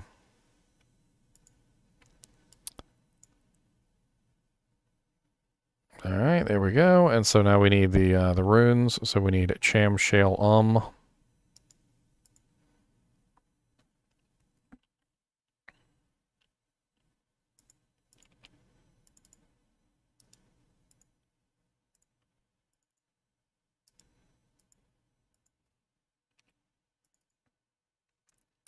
Cham Shale All right, so let's save that. I'll make it on live because it'll probably work better.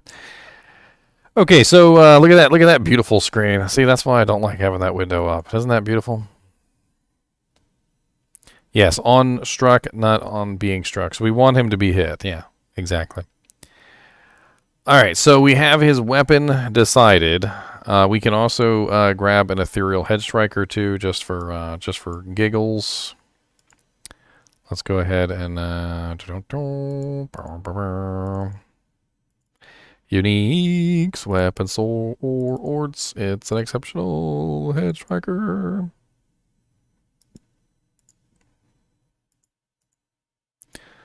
Let's also grab a 1540 jewel to put in that thing. A 1540 jewel would be nice.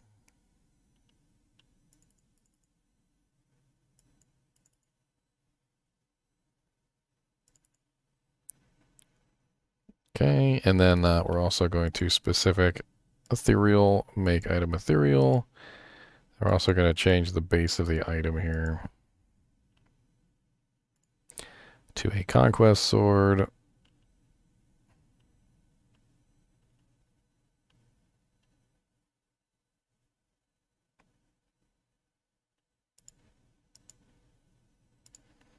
Make sure the sockets stayed the same, which they never do.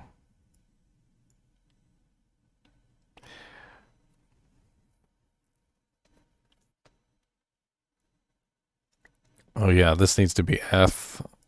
Thank you for reminding me. I don't know why it always edits in the item as indestructible. I don't understand.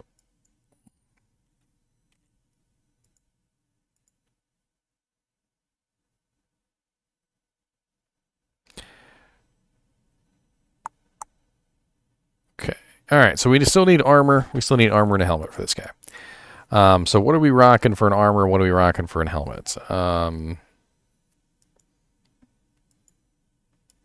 I'm kind of torn. I don't know exactly what to do for the armor. We could give him fortitude for more physical damage and obviously more defense. We could give him a duress. I feel like maybe duress and G-face might be a better combo here because we would give him a rather large amount of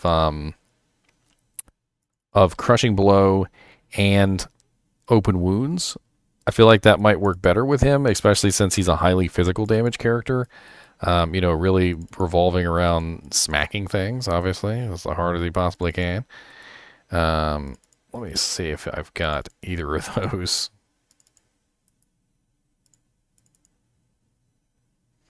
I don't have a duress.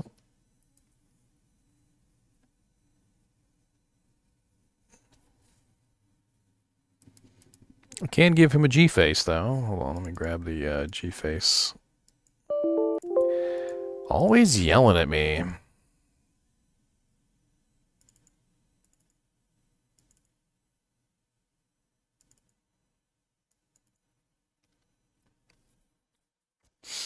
And we'll probably socket that with another 1540 jewel. Why not? And then duress. We're going to get him a duress.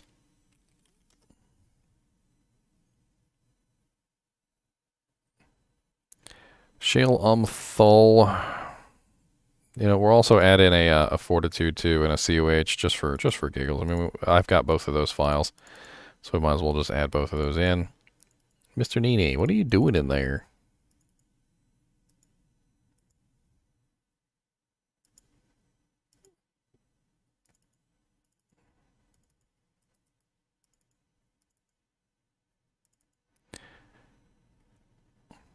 Alright, Shale Thul. So we need a random 3-socket armor. Doesn't matter. Just something that we can remove the rune word from. Enigma. Let's crash an Enigma. Why not?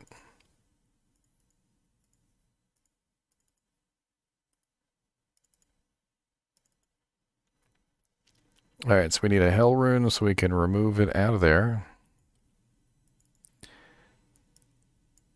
And we also need a shale umthal. So shale.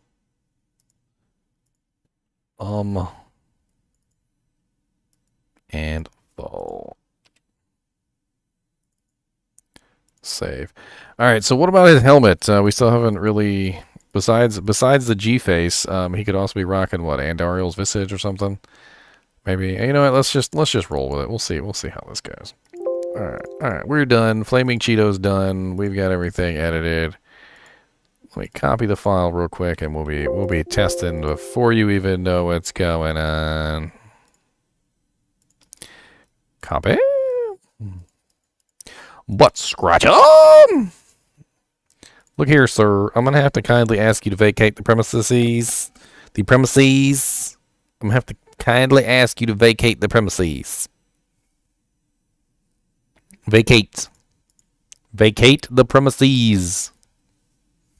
Well, fine. Don't vacate. I'm gonna serve you an eviction notice, sir. Don't get evicted. I will evict.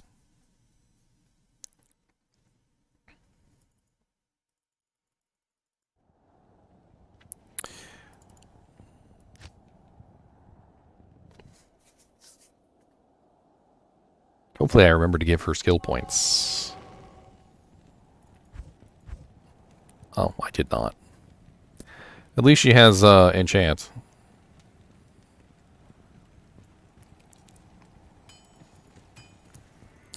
Alright, Merc. Let's put your gear together, shall we? Alright, so I need to make you... What is in there? There's a bunch of junk in there.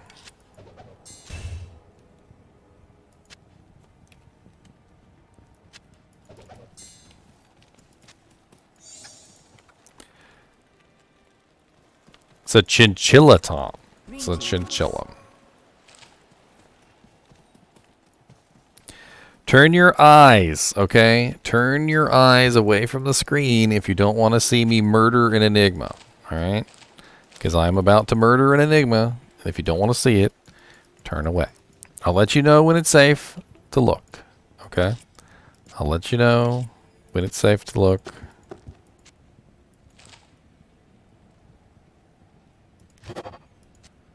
Okay, it's safe.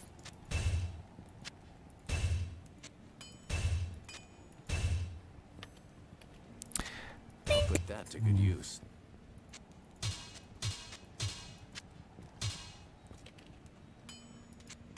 I'll put that to good use. Ooh, cleansing aura too. Yes, I love cleansing aura.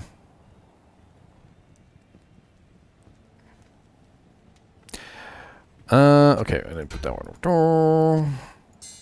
Nice 1540 in the G face. I'll put that to good use. And then also enchant. So, go ahead and need to enchant myself, and I also need to enchant Wilgaff. So he should be rocking some pretty impressive damage, hopefully, between the enchant, the attack rating bonus, all the nice little things. We'll see how this turns out.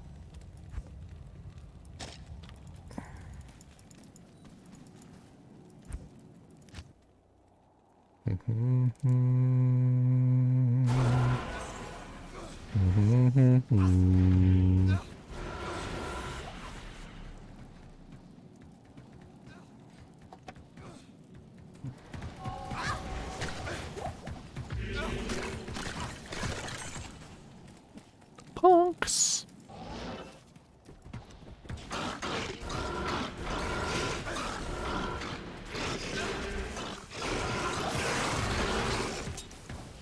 I love it. I always love enchant sork bow girl sorceresses.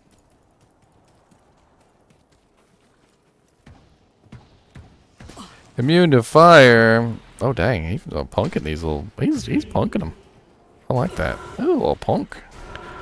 He said, "Get out my way." He said, "You don't own me." We're gonna have to test him in cows.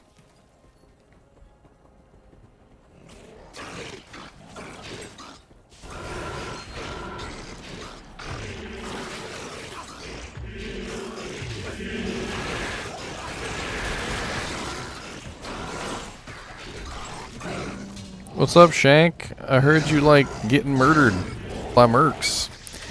Okay, well that was really kind of honestly just broken impressive for players 1. He's doing perfectly fine in players 1. Let's up this to players 8. Let's get this in a more dangerous zone for him. Let's go do cows. That sounds like fun.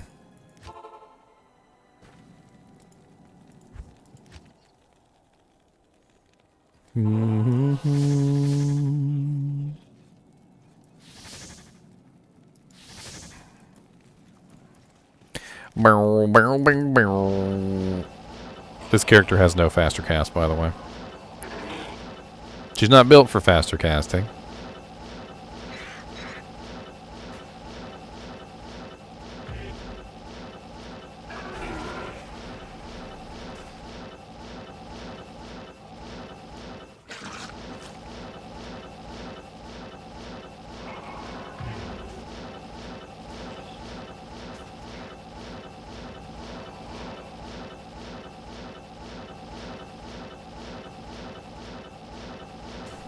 The hell?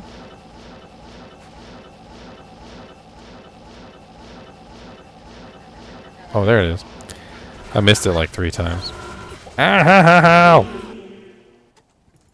That's what I get for teleporting directly into a bunch of monsters with no faster hit recovery.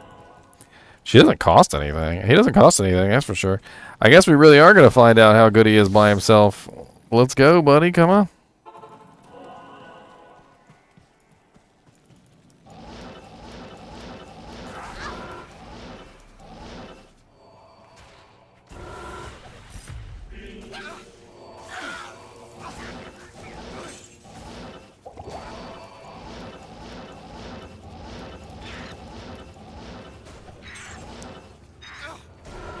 This is players 8, by the way. As I think it is. I did change it, right? I did change it. Yeah, okay. This player's 8, by the way.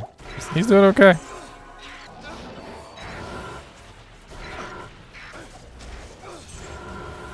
Try and get in there. Punk them suckers. Give me some of them potions. I'm dying.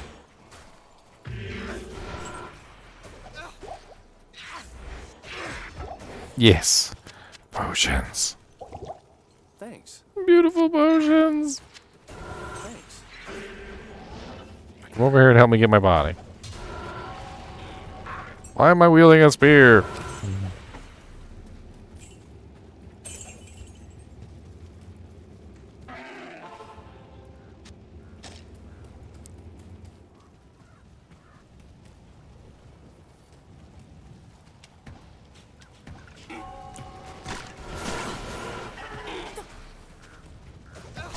Oh, I need to enchant myself again. Proper enchants.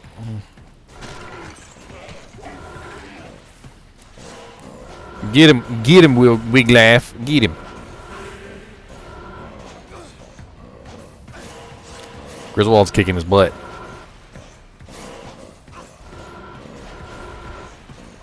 Of course, I didn't give him any lifesteal, did I? I didn't give him any lifesteal. That could be a big issue. He has no lifesteal. Unless there's lifesteal. Is there lifesteal on the, ow, painful. Is there lifesteal on the sword?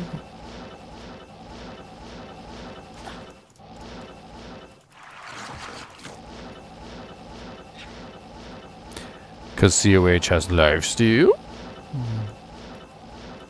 We can change out his equipment. I got a couple pieces. Let's see. We'll see what we can do. Yes?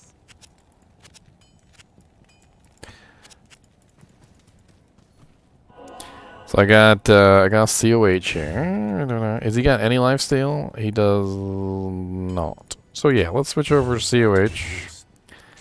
Let's see what kind of change that gives him.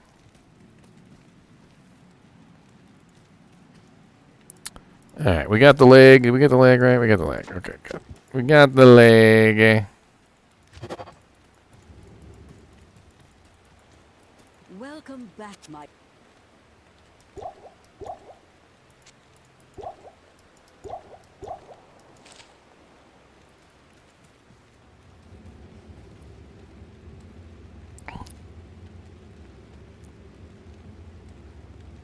this. I'm gonna pull it out. He's gonna go right back in too. Come here, Mr. NiNi.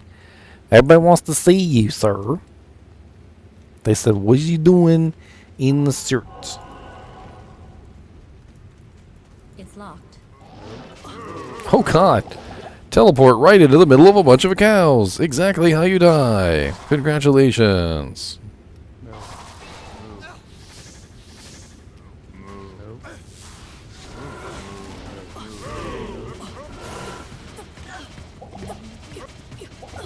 No, get out of the cows. Oh God, fanaticism cows. So many cows. This character is not set up for teleporting around being a derp. Good day. She is not set up for derping. I need a less derpiness.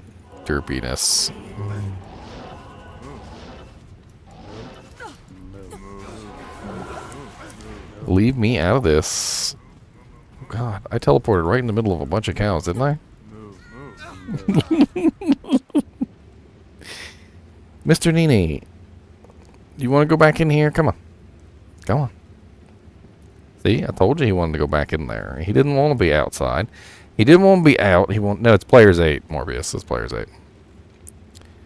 Players 8 is part of the issue. The sisterhood welcomes you.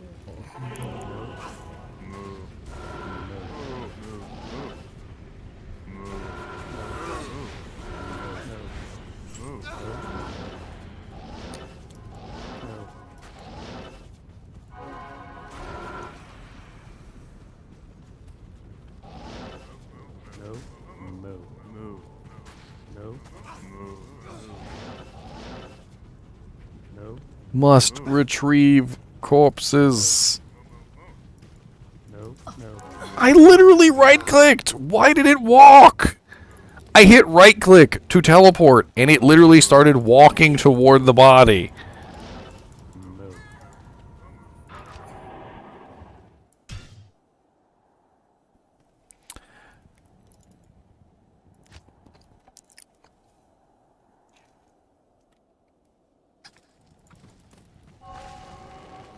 Come on, Wiglaf. Let's go somewhere where it's not completely murderous, full of cows, I suppose. Let's still do players 8, though. I think I'm having trouble in cows with this character, not necessarily him having trouble in cows. Serenity now. Serenity now! You know that doesn't work, Danger Dell. That just builds up the rage and it blows up later. Don't suppress the rage, Danger Dell. Don't suppress the rage.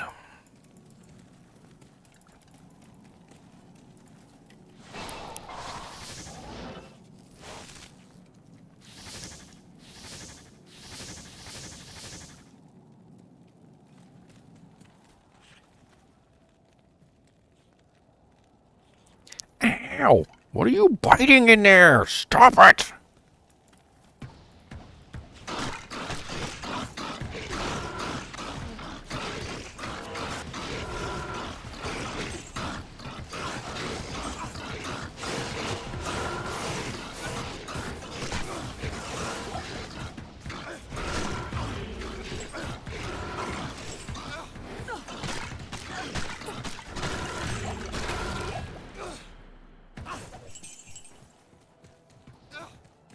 I'm really liking the lower resistance with any kind of elemental build. It's definitely nice to have that lower resistance proccing over and over again.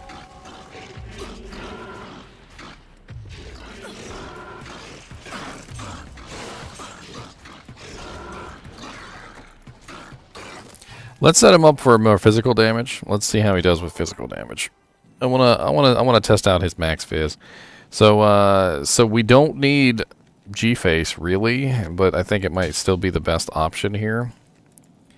So let's set him up with the Ethereal Head Striker with a 1540. Ethereal Head Striker Conquest Sword, mind you. And I'm trying to think if Chains of Honor is the best choice here. I feel like Fortitude is probably the better choice, but we don't get lifesteal with Fortitude. He will be more defensible with Fortitude, though. I'll put that to good use. I'll put that to good use. Let's see how hard he smacks with Fortitude, and then we'll go back to Chains of Honor if he has trouble with Life Leech. Where do we want to go? Let's go River Flame. Why not? Not too many physical immunes there. We can really kind of test him out.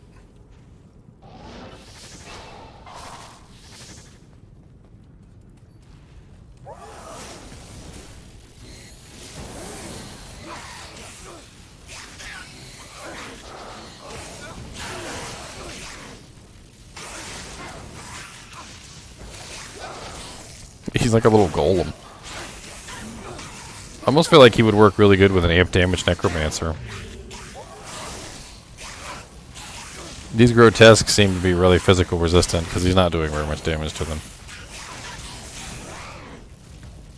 Doing much more damage in fire to the grotesques. The stranglers, on the other hand, he smacks and they die in like 1 to 2 hits. Yeah, I mean, that's kind of like the general thing about mercenaries. Is some people are more interested in getting them to do damage. Some people are more interested in getting them to tank. You could set him up as a really strong tank, and I feel like he would do really well as a really strong tank. He could basically be your golem, without a doubt.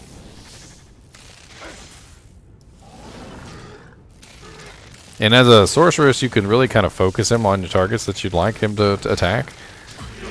That's pretty nice for Players 8 Maw-Fiend. He's not doing bad there. Players 8 Maw-Fiends have a lot of HP.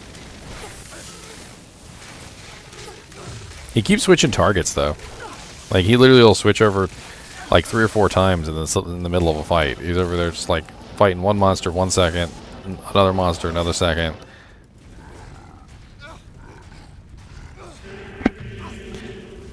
He doesn't really focus. I feel like that's part of his issue, is he doesn't focus.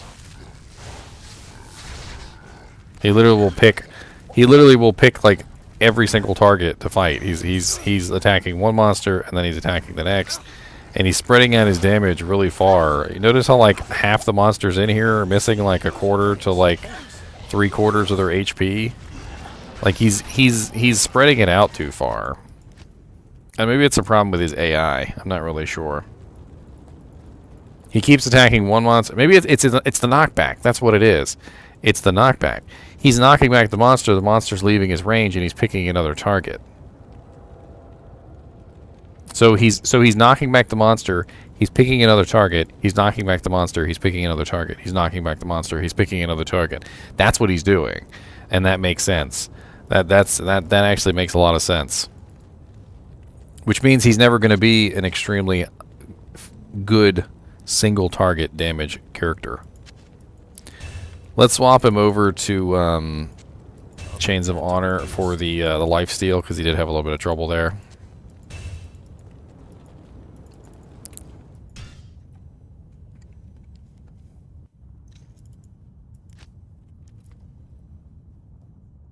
Concentrate could be a better choice, yeah. I feel like the knockback on the bash is a bad thing, just in general. It can be a good thing in certain situations if you're just trying to keep monsters away from you. It certainly would probably help him help him tank a little bit better. I forgot I'm dead. My body was sitting in my body was sitting in Pandemonium Fortress, and I didn't even click on it.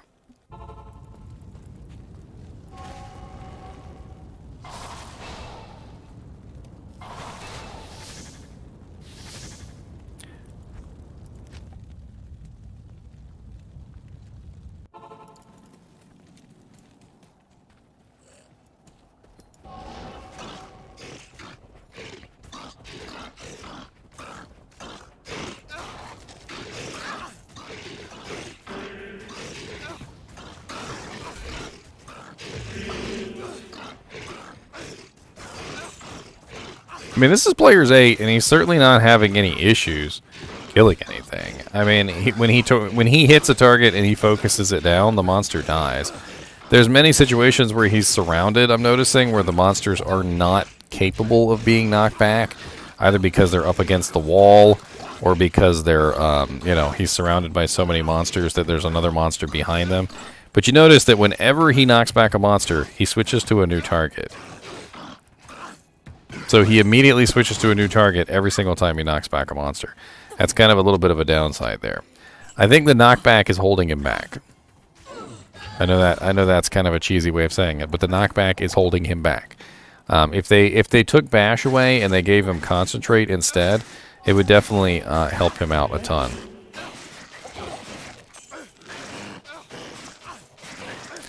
I mean, as we all know, knockback in physical damage and melee damage is not a good thing.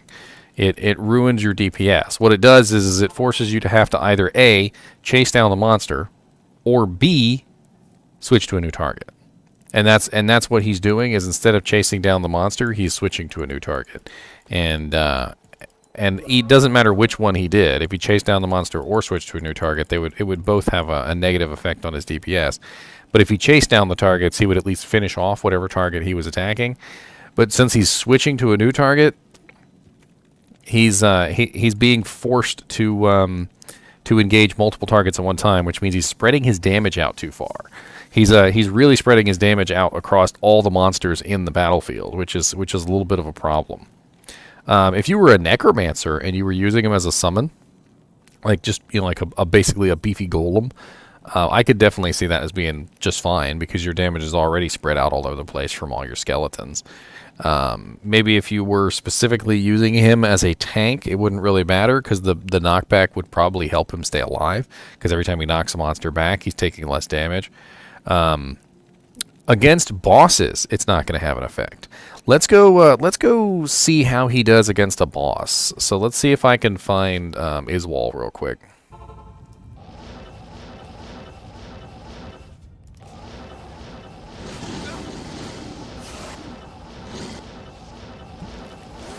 That's the interesting thing about knockback, is knockback doesn't work versus certain monsters. So like bosses and things like that.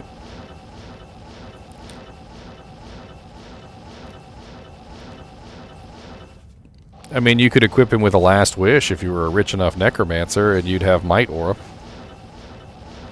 You could also equip him with a Flickering Flame to give him Resist Fire Aura, and then you could also equip him with a Bramble or something like that for Thorns. He could be rocking like 3 different auras.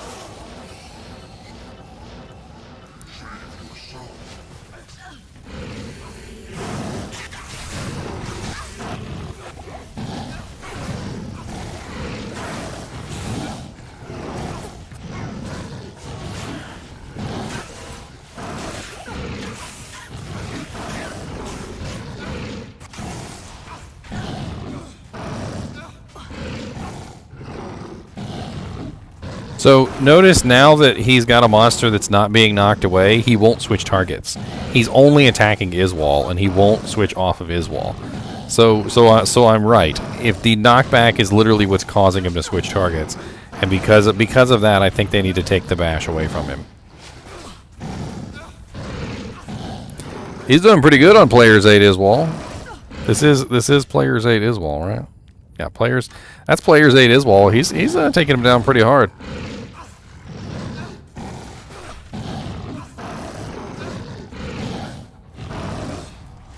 Of course, the Crushing Blow is now having a diminished effect, so he's no longer getting the Crushing Blow from G-Face. Well, I mean, he still is, but it's not as good. He's just chunking them down. That's not bad. That's not bad. That's Players 8 Iswal, too. That's not even... He probably would have wrecked Players 1 Iswal. Let's check and see how he does in Players 3, which would be more along the lines of what most people actually play. Let's take him somewhere like Ancient Sway. Why not?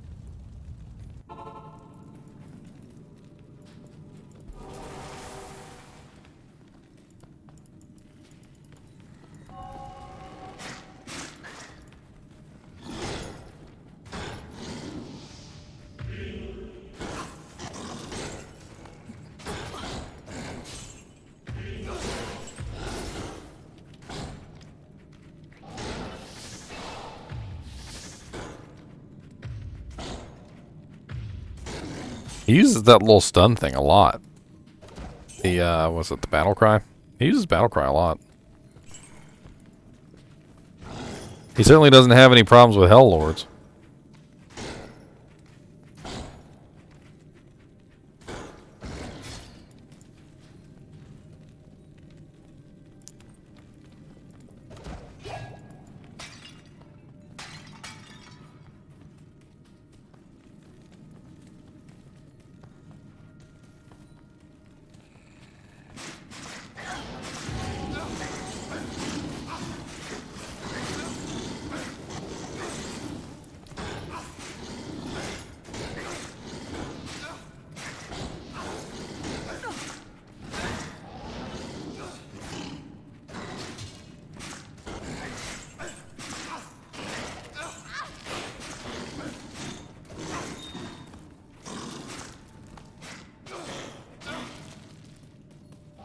I mean, players 1, he does absolutely great. Players 3, he does fine. Players 8, he might struggle a little bit, but I think most characters and mercenaries start to struggle in players 8. I mean, he's not doing terrible, and supported, I think he would be doing just fine. Like, if you were an ice sorceress using an ice spell, he would be doing just fine. You'd be cool chilling everything down. You know, if you were in the cows, and I don't know. I'm not sure about the cows because he's going to get swarmed. It's part of the issue with all the mercenaries in the cows is they get swarmed. Try him out in Travancore, players 1. Okay. Players 1, Trav.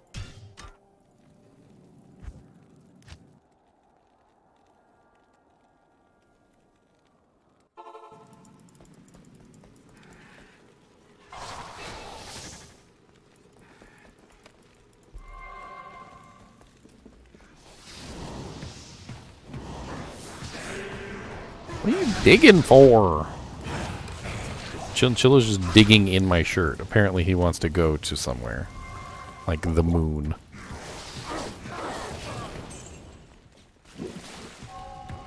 Ow! Stop digging!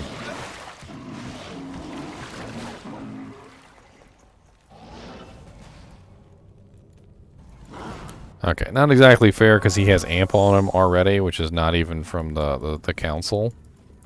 I'm not even sure where the amp came from. One of the monsters on the way to the council.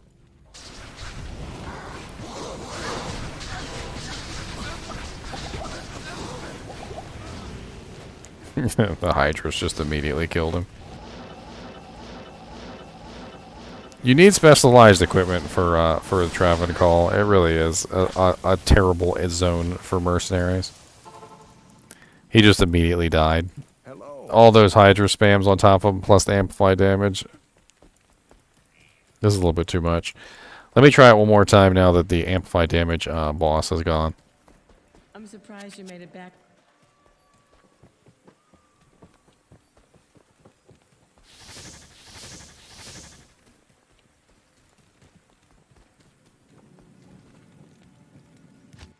Oh, most mercenaries can be kept alive. Are you coming out or no? Come out. Come on. You've been in there like for 7 hours. Okay, 4 hours and 30 minutes, but you've been in there for a really long time. Ow! Biting does not get you in, sir.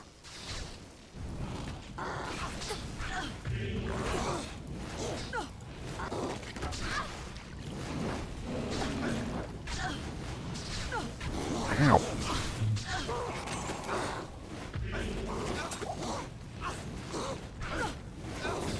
No, you don't.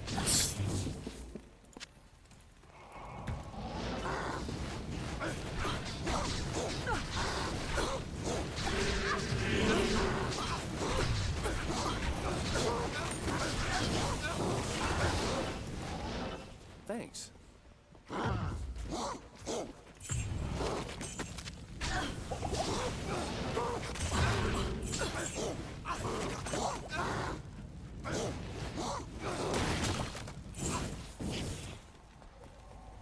Oh, 99.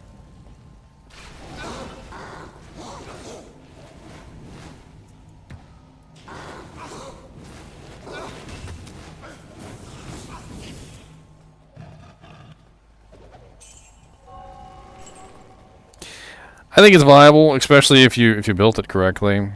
One thing that you could do that would probably make it even more viable, in my opinion, would be to make a barbarian helm, flickering flame. So find yourself a really nice barb helmet, something with plus to stun, plus to bash maybe, plus to battle cry, something that's going to beef him up, and then throw Paul Vex in there and put that on him. I feel like that would be a really strong effect on him, because he'd get the fire aura. He would also get the +3 to skills of the 3 different things, and then he would also get the negative enemy fire resistance. You could throw enchant on him. The fire skills doesn't really help him out, but I don't know. Look, sir.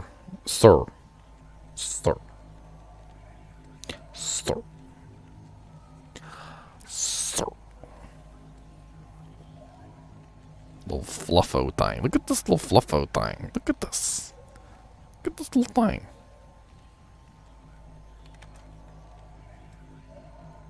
It's Captain NiNi time. That's what it is. It's Mr. NiNi time. Here we go. Oh, Mr. NiNi. You want to say hello to everybody? You want to say hello? Look at you, so dark. You got like the black fur and the gray fur and he's got a little white tum tum. He's got almost like literally jet black on the top, but he's fluffy white underneath. Look at this, fluffy white on his tum tums. Listen, leave my tum tums out of this. Tell me what to do.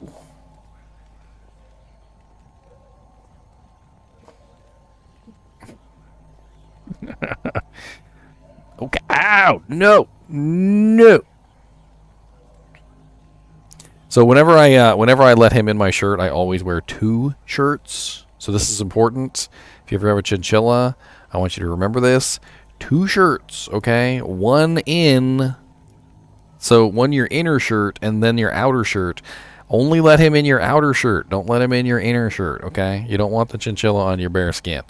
I always have an undershirt underneath of the shirt, and then he's on top of the undershirt, so that he's not just like ripping my flesh asunder. Ripping my flesh asunder.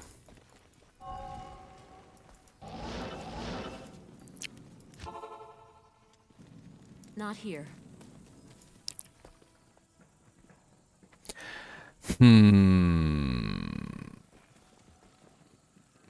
I really want to swap out his G face for like an Andes or something.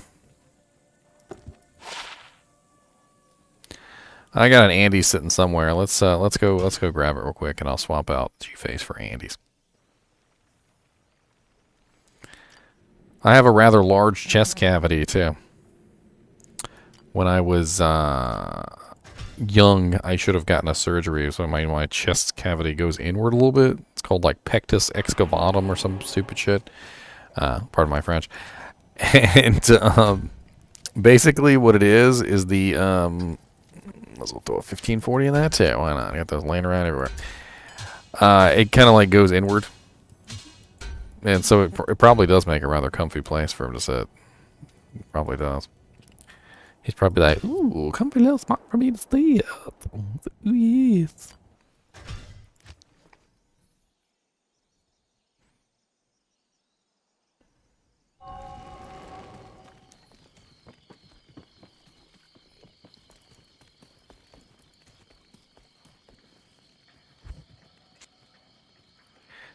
I'll put that to good use.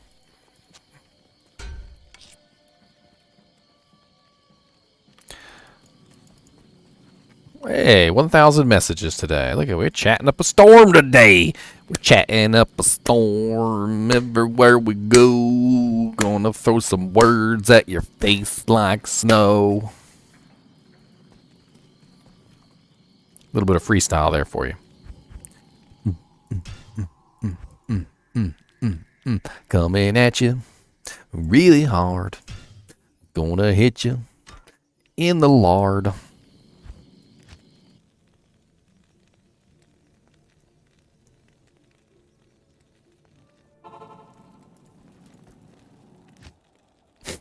Gonna hit you in the lard. Now that's an interesting one.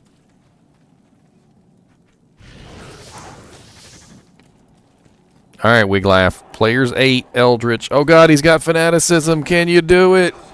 Can he go all the way? Can I go all the way? Ow. Stop beating me.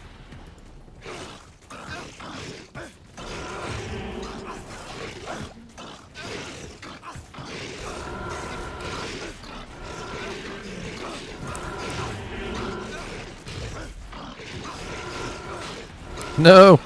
Stay alive, Wiglaf. You can do it. I believe in you.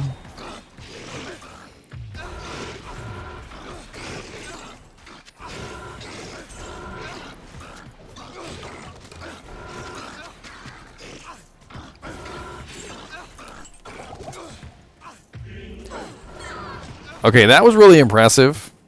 Not only was there a fanaticism eldritch there, but he also was amplify damaged. So amplify damage and fanaticism, and he still managed to take it. That was pretty impressive. That was pretty impressive. Amp and fanaticism is enough to kill my freaking paladin half the time.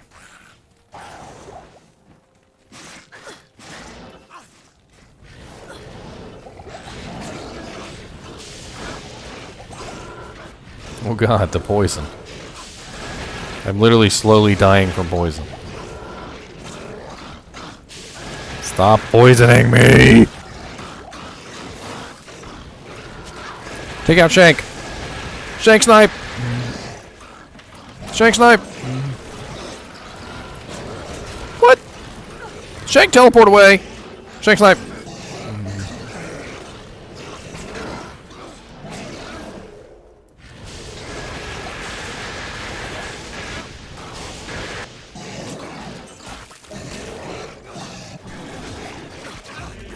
Freaking plague bearer.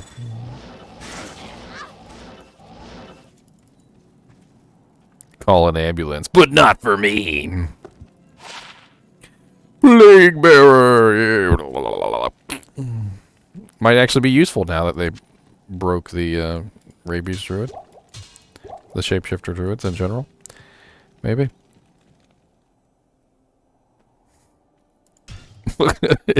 Maybe.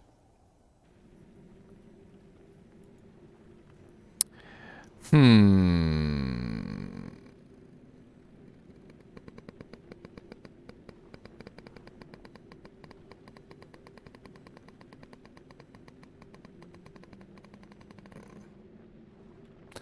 starving.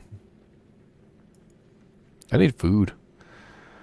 Red Warrior needs food badly. I already did all the Act 3 mercs, Andrew. You missed it. You missed it. Oh yeah, let's do the Act 4 mercs. Good idea. Let's do those Act 4 mercs. Let's go to Tyrael. Let's see if we can hire the new Act 4 merc. Let's go Act 4 merc. Red Warrior needs food badly. Red Warrior is about to die. Blue Warrior needs food badly. Long ago, I swore an oath to watch over the Horadrim and their descendants. As Deckard Cain is the last of their esteemed order, I will not allow him to perish here so far from the lands of his birth. Be at ease, hero. I know that he is your friend. He shall come to no harm. It is good to... Long ago, I swore an oath. Hello, starving. I'm Morbius. Dad level jokes. The dad jokes. Oh, Lord. Da da da da. It's a dad joke. Da da da da. It's a big dad joke. Da da da da. Da da da. It's a dad joke. A dad joke. A dad joke. A dad dad dad dad joke.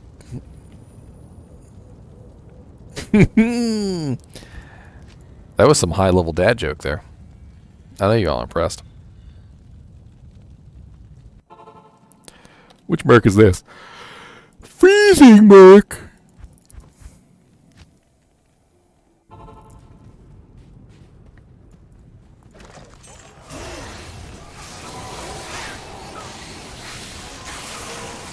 Coming at you hard like Superman. Gonna hit you hard in the big old can. I'm not going to let you kill me. I'm not going to let you kill him.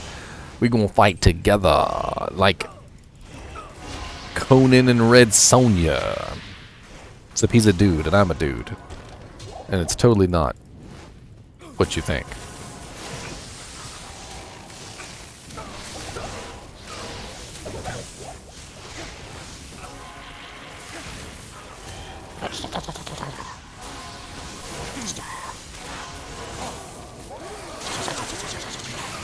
Oh god, immune to colds. He can do nothing. Nothing.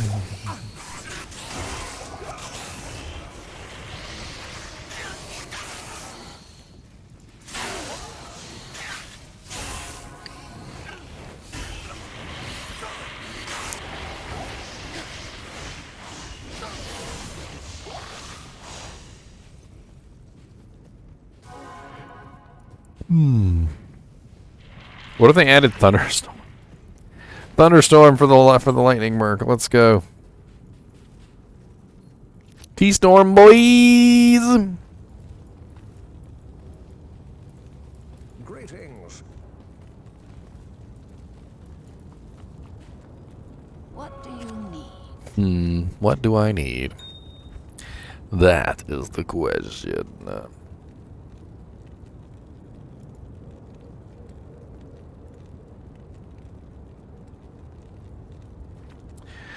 So I'm going to take a minute, and I have a really cool opportunity to do a new game on stream. We're going to do this game on stream. It's going to be fun. I had a chance to talk to the devs, and we set up a little event, and we're going to do this on Screamaleams. Let me pull this up here. So this is their website. Let me full screen this jank. So it's called Mortals and Monsters Blood Orc, and we're gonna have some fun playing this on the 7th, February 7th. Y'all be there. I'm gonna give away 4 free copies of this game too. Why not?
So it's yeah, it's kind of loud. You could always turn down the volume. So this game is going to be kind of like a tower defense game. It kind of really gives me the vibes of like Warcraft back in the day, like Warcraft 2. I kind of liked the graphic style, and it looks kind of cool. It's made by Wadcast. It's only two people, a two-people dev team. It's going to be interesting. I'm gonna play that on live. We'll have some fun with it. I've always loved tower defense games. I've played a lot of tower defense games over my my gaming career. Tower defense games have always sucked me in. Like I don't. There's just this subtle, you know, like, oh, you can do a little bit better. You could put this wall here. You could put one more tower. You could you know, budget your money a little bit better. You could maybe you know, get this soldier instead of that soldier, and there's all these like various ways that you can go, and it's always really engaged me. So it's gonna be fun to play that. Like I said, I'm gonna give away 4 keys of that on launch day. So I will I will probably do them in some way. I'll give them away to specific people. Maybe I'll do like little trivia contests or something. I'm not sure exactly yet. I still got a couple days to figure it out. It's not until the 7th. So, yeah. Yeah.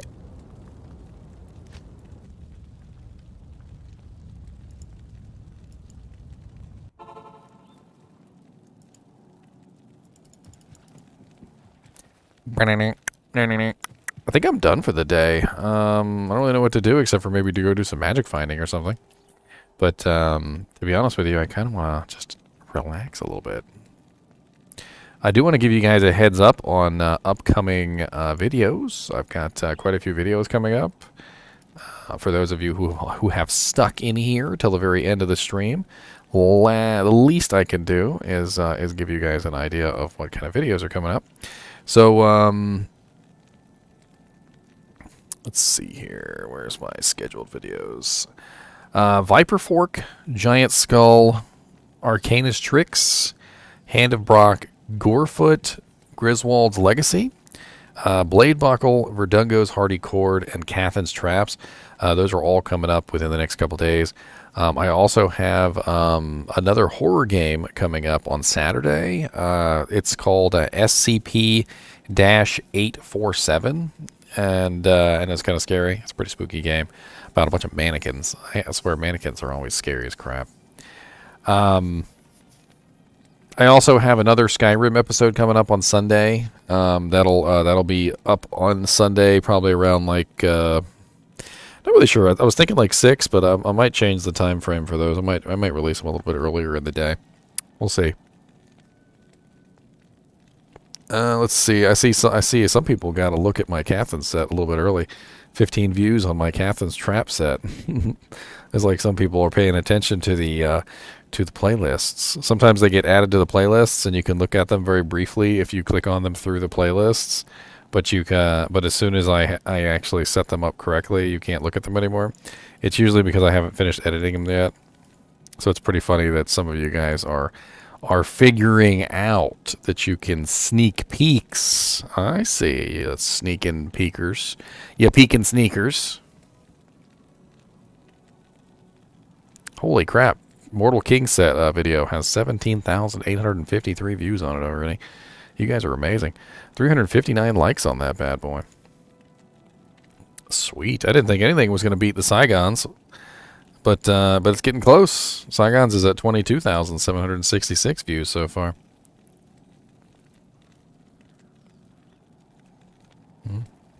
Well, I'm going to be doing every set, so, keep in mind. I do have a list of of requests. People have been asking for specific videos. So, like, let me take a look at my requests real quick. I'll give you guys an idea of what's upcoming, even past what I've just told you. Because I'm working on tons and tons of stuff. Let's see. So the requests for sets that I've gotten so far are Talrash's set, Natalia's set, Hawanan's, Arctic, Trang's, and Siverb's. Those are coming up next. And if any of you guys have any requests, I'll add them to the list. I'm also going to be doing a couple more unique items. I still have a list of these. I got Widowmaker, which I actually need to get another Widowmaker because I gave mine away and I don't have it in my item pack. Shadow Killer, which I also for some reason don't have in my item pack. Viper Fork, I actually did that. That's finished. Mang Sung's Lesson, Stone Raven, Arcane's Valor, and Kay Hagen's Wisdom. Those are coming up soon. I also got some more horror games coming up too. I don't know if you guys even care about those. Most people don't even watch my horror game videos, but I got a couple of horror games that I'm looking at making. One of them is called Doghouse 2, an experiment grocery store. The one that's coming up on Saturday, by the way, is the mannequin one.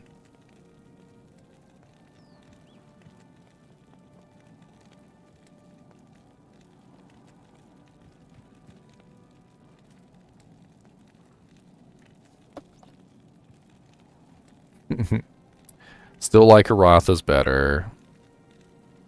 You guys let me down, though. Aratha's only got like 6,000 views and Saigon's got 22,000. How dare you show me that you guys like Saigon's better than you like Aratha's? Y'all suck.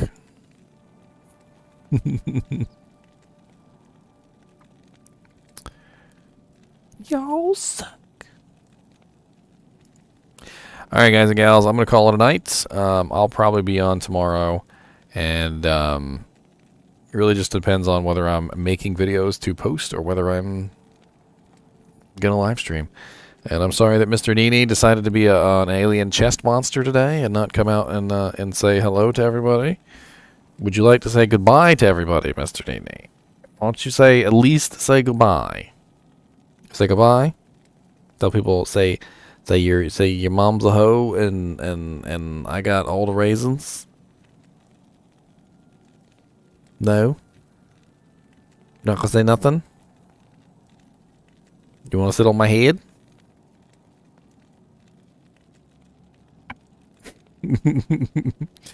All right, guys and gals. As always, thanks for watching, and keep watching.